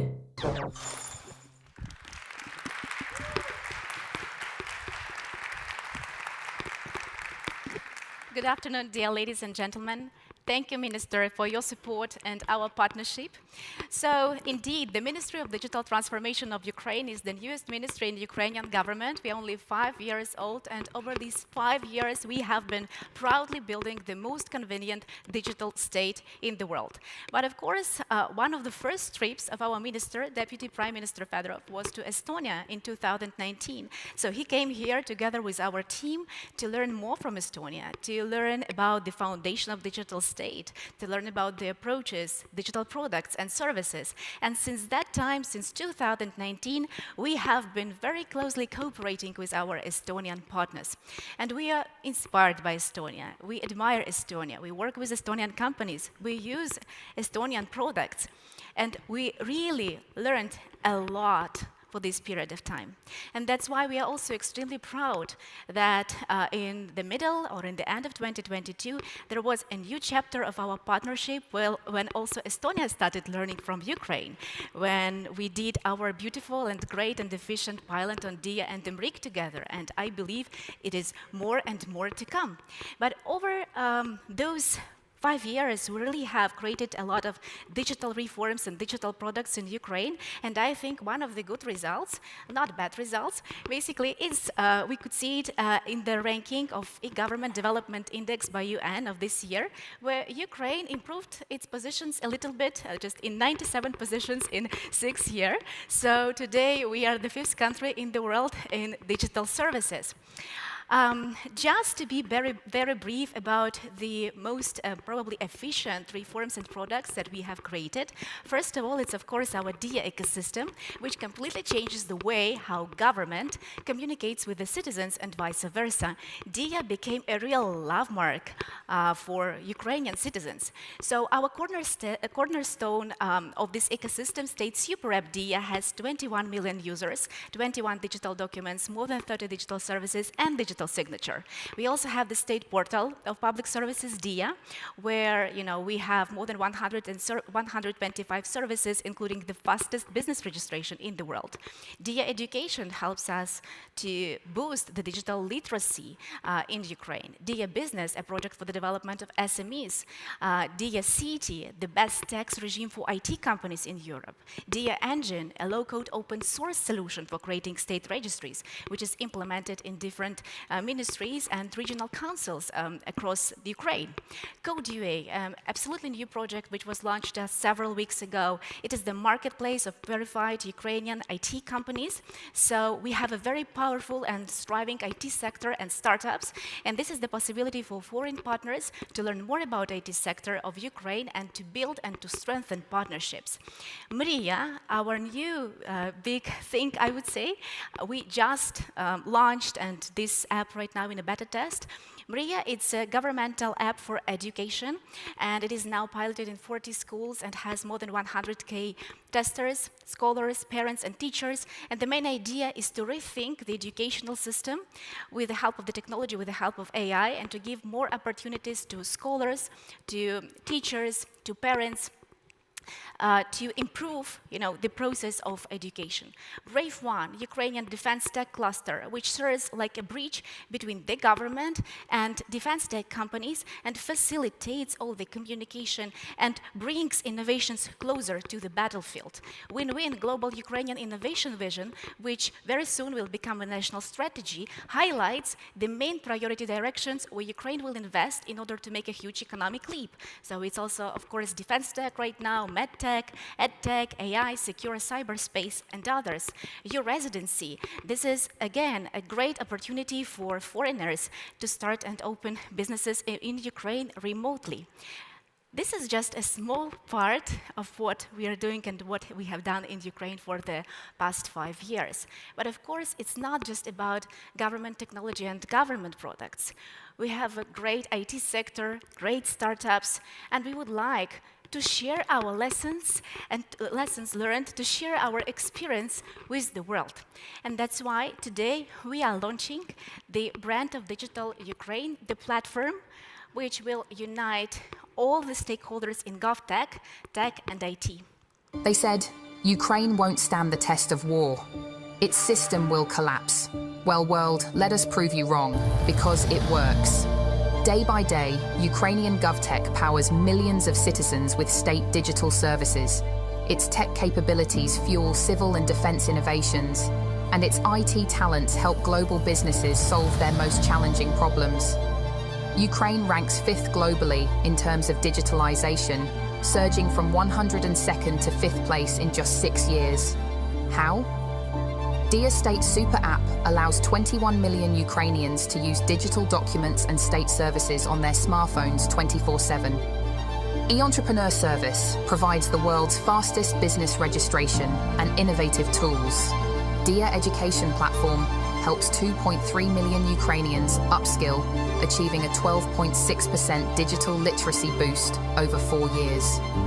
Dia Business earns Ukraine top reformer status among the Eastern Partnership countries. Dia City offers Europe's best IT tax regime. U-Residency allows foreigners to register and run businesses in Ukraine remotely with low taxes. Code UA platform drives global business with the power of Ukraine's tech industry. Maria app strives to be a game changer for the education system, helping millions of Ukrainians find themselves and achieve self-realization. Win-Win implements the Ukrainian step-by-step innovation strategy to win the peace. Brave One, the Ukrainian defense tech cluster that has already registered more than 3,000 developments. More than 200 of them are codified with NATO standards. Under constant cyber attacks, day by day, we advance our digital potential. So that one day you would say, Ukraine is definitely doing things right. Digital State UA, because it works.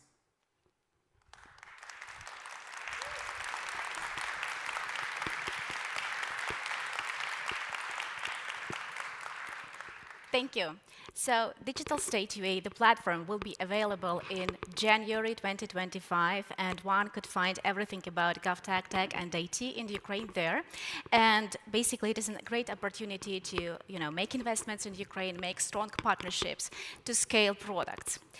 And we invite you today to sign up for the project and basically to know more, the information about the launch and to receive it in January.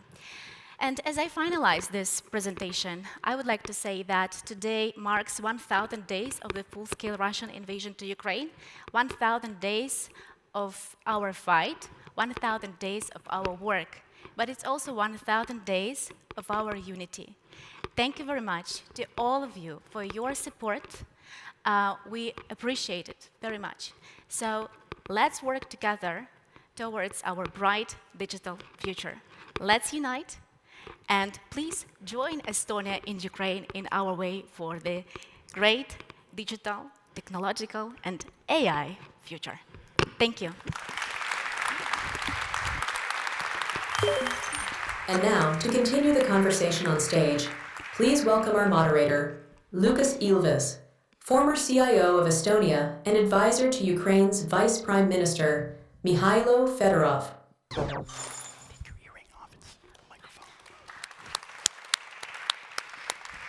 Thank you. This is for me personally. I'm just the humble moderator, but I have to make a personal remark. This is a rare privilege because I've had the chance to see now both Digital Estonia and Digital Ukraine under the hood. What I'm not going to do is I'm not going to give you the juicy answer on who's better. They're both pretty awesome. Ukraine has done amazing things. There's still some work that Ukraine has to do to catch up with Estonia, because Estonia was not built in 5 years. It takes time. But that's not the question to ask, right? The question is not, is one or the other stronger? Because the world is a pretty big and wide place. And the number of countries that follow this joint model, I mean, we can call it initially the Estonian model, but I think it's not just Estonian today. It's unfortunately too small a number of countries. Within the alliance of Western democratic states, not everyone's so tech-friendly, and then there are many who have a different view of how society should be built. So we have a big world to work with together. And I want to ask each of you a question.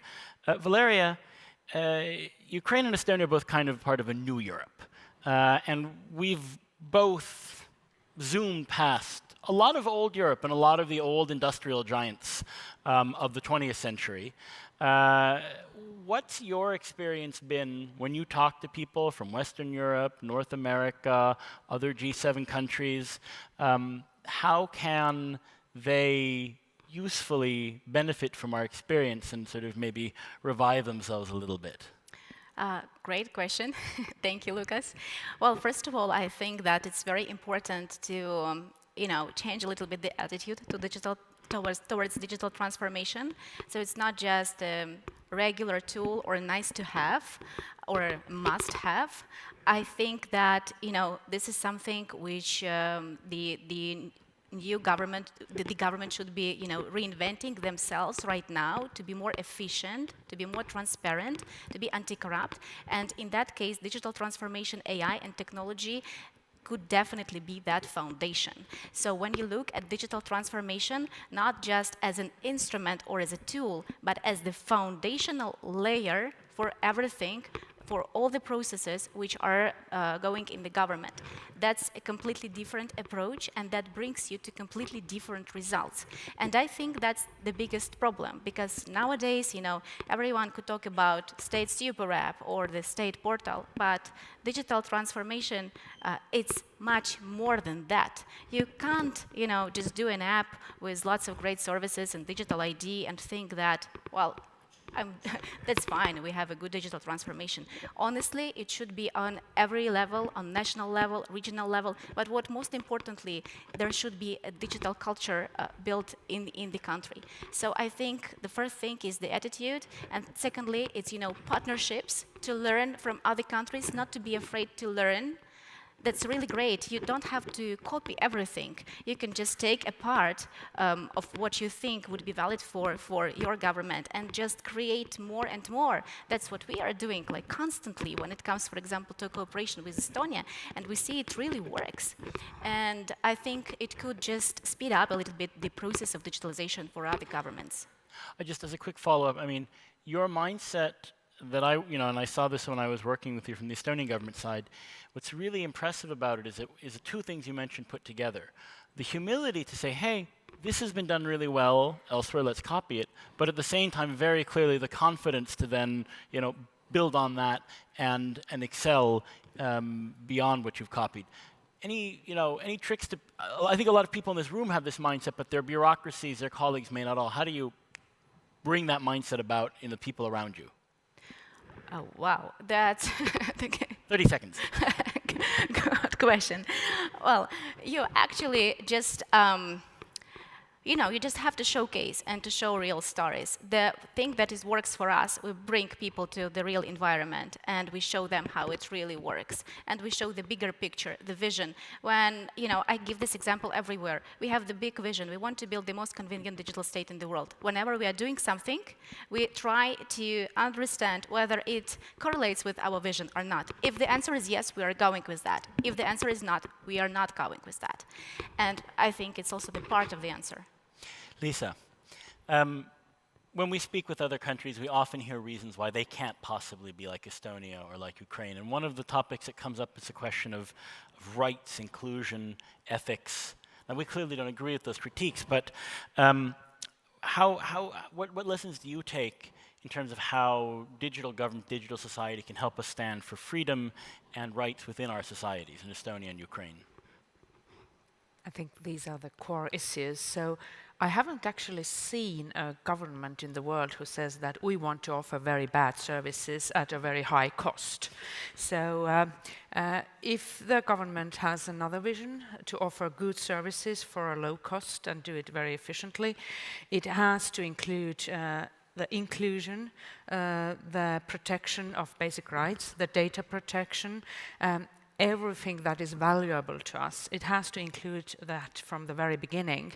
And to start with, please visit Ukraine, visit Estonia, check out everything what is available here, and check out how it really functions.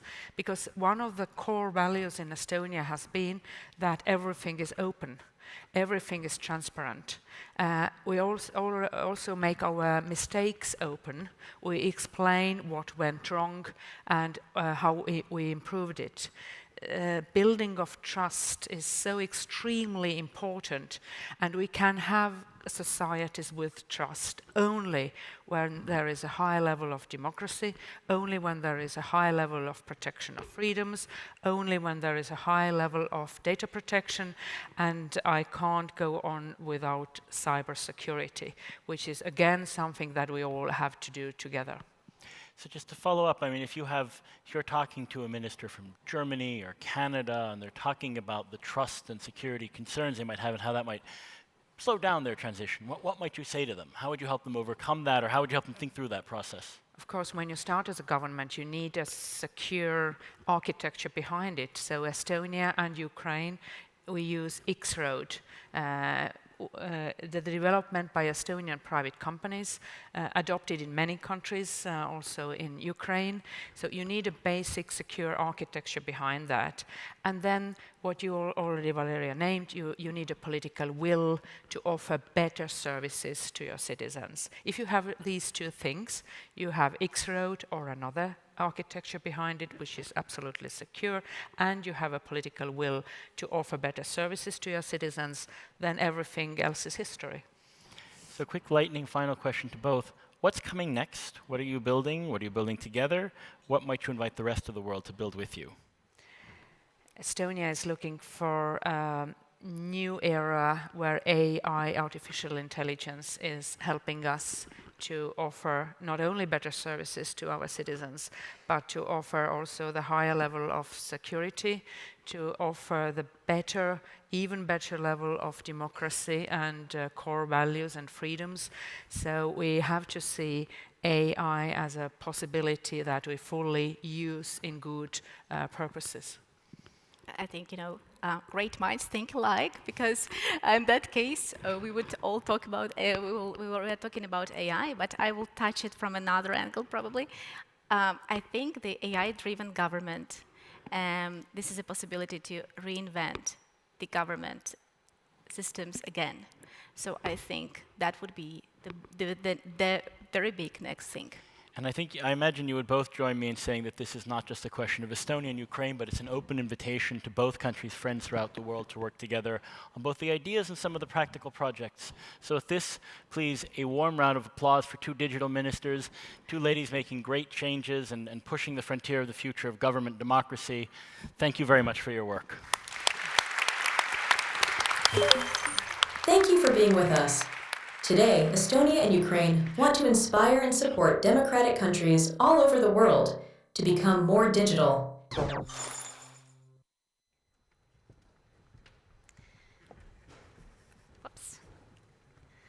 Thank you so much, dear colleagues. Minister Pakosta said that she doesn't believe that some governments want to offer low-quality services for high prices.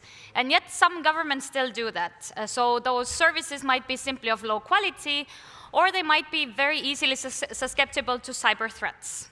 So this next session focuses on growing threat of state-sponsored cyber attacks and their impact on security, stability, and infrastructure. Just some numbers to put down here.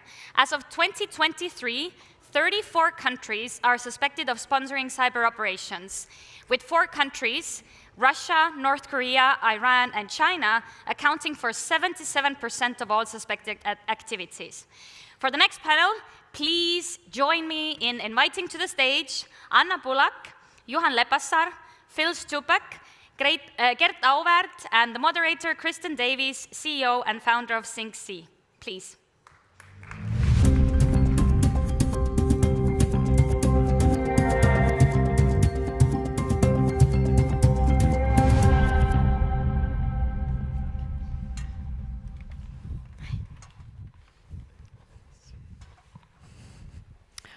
Okay, cyber conflicts. We've just been hearing about this. In fact, it's been a theme all day. We're going to be talking about some of the lessons and strategies, and this panel convenes many perspectives. Here we have national perspectives, we have regional perspectives, public and private sector, but most critically, we've got real-world perspectives, and that's what we're going to be sharing with you so that we can draw lessons and strategies from them.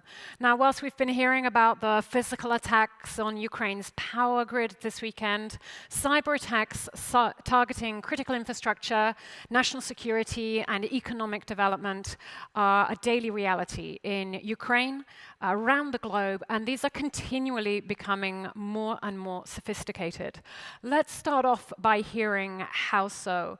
Let's find out actually from a number of you your perspectives on how state-sponsored attacks are growing, how they are evolving, and how their impacts are evolving. Gert, let's hear your Estonian perspective first. Go for it. Thanks, and it's a real pleasure to be here and see such a big crowd, and wonderful always with Tallinn Digital Summit. So, concerning the topic you mentioned, and resilience would be the word I would focus on most, and also keeping in mind what Sandra Joyce in the morning from Google said about the ongoing attacks on critical infra throughout Europe and the Western world. Well, this is the new reality. This is something that we all need to adhere to. This is something that we all need to take into our planning phase. And the main focus that needs to change is at the CEO, at the executive level of our critical infra companies, of our government, to put this risk planning, this new reality where we exist into practice. And we can either mitigate these risks, accept them, or take steps. In Estonia alone, in the first 10 months of this year, we've had 4,950 cyber incidents with an impact. What does it mean? And cyber incident with an impact, it is an incident where the attacker achieves their goal, whether fully or partly, but they get to see something that they shouldn't, they get to steal data that they shouldn't, they get to change data or steal funds. So this is the new reality, and we are simultaneously under a constant sort of wave or threat of attacks from both the advanced persistent threat APTs and also the classic cyber criminals who do it with the purpose of stealing your funds. So these two things simultaneously coming our way.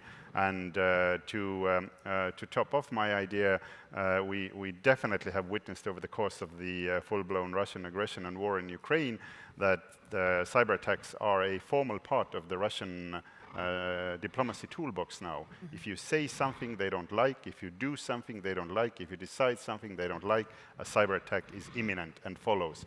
But there's no cause for panic. You can mitigate this, you can take steps, you can be ready, and you can make sure that whether the impact is minimal or that if you get hit and if you get put on your knees, then you get back up, and you get back up quickly and efficiently. With this, I stop. We're going to come to some of those steps that you can do just shortly, but I want to get an idea of how things are evolving.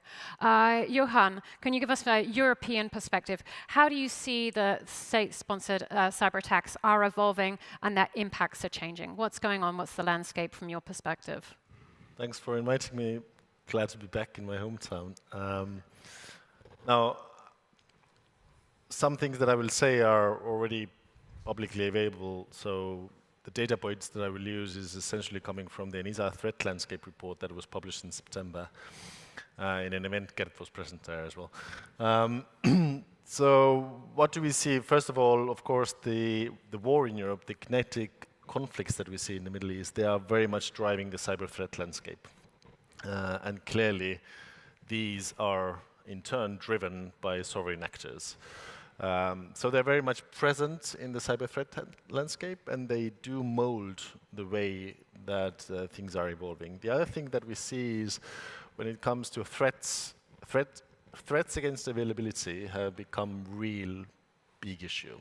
Less impactful. I mean, we see a number of DDoS attacks that actually, they don't even raise an eyebrow, but it's a constant noise, and it's used for political purposes. Also, the other thing that we see is that the boundaries between the threat actors are becoming murkier.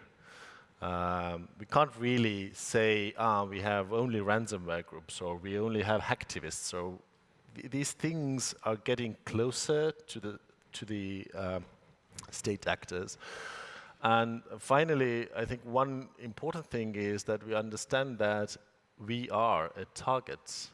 It is not a specific sector only, but if you look at the biggest targeted sectors, it's the public administration, it's our democracies that are under threat.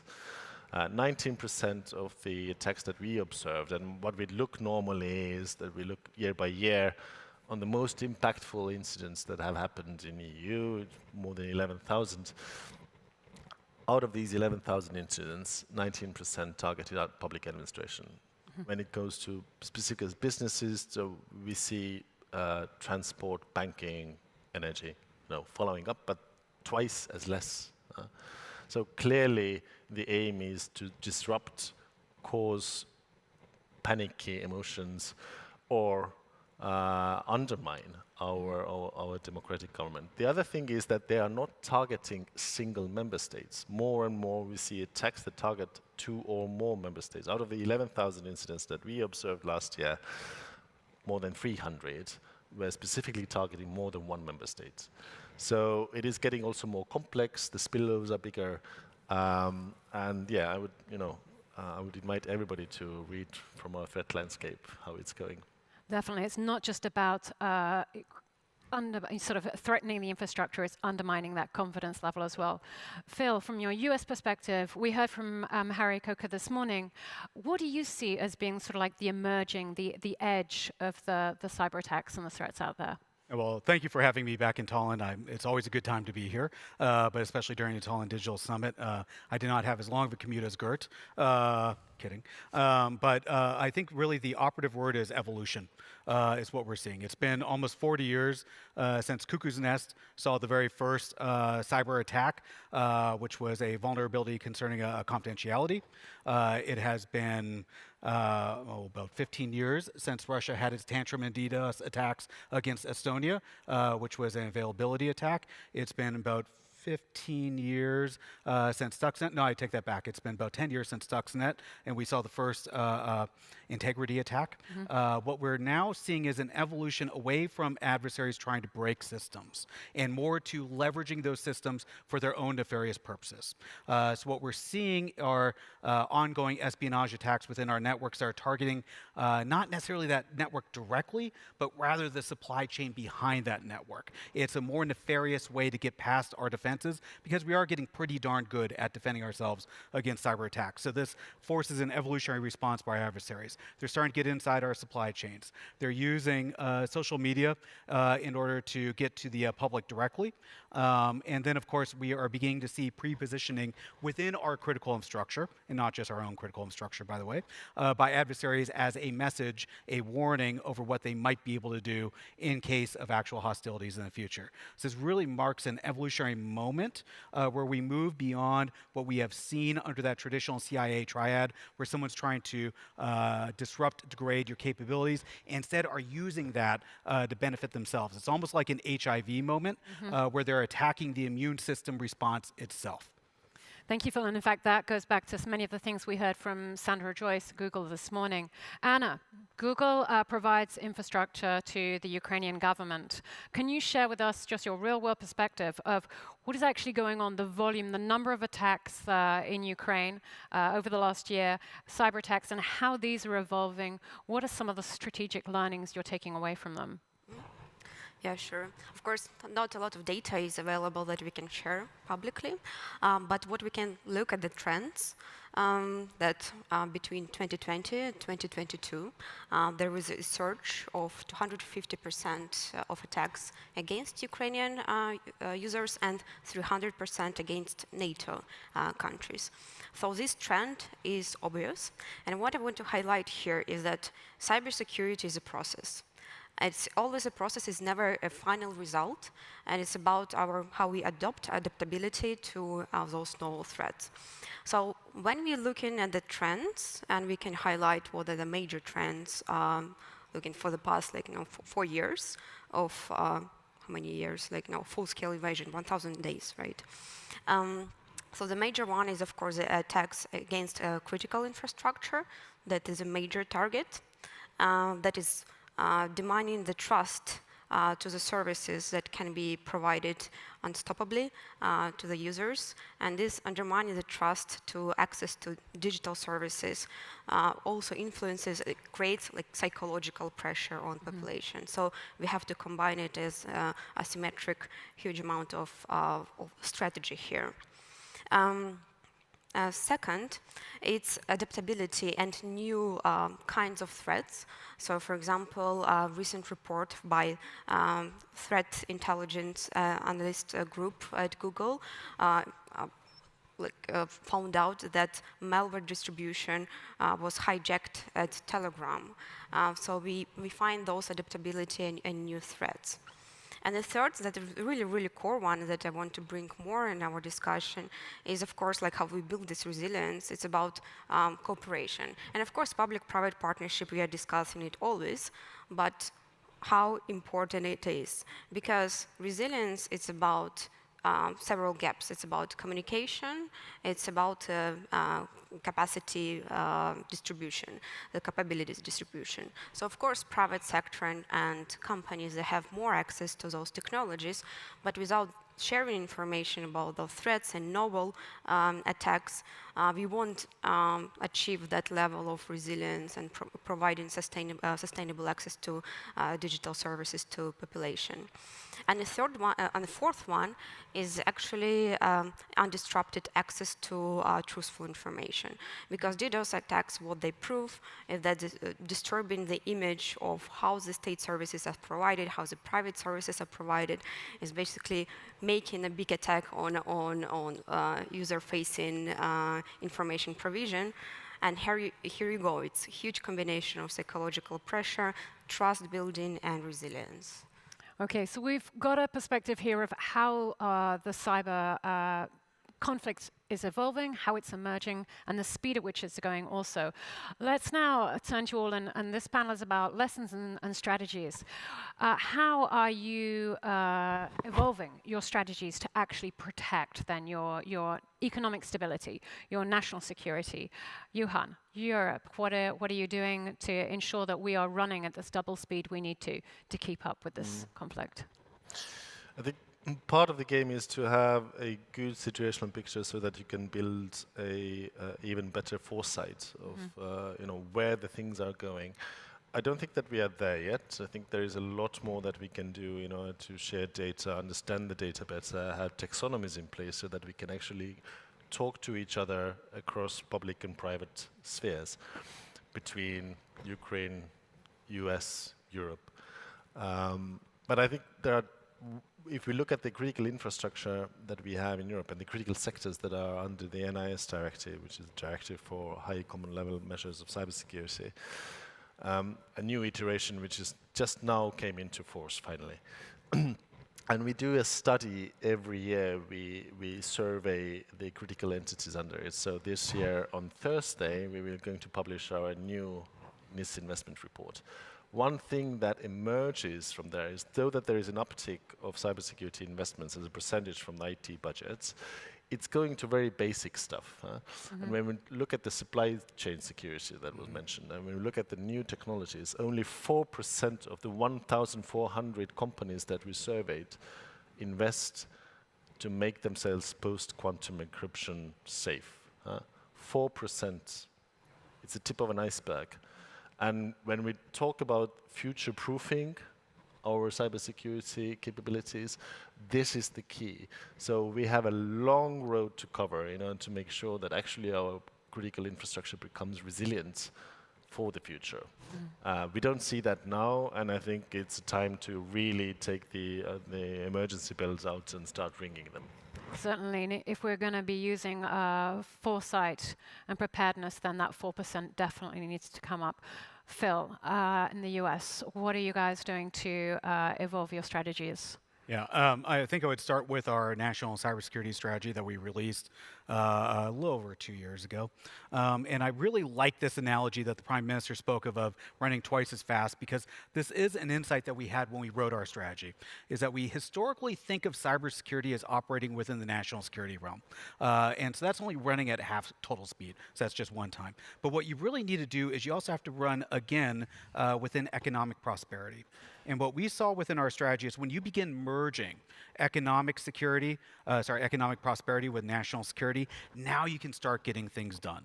When you only focus on one of these issues, you're really just running against all these headwinds. It's all national security. It means everything's classified. You're not sharing it. You're not doing a good job on public-private partnership. But when you're only on the economic prosperity side, you're thinking about job growth, but you're not looking at all the threats of technology that's also coming in. Merging these two together, making sure that you're focusing on both national security as well as economic prosperity, is something that our office has been able to do within the White House to help really pour some gas on how quickly we are advancing cybersecurity as a whole across our nation. So I think that's one insight that we really had. Another insight, this really should come as no surprise to anyone in this room because you've been hearing it all day, is that there's nothing that we can do by ourselves. My country is very self-reliant. We have this idea of a frontiersman on the range, a cowboy, right, acting all by themselves, but you can't do that within this space. We are too interconnected. We are too reliant upon one another, and that's a good thing. So making sure that we're working not just at the national level, also at the subnational level, but also at the international level, so that we're beginning to build a way of thinking about these processes, a way of talking with our colleagues that, again, bring in this national security economic prosperity model so that we're all going to be more secure and more prosperous if we do it right.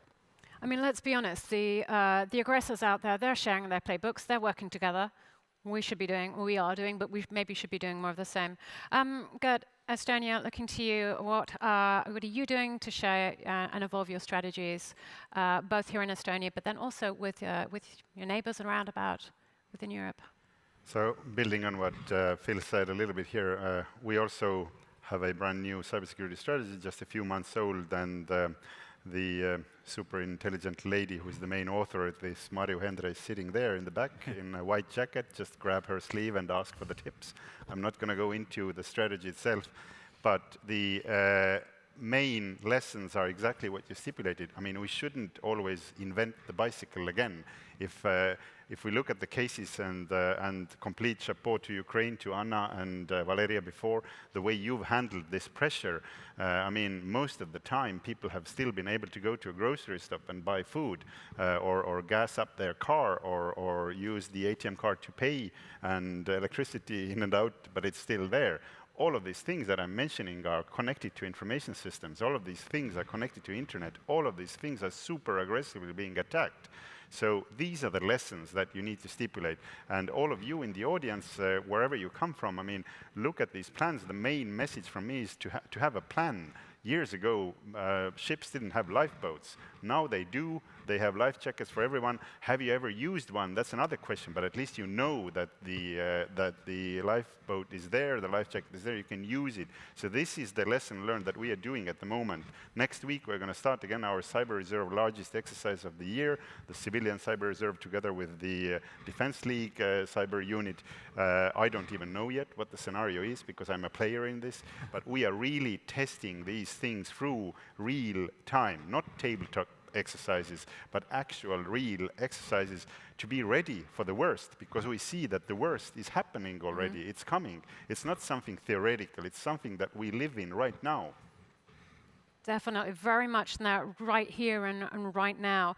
I'm going to pull into now the public and private sector, because we've talked about we can't be these lone cowboys out there on the range. We've got to pull together. And I want us to move over into the part that you brought up just a little earlier, threat prediction, incident reporting, crisis management. I mean, we need to be out there and being resilient, but this foresight that you mentioned, Johan, here, Anna and Phil, representing then the public and the private here, can you share with us some real-world examples of where and how the public-private collaboration is advancing and innovating for cyber resilience? Anna, I'm going to come to you first, Google and Mandiant. Yes. So, of course, at Google, there are several directions that work closely, specifically on these questions. And, for example, the case of malware distribution on Telegram, that information was shared, like, beforehand with government agencies. That's why this continuous cooperation and sharing of information when we spot some suspicious behavior, this is so crucial. But I want to transit a bit even further because, again, cybersecurity, it's an ecosystem building. It's not just about government institutions and technological big players or small players. It's actually about population, small and medium enterprises, general public. And here, what I wanted to highlight, how much of efforts we are putting on providing this education to SMBs on how to become cyber conscious, and even the basic steps of two-factor verification, of changing passwords, of keeping this cyber hygiene, because it starts really from basically us. Also providing quite a good number of educational programs for general public. And that's why this understanding of ecosystem approach to cybersecurity is so crucial, because again, as I mentioned in the beginning, it's about building trust of access to critical digital services. And of course, I live in Kiev, and when we have attacks, and those attacks are targeting primarily critical infrastructure, then we know, for example, after missile attacks, we won't have electricity for the next 2 hours. You have to regroup, you have to understand where to get verified information. That's why it goes really, really aligned with access to trusted information channels, and then there is a disruption there. So again, ecosystem approach. Definitely, and in fact, educating and working with the SME is one way in which we can get that 4% number up, hopefully. Phil? I think every country is going to say the exact same thing, which is we're terrible at public-private partnership. So let me say, in the United States, we're terrible at public-private partnership, but we are far worse 1,001 days ago. We spent a lot of cycles within the White House thinking about, should we go public with the intelligence that we have that Russia is about to invade? And we decided to do this because we wanted people to be ready. But now what do? You've told the world that Russia is going to invade. How do you prepare for invasion day +1? And so that's when we really began working with the private sector extensively. And the idea here is that historically, private sector doesn't overly trust government. They think if they share something with the government, we're going to use it against them in either regulation or bringing a lawsuit against them, right? It's not going to be in their overall interest long-term to share with the government. From the government side, do we necessarily trust the private sector? Are they trying to just make money off of selling me another product that I already have 5 copies of, right? But here, it was a breakthrough moment 1,001 days ago when we began sharing with the private sector and telling them what we knew. in providing this level of intelligence that we have not historically done. And we began reading in a lot of CEOs to classified information so that we could share individual information of we think your sector is going to be targeted this way. We think your company might get hit this way. And what we began to see was this melding of data. There's a lot of good data in the private sector, probably far better than what we have. But when we can have that trusted relationship with the private sector, we can begin melding together some intelligence that they have and we have. We start to have something very interesting. And that becomes almost like a weather report. We can tell you that there's likely to be a tornado in your area. You need to decide, does that mean do I board up the windows? Does that mean that I go into a cellar? What does that mean for me? But we should be able to share that information with the private sector. And the one benefit of 1,000 days ago is that we have begun to do that. We have new tools like the Joint Cyber Defense Collaborative that CISA runs that brings together the private sector into a digital room so they can share what they are seeing among various players without having to worry about antitrust or regulation or anything else there, because that improves the overall defensibility of each of those companies. So that's something new that we are doing. We are still seeing the long tail of where that goes. Obviously, I think it's a far better world now that we have unleashed this capability of melding together that public and private information. And hopefully, I can tell you in 1,000 days from now that we are far better at public-private partnerships than we are today. Okay, so see you back here in 3 years for that check-in. And Gert, here in Estonia, the sharing public-private, are you sharing data and information like the US Phil here? What are you guys up to? Absolutely. I mean, we are not alone in this. There are no borders in cyberspace. And the same attack, I mean, with Latvia and Finland, for me, it's basically we are the same country because the same critical infra operators, the banks, the telcos, all of them are the same operating in Riga, in Tallinn, in Helsinki, so on and so forth. And with the US as well, whatever attack comes our way, we need to give them the heads up or vice versa. And with Ukraine, naturally the same. It's a constant evolving sort of living being where we operate in. But I would love to touch upon the supply chain element as well with a few words. I mean, and coming from a national perspective and even narrowing it down to the SMEs and to the critical infra companies, the number one lesson learned for us is that so many dependencies exist there that the CEOs of the companies have no idea of. So perhaps during the last 2 years, they have hired a chief information security officer. They have bought in some services to protect their systems. They have built the sort of shield around them. But they are clueless that the accountancy firm that is providing their accountancy is completely vulnerable. And in the contract between the two companies, it's not even stipulated. So these are the cases, these are the sort of the psychological realities hitting home now that people have to think about this, that I can't only protect my own home, I sort of have to protect the whole village, then the whole county and the whole country. So these are the lessons that we are learning in this developing times. Definitely, and as you just said, in fact, there is sort of no borders when it comes to cyber conflict. I would love us to think about this now, because in the lessons and strategies, we've been thinking about it from quite a national perspective, a public and a private sector. But of course, we know that these attacks now, and part of their evolving, how can I say, sophistication, is that they spread across borders. So let's drill down into that. Johan, how here in the EU are you increasing public-private collaboration? What else are you doing to actually mitigate the risk of cyber conflicts escalating across the European borders?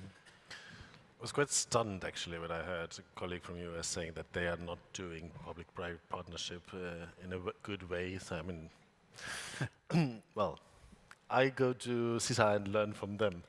Let's say that. So I think there are structural measures that we have put in place, which the legislature actually has put in place in order to ensure that we do have cross-border collaboration, exchange of information. The CSERT network, which is one of the oldest cross-border networks in the world, actually, was established by the NIS1 directive 2016. Is the maturity there? I mean, they still have a long way to grow, I would say. But I think we do have structural measures at the technical level, and now with the NIS2 also at the operational level with the Cyclone, which is essentially the executives of and the cybersecurity agencies of our member states. Now I think the shortcoming of the current model is really that when it comes to public-private sector partnership, these are existing in the national level, but we don't have something similar when it comes to a transnational level. So we are building it up step by step, and I think we are building it up in two ways. The first is we are running something which we call the Trusted Partnership Program. I'm very happy that Google Mandiant is actually one of our partners, together with a number of European actors and other American actors. So that's part of the road we are taking, something similar that CISA is doing in the US, for the benefit of actually of these structured networks that I've just mentioned, for the CSERT network, and not doing it for ourselves, we're doing it for our member states. And we've seen that when they are attacks against the infrastructure that we all share in the digital space, it is useful to have a one-stop shop where the owner of the infrastructure, the service provider, can come to Europe and brief what is happening, and all the 27 member states are there. And on the other side, we are trying to upgrade our partnerships with our good allies and partners like the US. Signed a year ago a cooperation arrangement with CISA, with Ukraine, with triple CSP. Yeah, wow. I remember this, and the Security Council. So I think we need these kind of multiple level arrangements. As Gert said as well, we need to train and exercise now so that when, part of my French, shit hits the fan, we already know who to talk to and how to enable quick responses, because I think that's crucial. I mean, the pace of things is getting quicker and quicker. Our response need to be quicker as well, and I think we are not yet there in this sense. Plus, of course, when it comes to the overall, frameworks, I think we need to become better at also utilizing the private sector experience of understanding, do these policies work? Do they add value? And I just take another commercial break and and invite everybody to participate in our public consultation that we just launched. It runs up until 9th of December. And it's about the technical guidelines that we are building on top of the implementing act of the NIS2, which is focusing on critical entities in the digital infrastructure. So if you have a stake, if you have an understanding what works, what doesn't work, please take part in our public consultation. Okay, fantastic. And continuing on this theme, I think of information sharing in order to build out the foresight there and to try and stop the escalation across the borders. Anna, Google's working then with many organizations, including those SMEs that are working across the borders. What are you guys doing to try and stop the risk of these cyber, when maybe we see organizations being hit and affecting them across borders? That's actually where it's critical for local team to be present and to have this all continuous information exchange. Its first step is building protocols for information exchange. As simple as it is, it's only 3 months for me at this position, but I see how we effectively cooperating with government, and I think that's a baseline that you have to nail. That there are so many teams at companies, there are so many teams at government sector. So it's first is building communication. Because again, how resilience is built, it's communication, it's shared values, and I think what I would like to highlight is that with what we see that cybersecurity attacks are highly geopolitically driven. They can be directly state-sponsored. They can be through proxies, but they are highly geopolitically driven. So we are located in the area of geopolitical unity.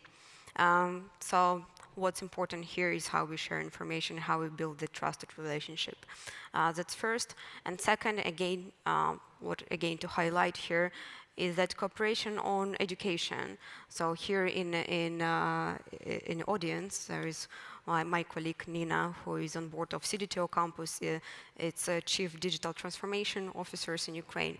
It's a distributed network of chief digital transformation officers with whom we are cooperating that distribute all these digitalization frameworks.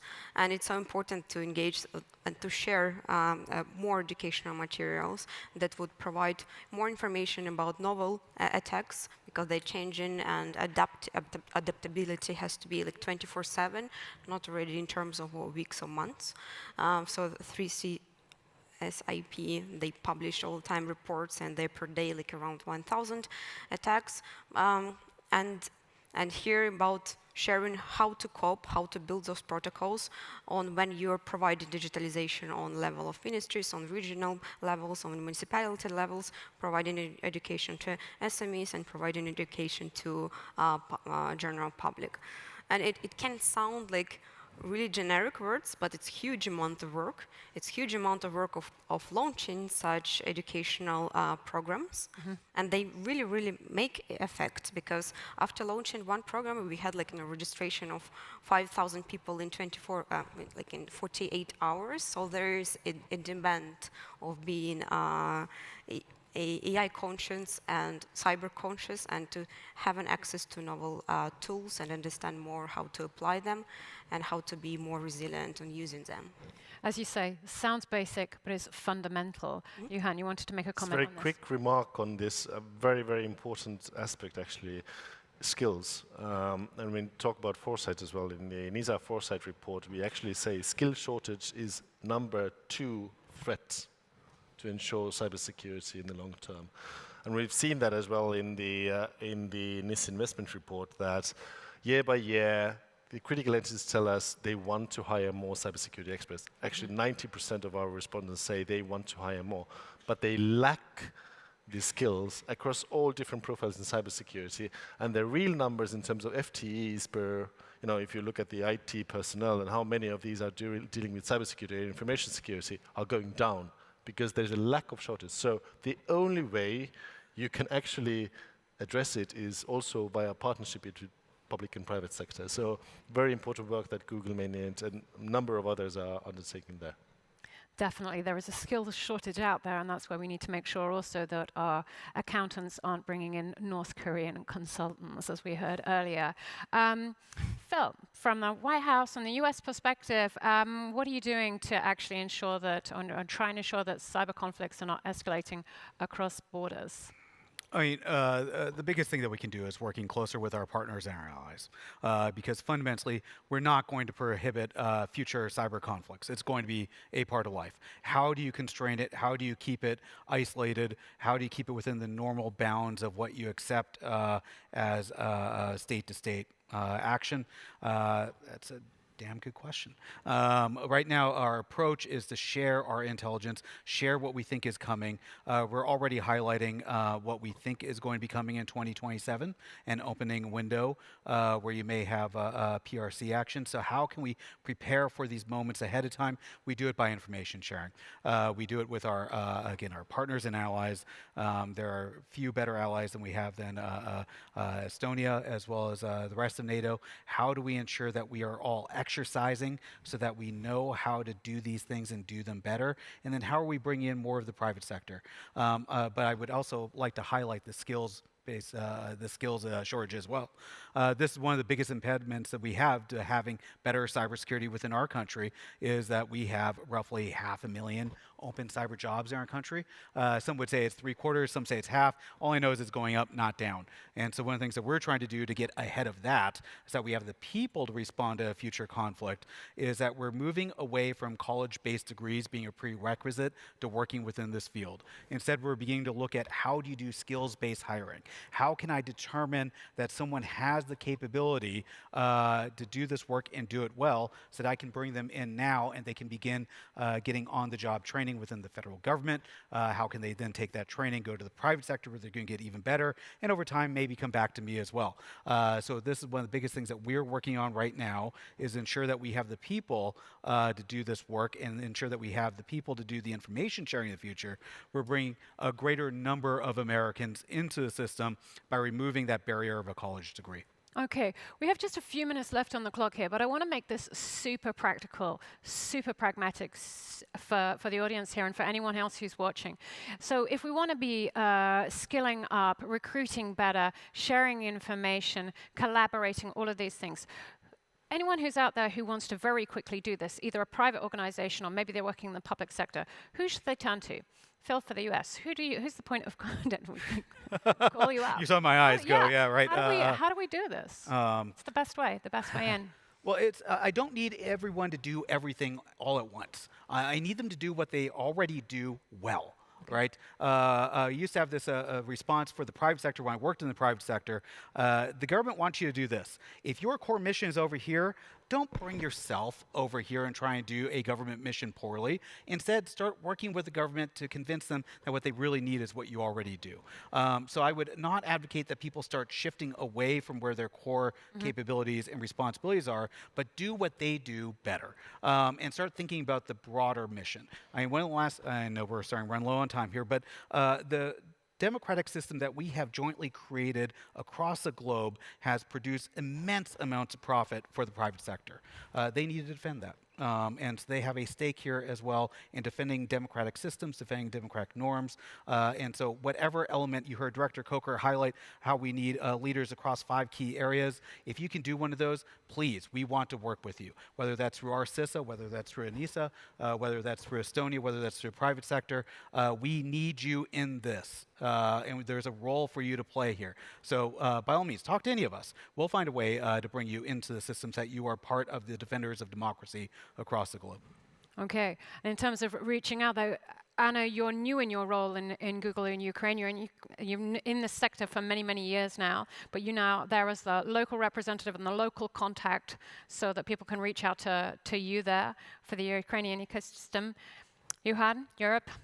Well, we have the European Cybersecurity Skills Framework that describes the 12 profiles across cybersecurity. 14 member states have already adopted it. Ukraine has adopted it. A number of training institutions, ISACA, IC Square, have adopted it. So look into it. You will definitely have a role to play in cybersecurity in whichever background you have. And I totally agree. We need a diverse set of skills in cybersecurity. It's not a techie subject anymore. So there is an instrument, there is a framework that helps you to get there. Okay. Gert, here in Estonia. Well, in Estonia, we are small, 1.3 million people, and the whole system works on who knows who basis. So there's about 3,000 people who are active in information security. They know each other. That's one. But what we actually want to achieve is, when we do the penetration testing, red teaming of the critical infra companies, we always procure this from another company providing this service. And we put the 2 and 2 together, and it's all. I should actually be at one of this reporting right now. It's ongoing, but I'm here on stage, 2 things at once. But the thing what we want is that this relationship to thrive, that the one Estonian company or European company or American company who provides this IT and cyber service would work together with this classic industry company who knows maybe not so much about IT, but is producing its own fair share. And this is where the collaboration, and of course the Ministry of Digital Affairs and Justice and RIA, the National Cybersecurity Center, are very glad to assist and sort of make this happen. But we want private cooperation also to thrive, not just private-public. Well, thank you very much to the 4 of you for sharing your perspectives on how the cyber conflict is emerging, the real lessons and strategies, things that people can practically do to do this. It's been a fantastic panel. Make sure you connect with Anna, with Johan, with Phil, or with Gert here later on this afternoon. Thank you so much. Thank you very much. Thank you. Thanks a lot.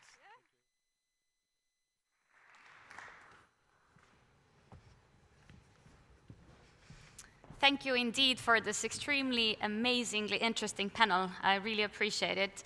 I think one of the things that we have been discussing today, it doesn't matter if we speak of digitalization, if we speak of AI and the skills needed, if we speak of cybersecurity, we realize that the common factor that we are missing are the human skills that we need to train better.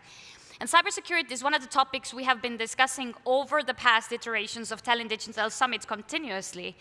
But defense tech is something that hasn't been a topic at this level in the summit yet. But defense tech has to be one of the most fastest growing and most adaptable sectors currently existing. Today, it has been 1,000 days since Russia's war in Ukraine. And I believe it has made us realize, among other things, that we must be prepared to innovate also in times of war. For instance, the Estonian government has launched a new defense tech fund. We are ready and willing to invest into also lethal technologies, which is only something that 2 other governments in all of Europe are doing, namely Denmark and France, with their defense tech funds. So the next session focuses on defense tech sector and the new innovations coming out of this. We speak about AI, cybersecurity, and autonomous systems, and how they are reshaping our defense strategies and global security.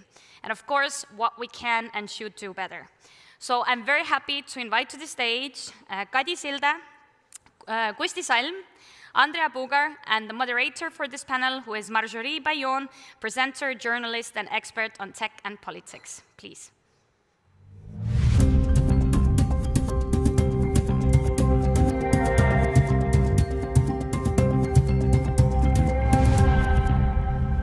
We are back here on the stage of the Tallinn Digital Summit. Of course, we have just one of our panelists being mic'd up and is going to join us to stage. Well, yes, indeed, Sandra, the battlefield of tomorrow is being coded today. A perspective which almost seems as political sci-fi when war is literally back in Europe geographically.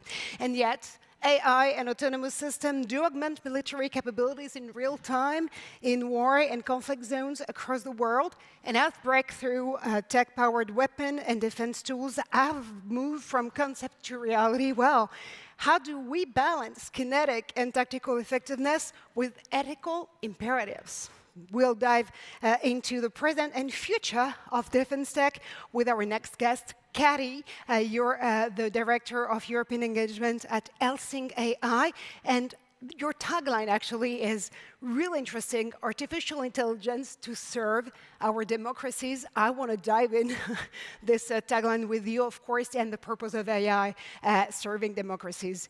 Kusti Salm, you actually joined us, fresh from actually the airport. I do understand. You're the CEO of Frankenborg Technologies, and you're betting on, quote, tech to win the war, redefining air defense technology solutions for national defense and critical infrastructure. You currently operating in Estonia, Latvia, and of course, Ukraine. And Andrea Bugar, your SVP HO Defense, Digital Germany and International Airbus Defense and Space GmbH. That's a very long title, but you have an amazing story to dive in. And that's actually what I want to do right now, because we're going to dive into examples so we can have a better idea of how tech is actually empowering defense teams and the military on the battlefield, but not even on the battlefield, because actually what you're working on with your team, Andrea, right here, right now, are solutions that are currently being developed to provide to governments and defense departments. We're going to dive with you into something quite amazing. It's called Combat Cloud. Yeah, I'm glad to be here and to talk about something we are working on and is, of course, key for our future. And I think the slides are looking a bit strange. It's only up here. Okay. We still have slides. Well, okay. So moving on. So the if it works, it might. Well, technology. No. Okay. Yeah. So. Unfortunately, today military operations call for collaborative, more efficient and digitized, secure, cyber-resilient battle space across land, air, maritime and space domains. It's not anymore like in the past when really Navy, Army and Air Force were doing their things totally separated in most cases. And the collaboration is key for the future mission management and smart decision support.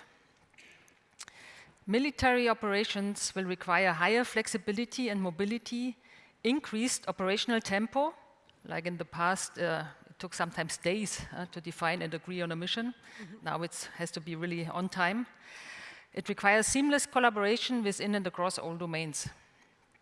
They will be carried out in a complex environment which requires agile and fast decision-making, coordinated interactions across all domains in order to achieve common mission goals and effects.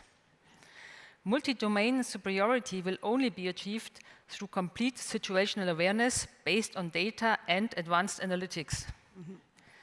Milliseconds will make the decisive difference between survival and destruction in a contested military environment. Therefore, future warfighting requires a far higher degree of automatization and integration throughout the mission cycle.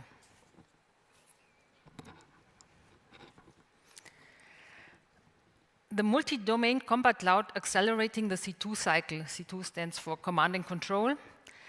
To tackle these challenges, we from Airbus Defence and Space are working on a multi-domain combat cloud. And what do we mean by a multi-domain combat cloud? So it's not really what we compare as a commercial cloud. It's really a bit more complex and has different requirements. Hopefully, it's a little bit more complex than that. And what will be the operational benefit? So what is key? It's a dot connectivity, a dot-based elaboration of a cloud environment, and therefore far more than we just see for a network-attached cloud environment for storage of valuable data.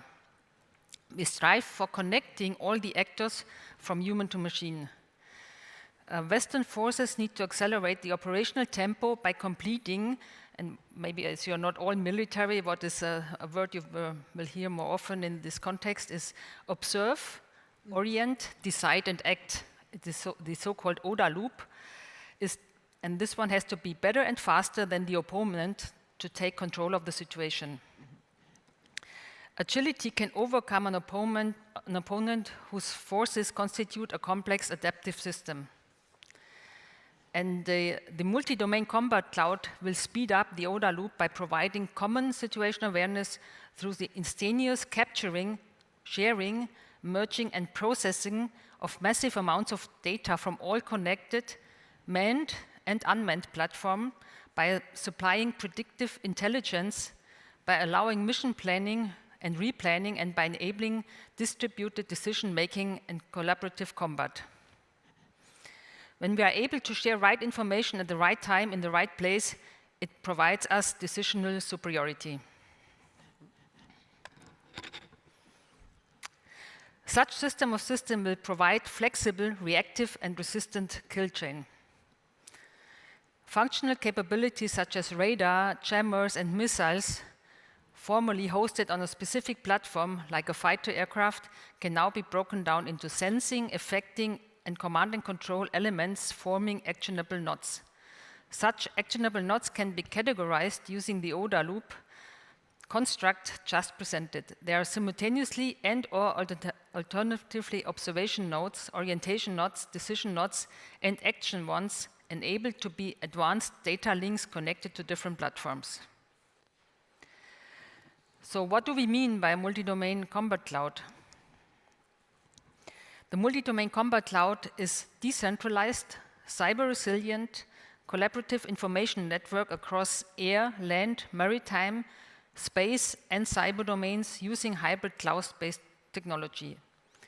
The aim is to enhance situational awareness, decision support, and connectivity with stronger cyber resilience. So the combat cloud enhances the defense power by really connecting the battlefield, by connecting all the dots together to enable real-time exchanges and therefore a fast decision process. And of course, strong effectiveness. So at Airbus Defence and Space, we believe that achieving this vision of fighting in a multi-domain or joint all-domain environment with cutting-edge technology requires an integrative and incremental approach with full transparency. Mm-hmm. And of course, what is key, we cannot leave the current assets, and it will not be a total change of all the system. That means we need to make sure that we also, the current platforms which are in operation are integrated in this multi-domain combat cloud system.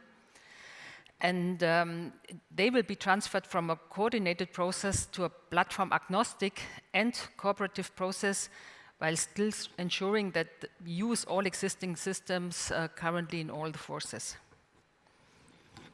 And I hope by this we can give now a good start for a discussion. Yeah, I mean, totally. So now we do understand how actually a lot of different nuanced and a lot of different layers of tech and defense tech do actually operate into one military operation, and how can it also interoperates? Because there is a lot of different layers of technology out there, and maybe a government or a military department is going to choose several different companies to operate various different parts of its defense system, and then they need one place to actually be able to, manage it all. So that's definitely what you are willing to do at Airbus with this multi-domain combat cloud. And now, Kusti, actually tech to win the war. Well, that's quite a catchy, but I want to dive into it and try to understand really what it's all about. Because at Frankenberg Technologies, you're actually providing those multi-layers of defense tech. But how do they, again, operate? What are they all about? Well, thank you very much. And first of all, thank you for the invitation for this incredible flagship event in Tallinn. So we're very fortunate to be here. The way we think in Frankenberg in the strategic situation is fairly simple. The time is over for preparing, for contributing, for securing. If we want to confront Russians, Chinese, and other murderers of the world, we need to build something that will deter them militarily. And the only thing that deter people in the war is the prospect that you're going to lose it. And this is how we see it. So now I take an opportunity and I ask a question from the audience. So what do you think is the biggest structural problem with current Western military industry? Good question, though. Do you have? There are many from the industry. You guys know it well, I'm sure. Any clue, anyone? No answers? Okay. All right, I'm going to tell it myself. First, things are too expensive. Okay. Number two, and this is interlinked problem, they are too little of supply. So, and it's fairly clear that Russians have put their emphasis on something that is not high performance and little of supply. Their focus is on high supply and lower performance. And this is how they're going to suppress the livelihood out of Ukraine right now. Can we put the next slide? How does it work here? Oh, I think I can help you. Oh yeah, thanks. Well, a remote is definitely another weapon, but stage one. So. Well, and we have identified that the problem in the market is clearly the highest when it comes to aerial threats. The all air defense infrastructure throughout the last 50 years were built against the threats that were mounted on helicopter, fighter jets, cruise missiles, ballistic missiles. And all of them were very scary and very good and high performance. But the fact of the matter was that they were measured in thousands or very low tens of thousands. And inherently, there was one element. Always the missiles to take down the aerial threats were cheaper than the targets themselves. Why it's important? It's important because it gave Russians, and also, looking from the West, the incentive not to, manufacture 1 million helicopters, because you knew that it's cheaper for them to take them down, and it's not economically effective. So this has been now turned upside down. The introduction of Shaheds, Orlan, Shaheds, all the FPV variants are in millions, in tens of millions now. These are the things that did not exist before, and the only remedy we got against them are the same old missiles that cost hundreds of thousands. And until we don't have cheaper solutions, this is gonna remain like that. So these large green bubbles did not exist before the war in Ukraine. Okay. And that's why there are no solutions against that. So what we are trying to do in Frankenberg, and I encourage all the other companies around the world, especially in Europe, to do the same in their categories. No, I don't know if you know this guy, but I think this is very spot on when it comes to, what does it mean for security in Europe. And what I encourage all the others to do, we need to make things cheaper. It doesn't matter how good it is, 70% good and in your warfighter's hand is better than 100% good and only existing in the Excel spreadsheets in 2035 deliveries. And we need to manufacture everything more, and not more in terms of 10%, 12%, 8%, as the current incumbents in the industry have done. Throughout 1,000 days of warfare, there is no functioning market economy in the defense industry in the West. We need to do things 100 times more, 1,000 times more if we want to win the war against Russia. And this is something that we try to do in Frankenburg. Thank you very much. Well, now we know what Frankenburg is all about. Let's turn the mic to Kari, actually, because again, I really want to know what you know, like you are putting us, I mean, below this or behind actually this idea that AI can serve democracies. Of course, AI can be a lot of different things, but once you're actually trying to mix and match it with saving the world, basically, and saving democracies and being on the good guy side, what do you have here? Thanks so much, and thank you for having me. I want to caveat everything I'm going to say with one small fact, which is I'm 2 weeks into this job, so I'm definitely not the most eloquent speaker on Helsing AI, but I do have one thing that no one else in Helsing AI has, which is I'm the first and the only Estonian based in Estonia.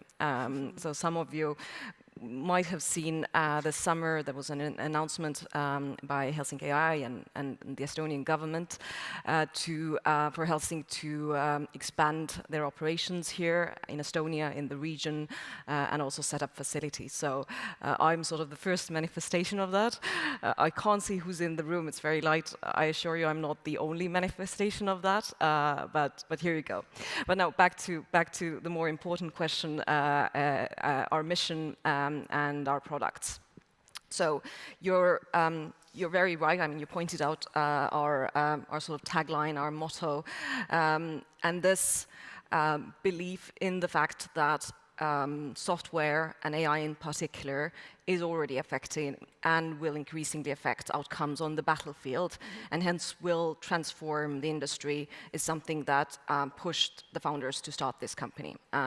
It is, as our motto also says, not just technology for any country. We're not willing to sell this to anyone.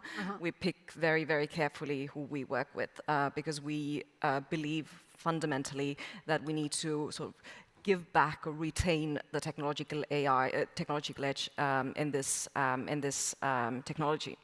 Now, what do we do? And to be honest, one of the main questions I get from people when I've told them that I'm joining is, so what's your product? What do you actually do? The second question is why I'm moving to Finland, but that's easier to clear up. And when you look at our presence on the internet, when you look at what our founders say, we are quite tight-lipped about our products. And one of the main, if not the main reason for that is that we work very closely with Ukraine, which means that we don't want to put too much information out in the public. But I'll still give you a bit of a sense of what we do. We work across multiple domains. We have our own sort of, let's say, own standing separate systems, both on reconnaissance as well as strike capabilities. And then we work also with defense primes, such as Airbus, with whom we have excellent collaboration. So our belief is that, yes, we need mass, but we need intelligent mass. And for that, we need to help make existing platforms more intelligent, for lack of better phrase, but also we need new capabilities that can produce at mass quickly, and we're seeing the effects in Ukraine. There you go. So now, I mean, earlier this morning we were tackling also a question about defense tech with Cecilia Bönfeldt from Digital Europe. And this entire idea was, of course, now the European Commission does have a defense commissioner, but seems to me that we're probably more ready as European and member state to create or to actually be able to build a European defense tech team more than a European defense per se itself. what's your take on this? I mean, do you think that you guys, I mean, being corporates or being startups, can actually bring or make a difference in this domain? Can we build a coherent, ethical, and secure defense tech ecosystem in Europe for Europe? Who wants to dive in first? Wow, I'm raising eyebrows, but Kati. Yeah, I can go. I mean, we absolutely do believe that. We, I guess, also are showing that in practice. I mean, let's say the ambition of the company is to be a pan-European company. Before setting up shop in Estonia, we already have presence in Western Europe, also other locations, but we are seeing that it is possible to do. Not easy, but possible to do. The problem in Europe, when you look at what the European Union can do, is it has a lot of money, but that money in defense predominantly goes into R&D, which is absolutely necessary as well. But at the same time, companies like ours also need contracts. So for us, the key is how do you switch from this sort of grant-based, R&D-based funding from the European Union's budget to actually getting contracts for companies that will deliver actual capabilities for countries. Maybe to add on, we are working on the FCAS contract, which is a future combat air system, which is today a Spanish, French, German program, to make sure that we are working on the future, on how to better defend Europe. And it's a long-term project. Key is that we are already using today components for an earlier availability, as FCAS is more the long-term project. So, I mean, to be quite honest, how can we make it happen? How can we make it happen? Actually, I mean, are we on the threshold of making European defense tech a reality in terms of ecosystem? Well, I think when it comes to European defense tech and where we are, then the wake-up call has been extremely low. It's type of sort of a very slow Sunday morning where you actually wake up like, I don't know, 4:30. There are some good things that have happened. 2017, there was the introduction of the defense fund. The NATO has done incredible stuff. Kadi helped to set up the Diana thing. The NATO has set up the venture fund for 1 billion euros. But still, I think the predominant items in this discussion are twofold. First is the introduction of the term dual use. Well, what it essentially is doing defense without doing defense. So it's the whole nature of being apologetic about defense. We somehow are, or not we, but there are many people who still are a little bit afraid of doing this, allergic of doing this, somehow are keeping distance with that. There are these sort of moral dilemmas that, we should be doing defense, but we couldn't do any defense that would somehow harm people. That is, well, it's not going to function like that if we have the mission to somehow secure Europe. It's slowly moving. I think here in this stage, I think it's a good example. This conference has been ongoing for, well, many years. But it's the first time where it's a dedicated panel for defense tech. And this is ongoing, I think, with every single European conference. The defense tech is taking the sort of more prominent stage. Clearly, after 1,000 days of war in Europe, this is too slow in all parameters, but at least we're moving to the right direction. And I think on this, I have a good example on how to use commercial products and to militarize it and to save years of development. As we know, in the past, we have developed NH90 and Tiger as pure military products, which took decades. That's why it's called NH90, because it was started in the 90s and fielded 20 years later. And now, for example, this week we fielded an H145 in the military version to the German army, which is a derivative of the commercial 145, and the development cycle was very, very short. Well, actually, yeah, I mean, the defense sector has always been a great R&D, sandbox to develop, test out all those layers of innovation and breakthrough technologies, of course, and then probably at time of peace use it in a different, like features and applications. And during many years, there was no sense of urgency, which has completely changed. Actually, that's a very good one. This sense of urgency changes everything when it comes to your own breakthrough technologies and the way you can actually have them come across the market. Either also, when it comes to your customers, who are basically governments and the Defense Department, this sense of urgency, they need them ready right here, right now? Well, I think if you think of how the market might evolve, and what's the problem with the European market? It's very fragmented, and the way the market functions is that there is no of the large defense primes who would wake up in the morning without a contract. This is not how you do the business or product development in other sectors. The defense sector is the only standing behemoth that only does things if you have a product. In all the other sectors, it works that you sense the market, you see where the demand is, you want to sort of somehow design or mend it. And this is slowly changing. Helsinki has raised hundreds of millions for in-house product development. Well, we are healthily financed to do that. And there are many others, especially US. And this is how the new products that are not defined by the customer needs, and the customer needs in defense is not, half a page of requirements. 600 pages of technical data, what you need to correspond to. And then we are all, somehow puzzled why things are so expensive and they are so interoperable and not interoperable and so forth. And this is changing. And the faster it changes, the better benefits it brings, the more venture money is gonna come to the market. And this is also that is gonna shake the incumbent the primes. Kari?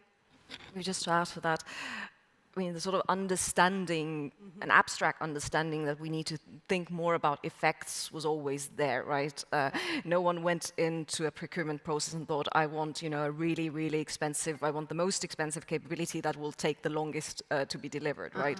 But I think the shift now that we're seeing is happening because it's not any more abstract. You're seeing in Ukraine how other capabilities that are different, cheaper, smaller, whatever, can achieve that same effect. So I think this is sort of breaking through, and that will hopefully make a difference.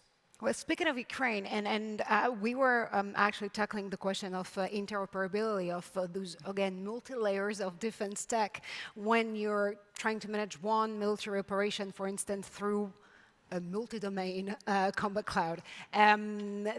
If you take the example of Ukraine and if you take the example of Starlink, now you guys have a question about connectivity. I mean, if Starlink systems are not safe enough, I'm not saying they are, or they're not, but if they lack safety, then how can you make sure that the data that are going through your technologies are safe too? Because, I mean, this is definitely, that type of, like system where every single one relies on each other. So how can you make sure that your technology can interoperate safely, ethically, even though we're talking about war and warfare? How can you cope with this very thin, like layers between ethics and safety and still being able to, like be efficient where they have to be efficient?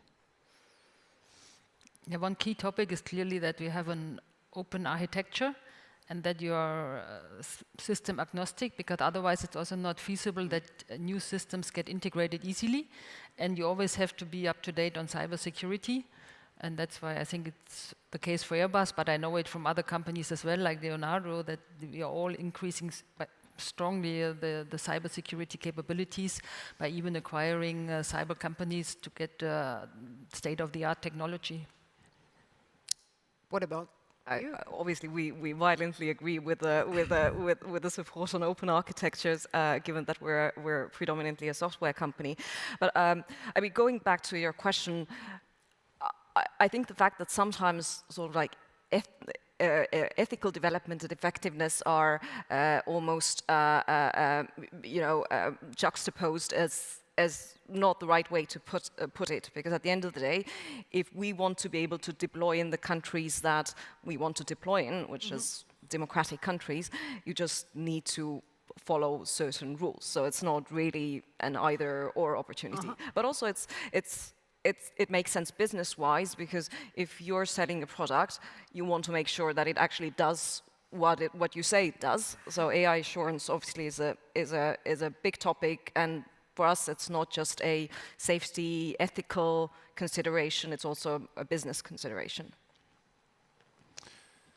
I'm very, very happy that I was the third one to answer that question, because I was supposed to answer with the correct one. That is the secure communication, ESG, water compliance, everything is super important, cybersecurity, interconnectedness, and so forth. But at the same time, we need to keep in mind another question to the audience. How many times have Ukrainians asked for cybersecurity in their weapons list? How many times have they asked for secure communication devices? How many times they have asked for ESG approved technology somewhere? Well, we all know what the answer is, 0 times, because this is what they are not needing there. They need something that can confront the mass, something that can confront all these murderers, and this is the status. Status also not only with the governments who have been not able to provide Ukraine with necessary lethal aid, and also for European industry who haven't been able in 1,000 days to gear up their manufacturing. And yet we are speaking about all these elements that were so much illustrative to the decades of decline in Western defense, where all the efforts went to the same cybersecurities and secure communications, something that built extremely expensive and cumbersome entry barriers for other incumbents to enter the market. That is the nature of a lot of these restrictions, and this is something that needs to be dismantled if we want to build capabilities that actually deter Russians. Well, I mean, building a secure and safe piece of technology is one thing, but it's quite different when you're at a time of political uncertainty. I'm getting back to my example with Starlink. Now, if you have this one CEO who CEOs Starlink, but who is also now part of an entity aside the future American administration, how do you deal with it? Deal with the restrictions and the... Well, deal with the uncertainty, because you never know when is going to pull on and out, or on and off, the capability of Starlink, or any capabilities of any connectivity devices that is going to be required for your technologies to be functioning and efficient. Yeah, and today we already see cyber threats and attacks also, let's say, without being in an official war. So we need to even protect today our systems from all the attacks we get. Like we as a company, but also, let's say, the different states are being attacked already now on a daily basis without being in an official war. And I had been on a different panel on hybrid threats recently, and let's say at the end the whole audience agreed somehow that we are, if you're in tough words, we are already in a hybrid war. If you look at all the attacks we are facing daily. But as we are... Therefore, the protection from my point of view is key. But are we as Europeans able to be self-sufficient on connectivity? Well, we have to be, because if we want to win the war, then clearly the mass is one of the solutions. That is something that we need to deliver. We need to manufacture more and all this, that's clear. But also what's evident is that we also need to have the technological supremacy. We also need strategic aid technologically. So we all know what's the issue, biggest issue in Ukraine. Ukraine cannot hit into the depths of Russia. What is the utility of that? The utility of that would be pushing all these aircraft closer inside Russia so they couldn't shoot these thumb fab bombs. Well, Europe needs to be able to do that. We need to be able to push them to 2,000 kilometers away. That would make everything associated with logistics, resupply, and people so much more difficult. And once it's so much more difficult, then it becomes so much more expensive and more cumbersome to somehow arrange. And this equals deterrence at the end of the day, because once the conducting of the war becomes so difficult for you, then you just wipe this idea off your head and you try to do something else. They're never going to stop doing this hybrid stuff. But hybrid stuff is not going to kill a whole generation of people or destroy the whole the futures and hope of the country. And I think this is something that we can handle with much more ease and much more, let's say, resilience. So what do we need? It can be about, like private-public partnerships. It can be about financing and better financing. It can be about, like a lot of different solutions. What do we need to achieve that? Well, technologies and all is there. I mean, we need more financing, that's clear. It has been a choir of prime ministers for 10 years speaking about how the defense expenditure needs to be increased and 2% needs to be ceiling and all that. Well, the fact of the matter is that in 2024, in real terms, meaning adjusted with inflation, European nations are spending less on defense than they did in 2021 before the war. I mean, it makes your head explode, especially if you compare it with all these grandiose statements and all these selfies that all the prime ministers have done with Zelensky, and where they have emphasized how important defense expenditure is. Clearly, it needs to be times and times and times higher. Clearly, it needs to allocate a lot of more money into the lethal, long-range precision stuff. And clearly, this is where the advantage of all the defense startup becomes apparent. iPhone has sort of more capabilities than some of our most capable military appliances that we pay tens of millions of euros. So we all need to adopt that and somehow be not apologetic about investing into defense. I think at the end of the day, the solution is fairly easy. It starts from the vision. Vision needs to be that no Russians are going to European territory, never.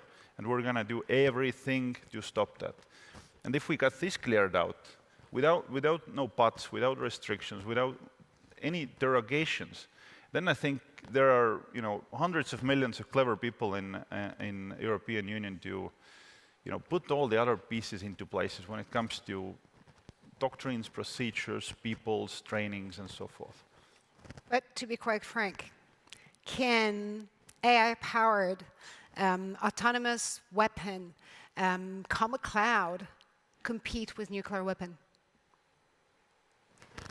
Compete with what? Sorry. With nuclear weapon. I mean, when you have a nuclear threat and when we're dealing with a nuclear superpower, we're also can your pieces of technology just be a more, like threatening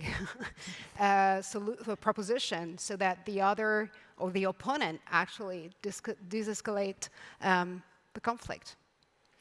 So not Estonia, but we, as an alliance, we're also a nuclear power. And deterrence has different steps. We just need to make sure that we do deter the adversary at this sort of lower threshold, and it doesn't get there. You asked, what else do we need? I mean, I said it in the beginning, but I'll say it again. Capital is not contracts. So it's still hard for defense tech startups to get capital. Helsinki is an exception. We're hoping not to be an exception in the future. But what we need in Europe is aggregated demand. And unless that becomes, you're not going to be able to sort of replicate that sort of success of building big defense tech unicorns. What else? Because you might raise a few rounds, but if you don't get contracts, you're not going to be successful in the long term. And the other thing, in addition to aggregated demand, is speed. For instance, in the US, you have a possibility to go from a proof of concept, where you basically show things work, to production contract in, if I'm not mistaken, around 6 weeks. In Europe, I mean, obviously not in the European Union level, but I think no European country does that sort of thing exist. The interesting thing is these sort of very quick mechanisms do exist when we procure for Ukraine, but when we procure for ourselves, these options are currently mostly not on the table. And I think another key point is as well, if you look on European investments in the last 2 years, and also specifically in Germany, most of the money was going to the US, and we really need to still strengthen our own defense industry for the future. So in the few minutes we have left on stage, let's think about brighter futures and probably see the glass half full. We're at war, but probably tomorrow we'll be at peace, hopefully. How do you transition your technologies from a wartime to peacetime? How can we, how can you keep on, benefiting from those technologies and your technologies when we are at a time of peace? AI, quite obvious. Missiles, I'm not sure. Well, we're going to have missiles in every household soon, so we've got a plan for that. Well, clearly we're living in a totally different era now. The conventional warfare that was taboo for 70 years in Europe is back. Russia, I think by now they've already learned that doing this, you come out without any harm, without any punishment. We need to build deterrence that is not only credible in terms of nuclear, but also credible in terms of conventional capabilities. And I think the question, what happens once peace gets there, well, first we need to win the war in Ukraine to establish the peace on the terms that are favorable for us, and where we dictate the terms of the amount of weapons, amount of missiles, amount of AI, and amount of all other military stuff that we need. If it's going to be on the terms of Russians or the other murderers, then we keep on chasing our shadows. Andrew? Yeah, even at peacetime, we need to make sure that we can protect ourselves, because what we have seen, you never know what's coming. So it's not that, and I think that was the mistakes we have done in the past. We thought the Cold War was over, and we reduced our self-defense, and then we were caught by surprise somehow, and now we are at a system where many countries can maybe defend themselves for 1 or 2 days. No? Kari. So 2 things.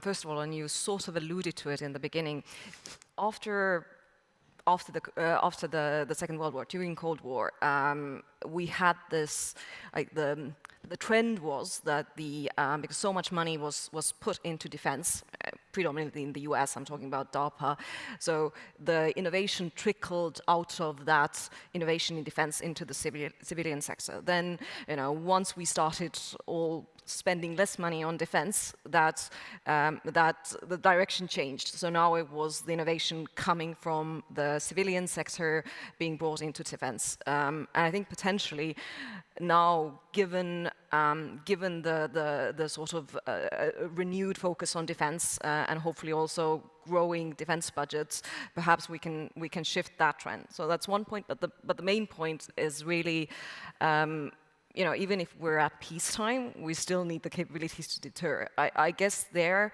the key is, how do you have production facilities which ensure that you can ramp up production quickly. So you're not, keeping your factories going on like full steam all the time, but you're able to get to that capacity quickly. And we're seeing very, very interesting companies coming into this sector who are revolutionizing production, autonomizing it. So I think we're sort of on the precipice of something quite exciting there. Well, I guess it's definitely a great takeaway from the 2020s, keeping on being agile and creative. Thank you so much to the 3 of you for those points here: out innovation and out innovating actually the opponent. Defense tech as definitely a future. Thank you so much. They deserve some applause. Thank you.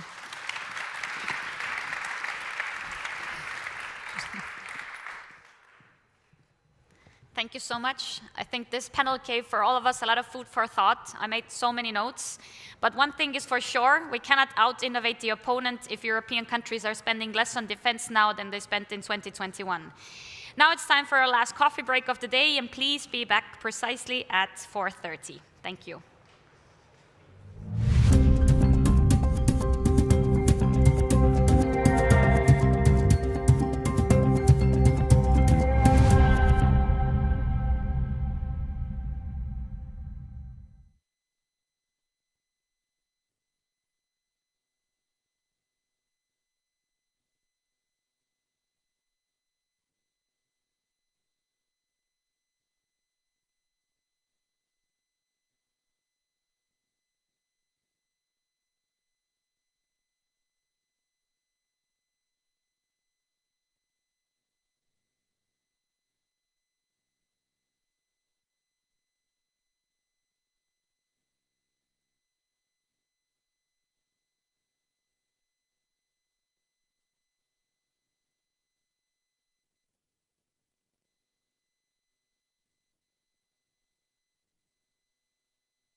coffee break. There's not, not many things I use ChatGPT for, but there are still a few things, such as drafting the outlines for my speeches, making travel plans for myself. I also hosted my friend's wedding, so I wrote the wedding discussion with using ChatGPT and so forth. But one thing I'm not using ChatGPT for is writing jokes, but I just tried. So I asked ChatGPT, why do we need international friends? And the answer was, because laughter sounds even better with an accent. And I said, this is not funny, try more, but I can assure you that the rest of the jokes weren't funny either. But why I asked about friends and international friends specifically is because the next keynote we will have is by one of the biggest friends of Estonia our country has ever had. So please join me in inviting to the stage for a keynote address Mr. Andrew Thompson, who is the CEO of Estonian Multiomics Company and associate at the Creative Destruction Lab. Andrew, please.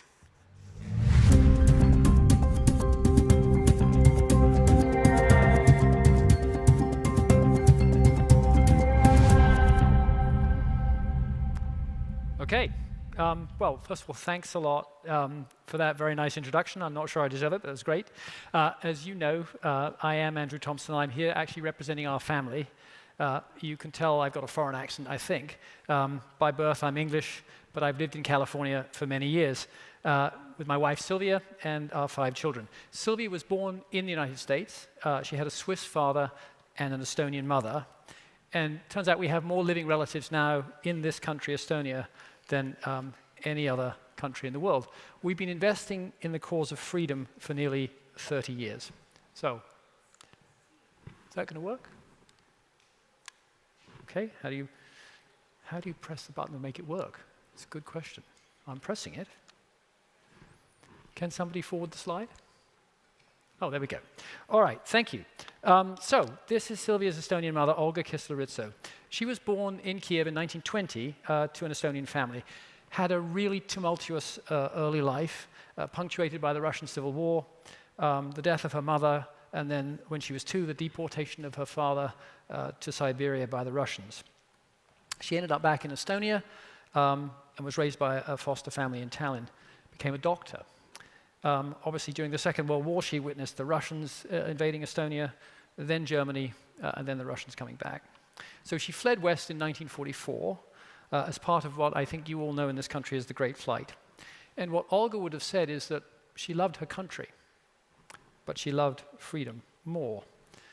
She spent 5 years in a DP camp in Germany, much of that time as the DP camp doctor, and she got to America in 1949, sponsored by a Methodist church in New York. She requalified as a doctor, got married when she was 39, and had a baby when she was 40 years old in 1962. And that's my wife, Sylvia. She never forgot her homeland. She never forgot her family, her friends, and most especially, she never forgot her Estonian culture. So, in 1992, when Estonia again became a free country, she wanted to help rebuild her homeland. And she began talking with the leaders here of this newly free nation. And that led to a request to create a memory institution. And the goal was that never again would Estonia be occupied by a foreign power. So Olga formed the Kisler-Ritso Foundation. And that foundation has a mission to promote freedom, most especially in Estonia. And by extension, to evangelize the ideas and values that underpin individual liberty. So, KRF made gifts that have funded the creation of what's known as the Museum of Occupations, or now more recently as Vabamu. And this is the largest non-profit in Estonia. It operates in partnership with the Estonian government and the Estonian people, and they contribute through donations and admission fees. And what Vabamu does is to promote freedom by memorializing the occupation and the people who lost their lives and their livelihoods in that period. It honors the people who fought in the resistance. And most especially and more recently, what we do is to celebrate the incredible recovery of Estonia in this new era of freedom. So, as part of the plan to help her homeland, Olga wanted to make a connection back to the country where she'd lived for so many years, and that's America. And in 2005, KRF endowed a Baltic Studies program at Stanford University Libraries.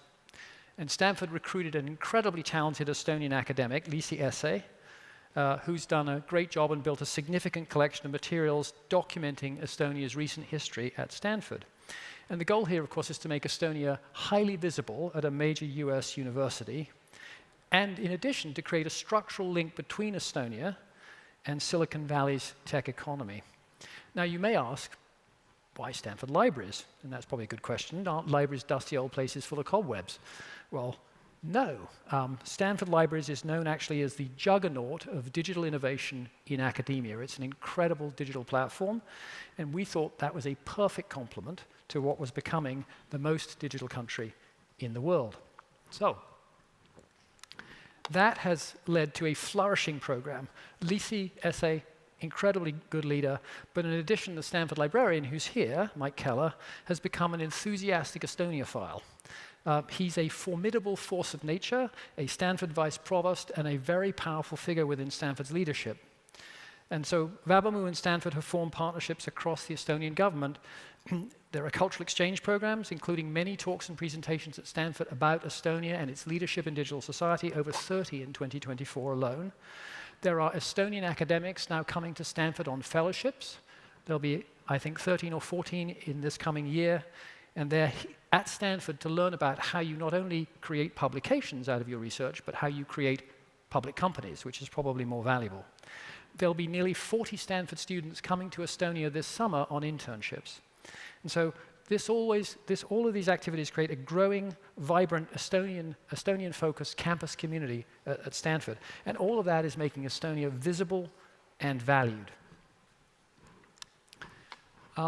In 2022, we decided to formally shift Vabamu's identity and create 3 new pillars of activity. The first is museums and exhibits, which is the traditional activity of the organization, but then youth engagement and global conversations. The idea here is that Vabamu cannot be static or passive. To be effective in this mission of never again, you need to stay relevant and in particular keep educating and engaging new generations, especially young people who did not experience the occupation. So on the museum side, there's the main house, but there's also exhibits inside what were the KGB cells in Tallinn, and I can tell you that's a very powerful exhibit. There were over 70,000 visitors who came to these exhibits in 2023, and over 90% of those people are from foreign countries, international visitors. Norte Vabamu, Nova, it's explicitly designed to engage young people in this country. Over 10,000 participated in 2024, and the goal here is to bring those people into conversations that will encourage them to be civically engaged and to know and understand what freedom is about. Lastly, global conversations, and this highlights Estonia's leadership in digital society. And so there are conferences and presentations in Estonia, they're at Stanford, and they're all around the United States. There were over, again, 30 events at Stanford last year. Let's get to creative destruction. I have said, by the way, that in the occupation period, Estonia was a destruction lab, and now you're very mature and you have a creative destruction lab. So this is a great example of a global conversations initiative. CDL was created by a Canadian academic, Ajay Agrawal, who's an economist at the University of Toronto. And he thought that AI would be a more powerfully disruptive economic innovation than the internet itself. And that was 10 years ago. And he made another observation, which is that Silicon Valley wouldn't have necessarily a monopoly on how these ideas could be applied using AI, but they might have a quasi-monopoly on how those ideas get turned into massive public companies and not into little publications. So what he did was to decide to build a mentor network that would be like Silicon Valley. So entrepreneurs, investors, lawyers, corporate executives. Today, that network is 800 people, and CDL has partnered with 12 major universities around the world. It's a highly structured accelerator program. People really value it. CDL has created over $30 billion of equity value for companies in the last 10 years. So when Ajay asked me if I would be involved with CDL, I said I would, but only on one condition. He had to agree to sponsor a CDL Estonia, and he laughed. Well, we have got the last laugh because CDL Estonia actually got set up in record time. It's a partnership, as you can see, between CDL Global, Tartu University's Delta School of Management. There's lead sponsorship from Babamu, from two very prominent Estonian entrepreneurs, Taavet and Sten, who you probably all know, and the Estonian Ministry of Economic Affairs. The stream theme here is digital society, and that is because that's the great strength of Estonia. And there's a special focus last year on healthcare and fintech. In 2022-23, we brought over 100 international guests to Estonia to participate in CDL, and these are very high-profile people. 22 companies from 13 countries participated, and today, those companies have raised over $70 million in equity capital. So that's a great achievement for CDL Estonia. So this year, we introduced a freedom and security focus. And the idea is to emphasize strategic deterrence and the need to create new tools, new defense technologies that small, conflict-forward countries can afford to buy at scale. And so the goal here, of course, is to try and prevent kinetic war. 25 international guest mentors here this week for the defense and security stream. Very senior group. One of those people is the former UK Minister of Defense. There's 3 national security fellows from the United States. So it's a really great program. Another significant initiative that's part of our Global Conversations program in the United States is called Digital Society and the Future of Freedom. And these are seminars that are a partnership again between Vabamu, Stanford, and something called the Abundance Institute. Abundance is part of one of the largest and most powerful philanthropic networks in the United States. So 10 years ago, we began to say that digital technology was going to transform the future of freedom socially, politically, economically, and militarily. Now, that is pretty much well known today. But Estonia's leadership in deploying digital technology to promote freedom is much less well known. And so the goal of these seminars is to help local, state, federal government agencies in the United States understand the opportunities created by digital technology and AI to serve citizens much more effectively. And in doing that, we're using Estonia as a powerful example of a country that has done a really excellent job of enhancing freedom, empowering citizens, and delivering economic growth through innovative policy and sound use of technology. In April at Stanford, Kaja Kallas, who was then obviously the Prime Minister of Estonia, keynoted our first event. And then in September, we had another event in Washington, D.C. for leaders of the federal government. And as part of expanding awareness now of those activities, we have a social media campaign that uses materials from these events. And I'm just going to queue up quickly one video. Can we play the video? Imagine doing your taxes online in the same amount of time it takes to order takeout, and then getting your refund check delivered as quickly as an Amazon Prime order. In Estonia, that's reality. If you filed your taxes online with your digital identity card, then you get your tax funds earlier. Which is like 24 hours. Yeah, it was pretty fast. So now we are in a point where 98% of people file taxes online. And I think we are also the only country in the world where actually people compete how fast they did taxes. I think it's right under a minute even. Learn more about how the United States can build a digital society.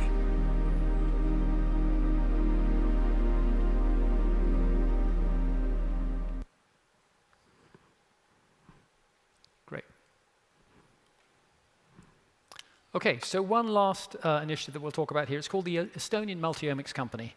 And this is very recent, but look, Estonia has one of the world's best biobanks. And 3 years ago, I was asked to see if there were ways to enable the biobank to build on the research value it was creating and maybe release a lot more clinical and economic value for the people of Estonia. That began a journey in partnership with all kinds of people around the world to form a sister company to the Institute of Genomics that is tasked with building a globally competitive commercial biotech platform. I wouldn't just say globally competitive, I would say globally leading. And so again, this is a partnership. It's between the University of Tartu, the Institute of Genomics, and there will be a lead investor that we will announce very soon, but that's a private sector group, and that's super exciting. We had our first board meeting last week. The goal here is to create for Estonia a leadership position in life science innovation that combines its extreme expertise in technology and in biobanking. And we've got several leaders here for CDL who are people from that world. And so we're really moving very, very nicely. So back to the core topic, freedom. This is Olga in 2003.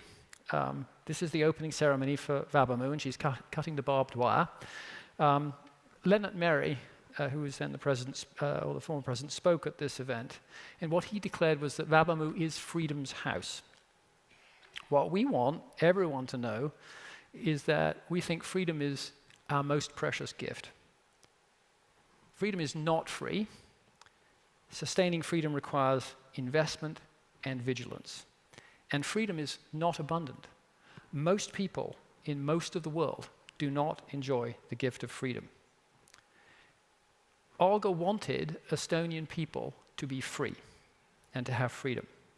And her legacy is her foundation that invests in partnerships promoting freedom. Thank you.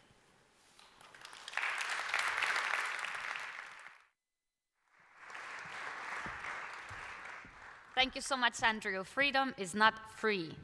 The entire last session, both the keynote by Andrew Thompson as well as the next panel, have an overarching theme, I would say. In order to look forward, we need to look back. So now we move on to the final panel of the day, and some hard truths, hopefully, will be revealed in this one, because we will speak not only about what we have done right in the past, and not only about success stories, but hopefully, moreover, where we have failed and what we have learned from it. Please join me in inviting to the stage Liina Vahtras, Favas Salanazi, Erika Kurochkina, and moderator Siim Sikkut, managing partner of Digital Nation, and also the former government CIO of Estonia.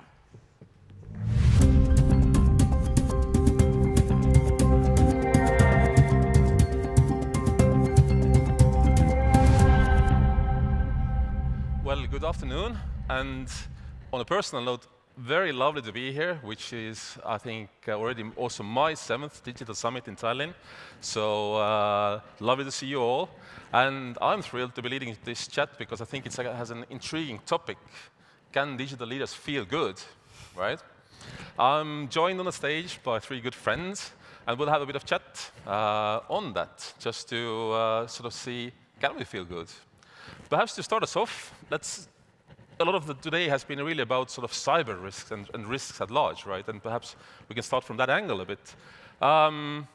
Erika, in your line of work in Lithuania, right? So what are some of the sort of risks, threats you have had to deal with in terms of launching innovation, and anything you have to sort of share from that in terms of what have you learned? Okay, first of all, good evening, probably, everyone. A very good question, actually. When I'm thinking about the biggest risks in public sector, in the government, as a public sector person, actually, I think that the biggest risk is to be very closed for innovative approach. What I feel in the public sector, that a big part of people, they are not motivated to innovate. They are afraid to innovate. They're afraid to make mistakes, to take some risks. Because when we are thinking about how to create a change, how to integrate the new solutions, new products, and etc., we have to think like the business entity. We have to take risks. We have to take responsibility. But unfortunately, sometimes, in some cases, I feel that a part of institutions, especially with a strong, deep state, they are afraid to do that. And that's why they are starting to think about various laws, various bureaucratic procedures, and etc. They are trying to not to make those changes. So answering your question, I feel that the biggest risk which all of the governments has is they are too afraid to take the risks and too afraid to innovate. All right. But diving a bit sort of deeper from that, are there some risks that have also, let's say, materialized in your time in your office? Has something really hit you and that you had to really deal with? Oh, really interesting question. Last year we started a very interesting reform. We decided to consolidate the processes of digitization on the national level, because before that the process was decentralized. And what we saw that the human resources, financial resources are not used effectively. So we decided to create very the same rules and same criteria for all national institutions. We wanted to reuse existing components, reuse existing systems to create a unified digital state. And it was really very disappointing when I saw that institutions, they were not interested in artificial intelligence solutions. They were not interested in the collaboration with private sector community. They saw only their own truth, you know, and they didn't want any change to do. They had a set of rules and they were so closed. Of course, when we told that we won't finance their solutions, they were forced to take our initiatives, and probably that was the most disappointing for me, because I felt that the mindset in the public sector was very, very narrow. All right. So lots to unpack from that. I think exactly you laid a good ground for our discussion from here. For us, I think we are especially honored to have you. I think you must be the first representative of Kingdom of Saudi Arabia in Tallinn Digital Summit. So you've come a long way. Do share a bit, let's say, what have you seen and what has your government and digital government authorities seen in a sort of risk space, and how you managed to work with that to really boost digital innovation in KSA? Yes, good evening, everyone, and thank you for having me here. Actually, I do agree with what you've just said. I may add one of the key, let's say, strategic risk for the time being is resistance for change when it comes for the people themselves, organizations, and how they embrace such, let's say, innovation culture inside the organizations. These are the most, let's say, hectic risks associated with, let's say, embracing the risk. How we are dealing, actually, we are promoting, we are collaborating with a lot of government entities to ensure they adapt such innovation culture, I would say, because it falls under innovation, all the risk associated with digital transformation and innovation in general, let's say, it falls under the innovation. So we at the Digital Government Authority trying to accelerate this culture by communicating, collaborating with a lot of government entities. And I may announce we are about to launch next week our innovation center to embrace and collaborate with a lot of government entities. So next week, hopefully, we are celebrating and trying to enabling the acceleration towards a lot of government entities adapting such new culture. But going beyond that a bit, I also understand exactly that you had in mind to share a bit about how specifically, let's say, cyber risk has come into the way of your innovation and so forth. Anything you want to share on that front? Yes, I think we have some slides we can share it. If we can get them on the screen. And feel free to actually use the clicker on the podium, if you like. I think we need, yeah. Just a second. So to give the audience even more context of what you're up to. Can you see the screen over there? Yes, actually, when it comes to the cybersecurity and embracing the digital transformation and innovations, the Digital Government Authority comes to organize the digital landscaping, the Kingdom of Saudi Arabia, for the sake of having our, let's say, the strategic goals, a thriving economy, and ambitious nations. These are the stated 2030 strategic goals. So we are in collaborating with the government entities trying to introduce such new goals. For sure, these goals come with some challenges, including cyber security attacks and how we are dealing with such risks. To give some highlights on this. One of the challenges, you can say in 22, we have detected more than 110 million attack among all the government entities, which is more than 5 times in 2020. This addresses the issue of when it comes to the digital transformation and innovation, culture adaptations, we need to consider a lot of challenge associated with such goals, including, as you can see, the what we call it, the embracing of this new, let's say, culture needs a lot of awareness among the organization, among the people inside the organizations, and how these, even, for example, the cybersecurity affect the overall economic, how we are addressing, how we are taking this into considerations.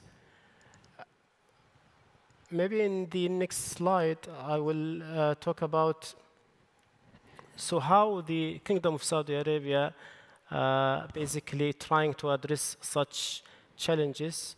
First of all, it's all about investment. When we talk about investment, it's spending 3.55 billion in such cybersecurity threats. As you can see, in the private sector, they were investing 2.4 billion, while in the public sector, they invest 1.1 billion. This led to what we call it cybersecurity investment in the overall government, increase the contribution overall in the national GDP by, let's say, I believe 4.15 billion. This is one of the first strategic solution for dealing with such, let's say, threat when it comes to the cybersecurity. The second one is the collaboration, and openness with the others, and that's why we are here to showcase and discuss some of the success stories when it comes to dealing with these challenges as a best practices and how we adapt such trending solutions. Moreover, the regulating frameworks, we have a specific authority, it's called the National Cybersecurity Authority, to take into consideration all the cybersecurity. They are frequently announcing some frameworks. Latest one is to enhance the cybersecurity services among all the government entities. And last but not least is all about the training. As you can see, we have trained more than 40,000 employees over the last 3 years among or across all the government entities to aware them about the cybersecurities, especially because cybersecurity is interrelated with the digital transformation and innovation. This 40,000 led to, let's say, 20,000 professionals. They adapt the cybersecurity new. They know about each and specific, let's say, trending about the cybersecurity overall. This is one of the, let's say, strategic solution we have dealt with. I want to tackle one of the most strategic solution to deal with the cybersecurity threats is all about the collaboration. As you can see, these are the 3 leading entities in the Kingdom of Saudi Arabia when it comes to the digital transformation and innovation. We're talking about the Digital Government Authority, which I belong to. We are frequently raising awareness among all the public sector employees through frequent workshops. Our colleagues in the cybersecurity, as I mentioned, they frequently at the same times produce new publications about the cybersecurity and how such organization or even people to adapt and to take into consideration these threats. The, what we call it, the Saudi Data and Artificial Intelligence Authority, whose again, frequently taken in charge of all the cybersecurity and artificial intelligence matters. They are at the same time working in parallel to raise the awareness of such threats when it comes to the cybersecurity. As a result, as you can see, in this year, 24, the Kingdom of Saudi Arabia is being nominated in the Global Cybersecurity Index as Tier 1, as role modeling when it comes to the cybersecurity, because all of the investment we have spent over the last 3 years. So what we can learn from this, let's say, journey, alignment between all your strategic directions with the cybersecurity.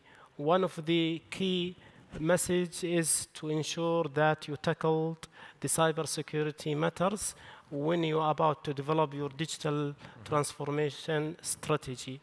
Alignment, collaboration, and ensuring there is a specific whether initiative on projects that goes in parallel with all your operation and even strategic directions. This is in a sum about what we have done over the last 3 years with all our colleagues in the Kingdom of Saudi Arabia. Well, thank you for that deep dive. And what I think, with the example of cybersecurity, I really think there's a core message here. If there's a risk, tackle it head on, and with all the power you got, comprehensively and going at the root of things in many ways. Liina, I think that very much resonates with how you have been approaching risks in e-residency program of Estonia. True, yes. So my field is a little bit more narrow than my co-panelists were addressing. E-residency is a government-issued digital identity that's granted to foreigners to enable them to access Estonian digital services remotely. And since it's a digital identity, although it does not grant anyone access to physically be in Estonia, it still allows everyone to join the Estonian digital ecosystem. And that's why many of our risks are related to really figuring out if the people are who they say they are, and if their intentions are what they say they are. So while e-residency is given to persons, private persons, our main offering and product still is company establishing.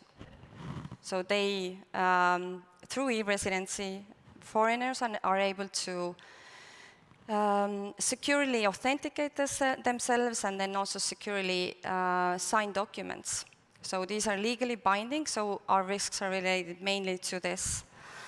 And another group of risks is related to when the risks from the first group materialize. So if anything goes, so to say, south, then there's reputation damage. Not only to the program, but also to the Estonian government and Estonia as a digital country. Since e-residency is a very integral part of our digital offering, and that's why. How we mitigate. So the first group is super serious, and it's with the help of different government, security, intelligence agencies, also Tax and Customs Board. So collaborative governance in this sense. And then the second group of risks, which is reputation damage, we rigorously prep and train our people. We also, we've mapped all of the stakeholders who are important to us. We play through different scenarios of risks. And, as this panel is about how do leaders, digital leaders actually feel good, so this is how I sleep. I go through the scenarios on a yearly basis, and I know what they are. And even if we are unable to cover all of the scenarios, the fact that there's a playbook somewhere I can rely on, that's how I feel good, and this is how I sleep. All right. And you still sleep well? Yes. So the playbook is comprehensive enough to really cover all range of scenarios enough in your feeling? Well, I mean, in real life, it will probably not happen the way we have played it out, but to have like different categories for risks and scenarios also, who to contact first, and the playbook really, really helps. And this is also the mindset, right? Well, I guess in many ways you're saying, let's say, it's the good old ABCs of risk management, right? So if you apply them well, that's the job of leaders, right? Looking at what you all do, and what is the common denominator for all of you, it's really like, you know, steering innovation through your organizations, your governments. Perhaps I want to zoom in the most, what can we really, let's say, extract from your personal leadership stories and you know, anything that these good folks can take home with in a way. Perhaps you all spoke a bit about, one way or another, about collaboration, collaborative governance, or how do you kickstart that, or you know, how do you, as a way to really, you know, kick through the resistance to change, right? How do you really start that? I mean, in my job as advisors to governments, we are often also asked, look, but we all don't get along. How do you start? Well, everything starts from the conversation probably, and from the communication, as it was mentioned. Because as simple as that? Actually, yes. Probably everyone agree here that usually the answers are so simple and they are just in front of us. Sometimes we are trying to overthink, to find very difficult solutions for difficult questions, but usually solution is very simple. In my personal opinion and personal experience, I've started to talk with various institutions because the change begins from the idea, from the communication about that, from the showing what kind of value the change can bring. So everything starts from that, and I think we have very different experiences, but still everybody probably agree but that when the institutions, people, politicians, general society will see the value which can bring one or another solution, what kind of value it can bring, everything will be simpler to implement. If we were talking about cybersecurity, they have to understand why it is important. For Lithuania, cyber issues is like, you know, they are all really old for the for our neighbors, and etc. When we're talking about various innovations, we have to show how innovation and digital transformation will make their life, their daily routine easier. It's always about the educating, communicating, learning, showing best practices. Simple as that. All right. Yes, I do agree with what you have said. Yeah, at the same time, when we want to take it as directions, first of all, there should be a buy-in from the top management when it comes to adapting such technology. What do we mean by adapting? They have to ease a lot of new projects and initiatives to deal with such threats. And again, raising awareness among all and inside the organizations and employees. I give you one example. Over the last, let's say, last month actually, we have detected cybersecurity threats, and because of all the people, whether deputy ministers or CIOs, they are communicating and interrelated between each other frequently. They even go beyond that by having a WhatsApp group. So they have shared such threads very quickly, and within, let's say, 15 minutes, the threats being detected among more than 214 government entities. Again, so simple. It's all about simple communications and how you, let's say, collaborate with the top leaders among all the government. Yes. To add on this, I would say that fear is also a very strong motivator. And what I mean by this is if you show what can happen, like properly show, then being scared of this happening to you makes you rethink of different systems. And I've worked at a private company, different private companies, where we've played through the scenarios, and I've implemented this also in my team. If you're there and it seems so real, playing through the scenarios, the fear of this actually happening to you is also when you get the message across. But to come back to your original question, how do you start this? I'd say that, again, since our program is super specific, then there are certain certain agencies and certain ministries that are involved. And now you go through their systems and see who are the people who you need to talk to. And then you just simply start the conversation. And this is how you get started. And I agree, like collaboration in that sense. And you always have to keep in mind that it's not your own agenda that will open the doors. You need to think of what they need to actually listen to you and give you what you want. So it's this, I mean, it's basic change management, right? You go through and you think what's in it for them to help you. So this is again, like this needs to be part of everyday work.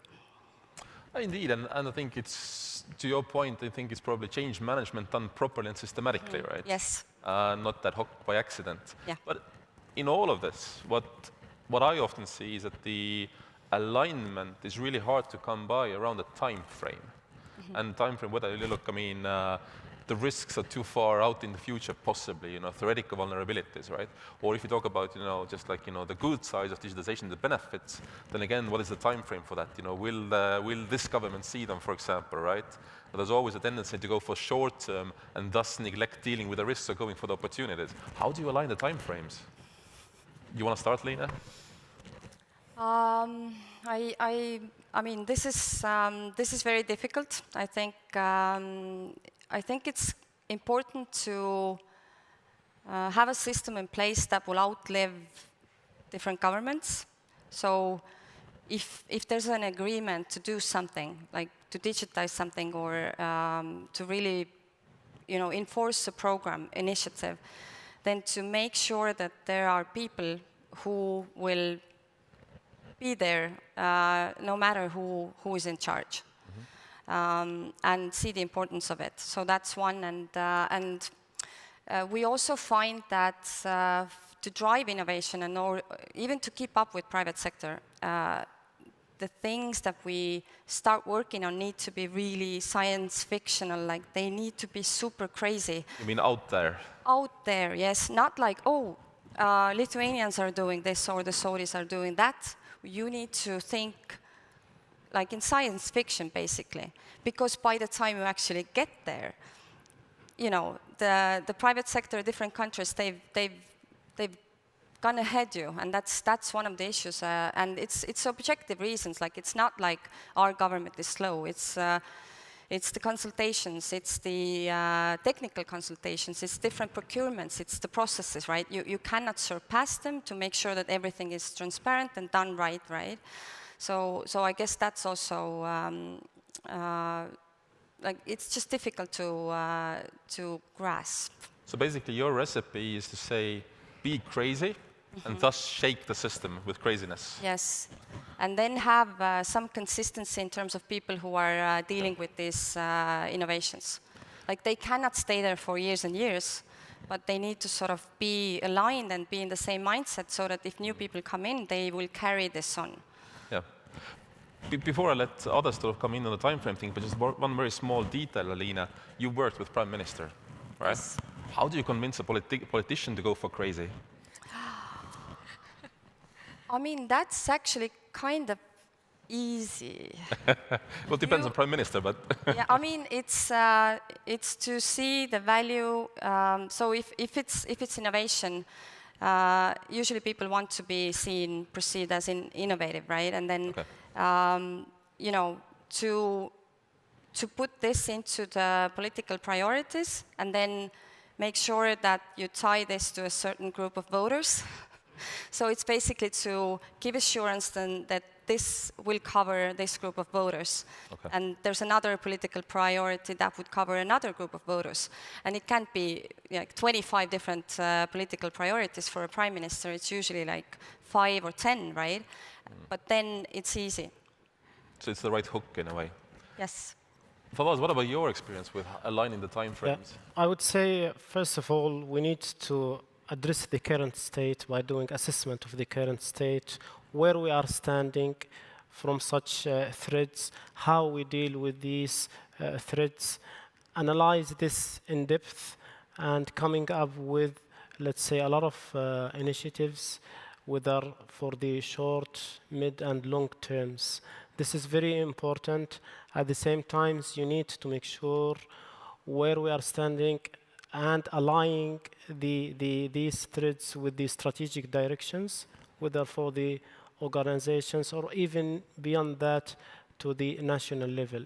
This is very important exercise and needs to be taken every now and then to ensure you are tackling the needs, to ensure you are adapting all the cybersecurity initiatives. For example, how we are going of utilizing the latest technology, for example, what we call it RegTech, regulation technologies, and how they are addressing a lot of issues when it comes to the cybersecurity. So a frequent assessment of the needs, addressing these into a map or a strategic plan to ensure you are at any given time you are addressing any upcoming events of threats. Erika? You know, I'm totally agree that you have to work in two directions, basically. First direction is to ensure that the bureaucratic administrative apparatus will work despite anything, because we have to understand that political cycles happen and we have to have in mind the political dimension. And I'm absolutely agree that there is another dimension to be a little bit crazy digital leader, which will inspire, will show a good example for that administrative apparatus and show them that you have to be hungry. You have to be hungry for the new knowledge. You have to be hungry for the new technologies because they will help you in the future.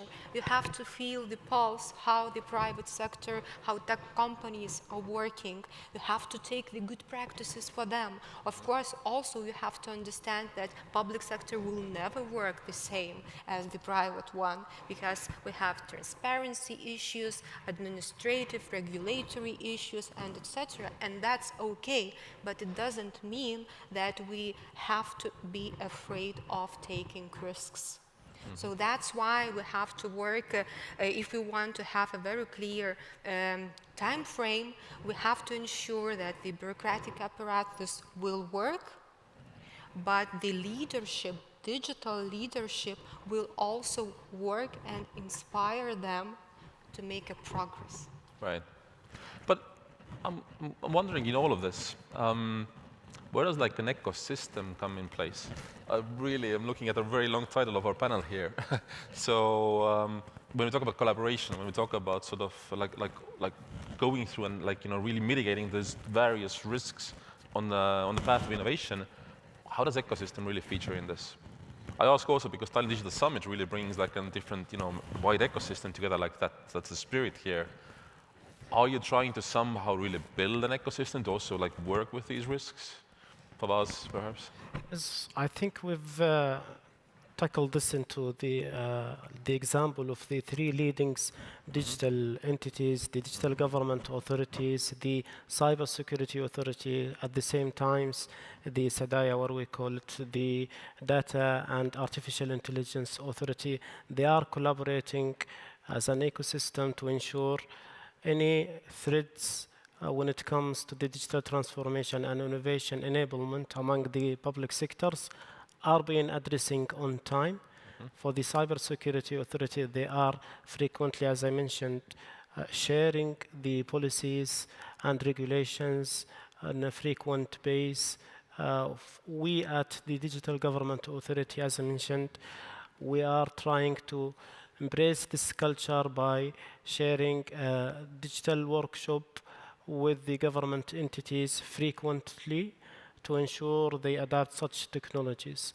So again, what we call it, collaborations as an ecosystem is very important to ensure you are addressing your goals in the right manner.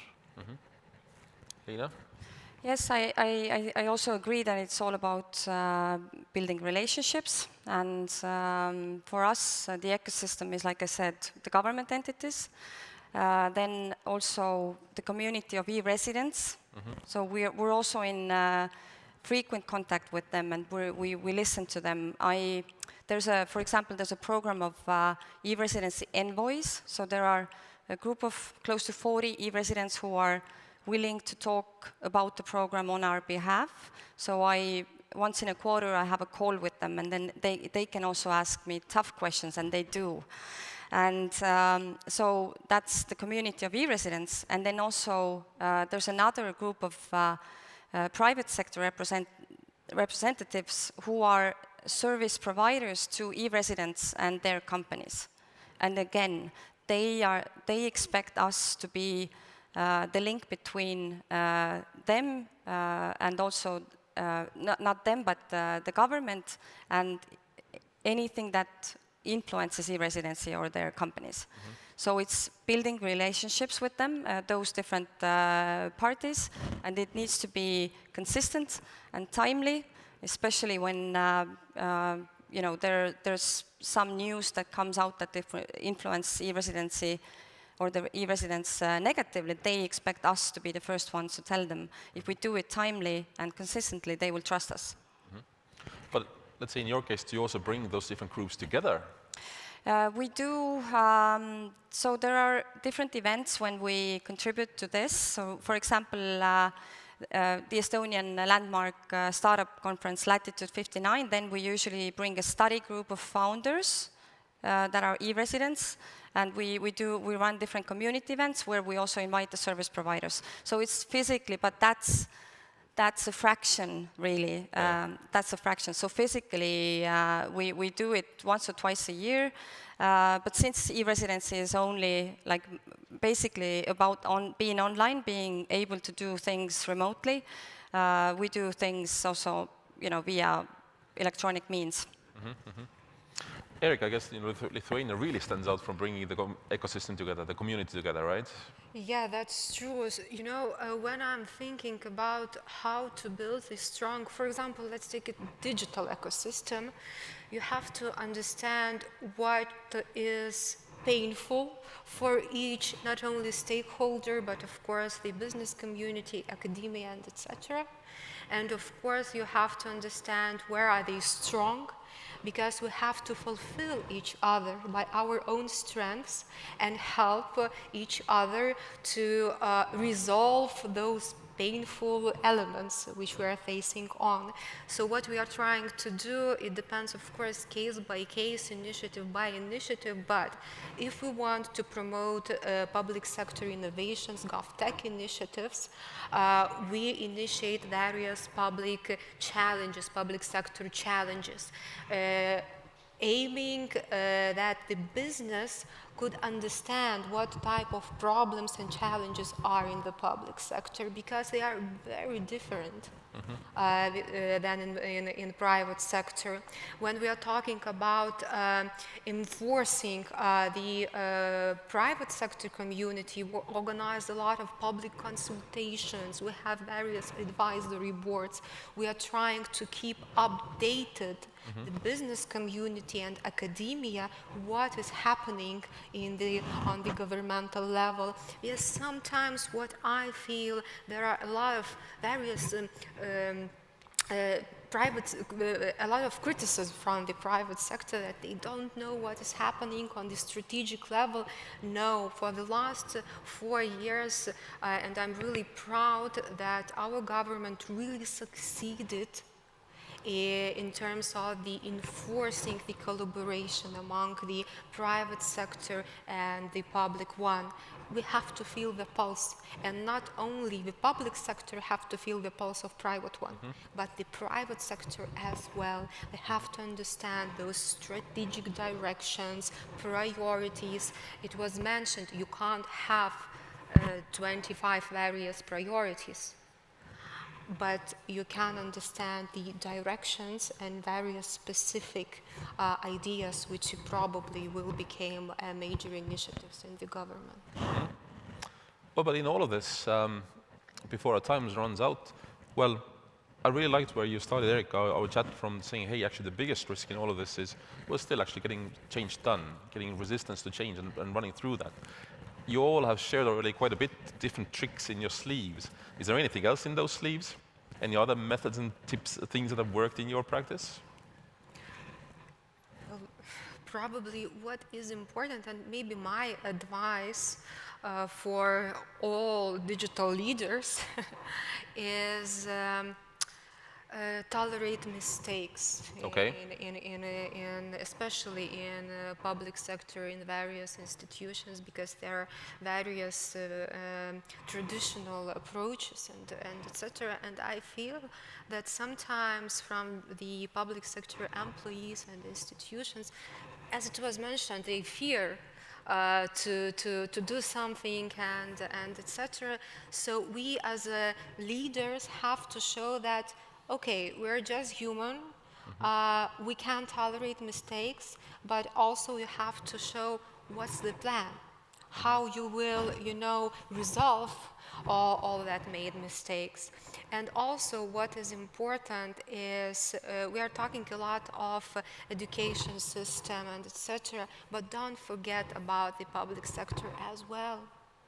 We have to create, as a governments, as a digital leaders, a very atmosphere where people want to learn. Right. I already mentioned that hunger for knowledge, So, but it is critical. All right.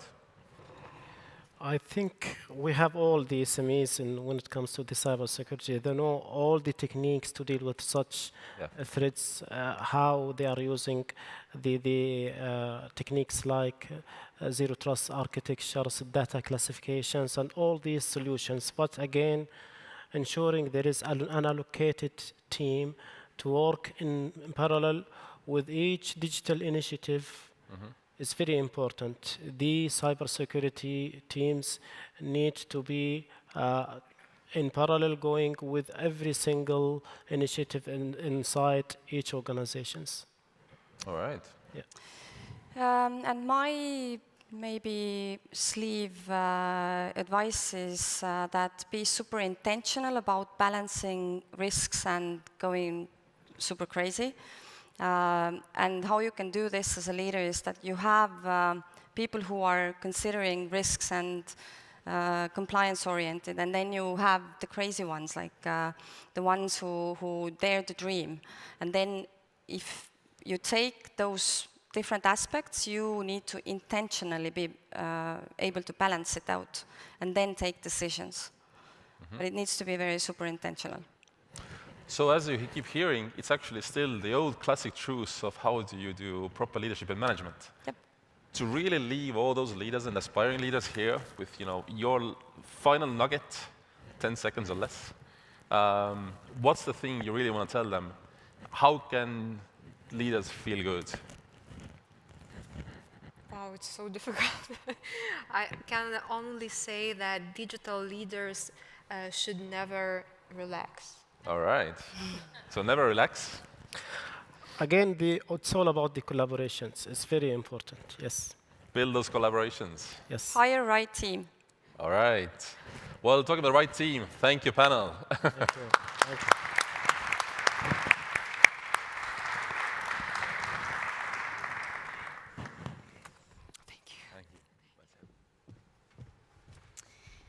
I wanted to say that my favorite quote from this panel was that be crazy and shake the system with your craziness, but now I think it's never relax, only then you are a good leader. But thank you so much. It was really a super amazing and insightful panel, and it has been an amazing and mind-blowingly good content that we have seen and heard on a stage today. Some of my favorite ideas include that authoritarian regimes fight alone, democracies fight together. And really, this is the core why we are here today and tomorrow, how to jointly create a safe digital tomorrow. This program will also continue tomorrow, but today we have some time for networking, and for those with an invitation, there's also a Prime Minister-hosted dinner later on. So you are very welcome to stay and network, and as Siim said, please show each other into your sleeves. So show the tricks that you have up in your sleeves during this networking part. And the official dinner hosted by the Prime Minister will start at 7 p.m. at the cruise terminal. For those of you going from here, there will be buses to take you there. You can also go to the hotel and change and get back. But in the meantime, I hope you have enjoyed your day. I hope you're going to enjoy also your day tomorrow. Thank you so much for coming. And this has been the first day of Tallinn Digital Summit 2024. Thank you.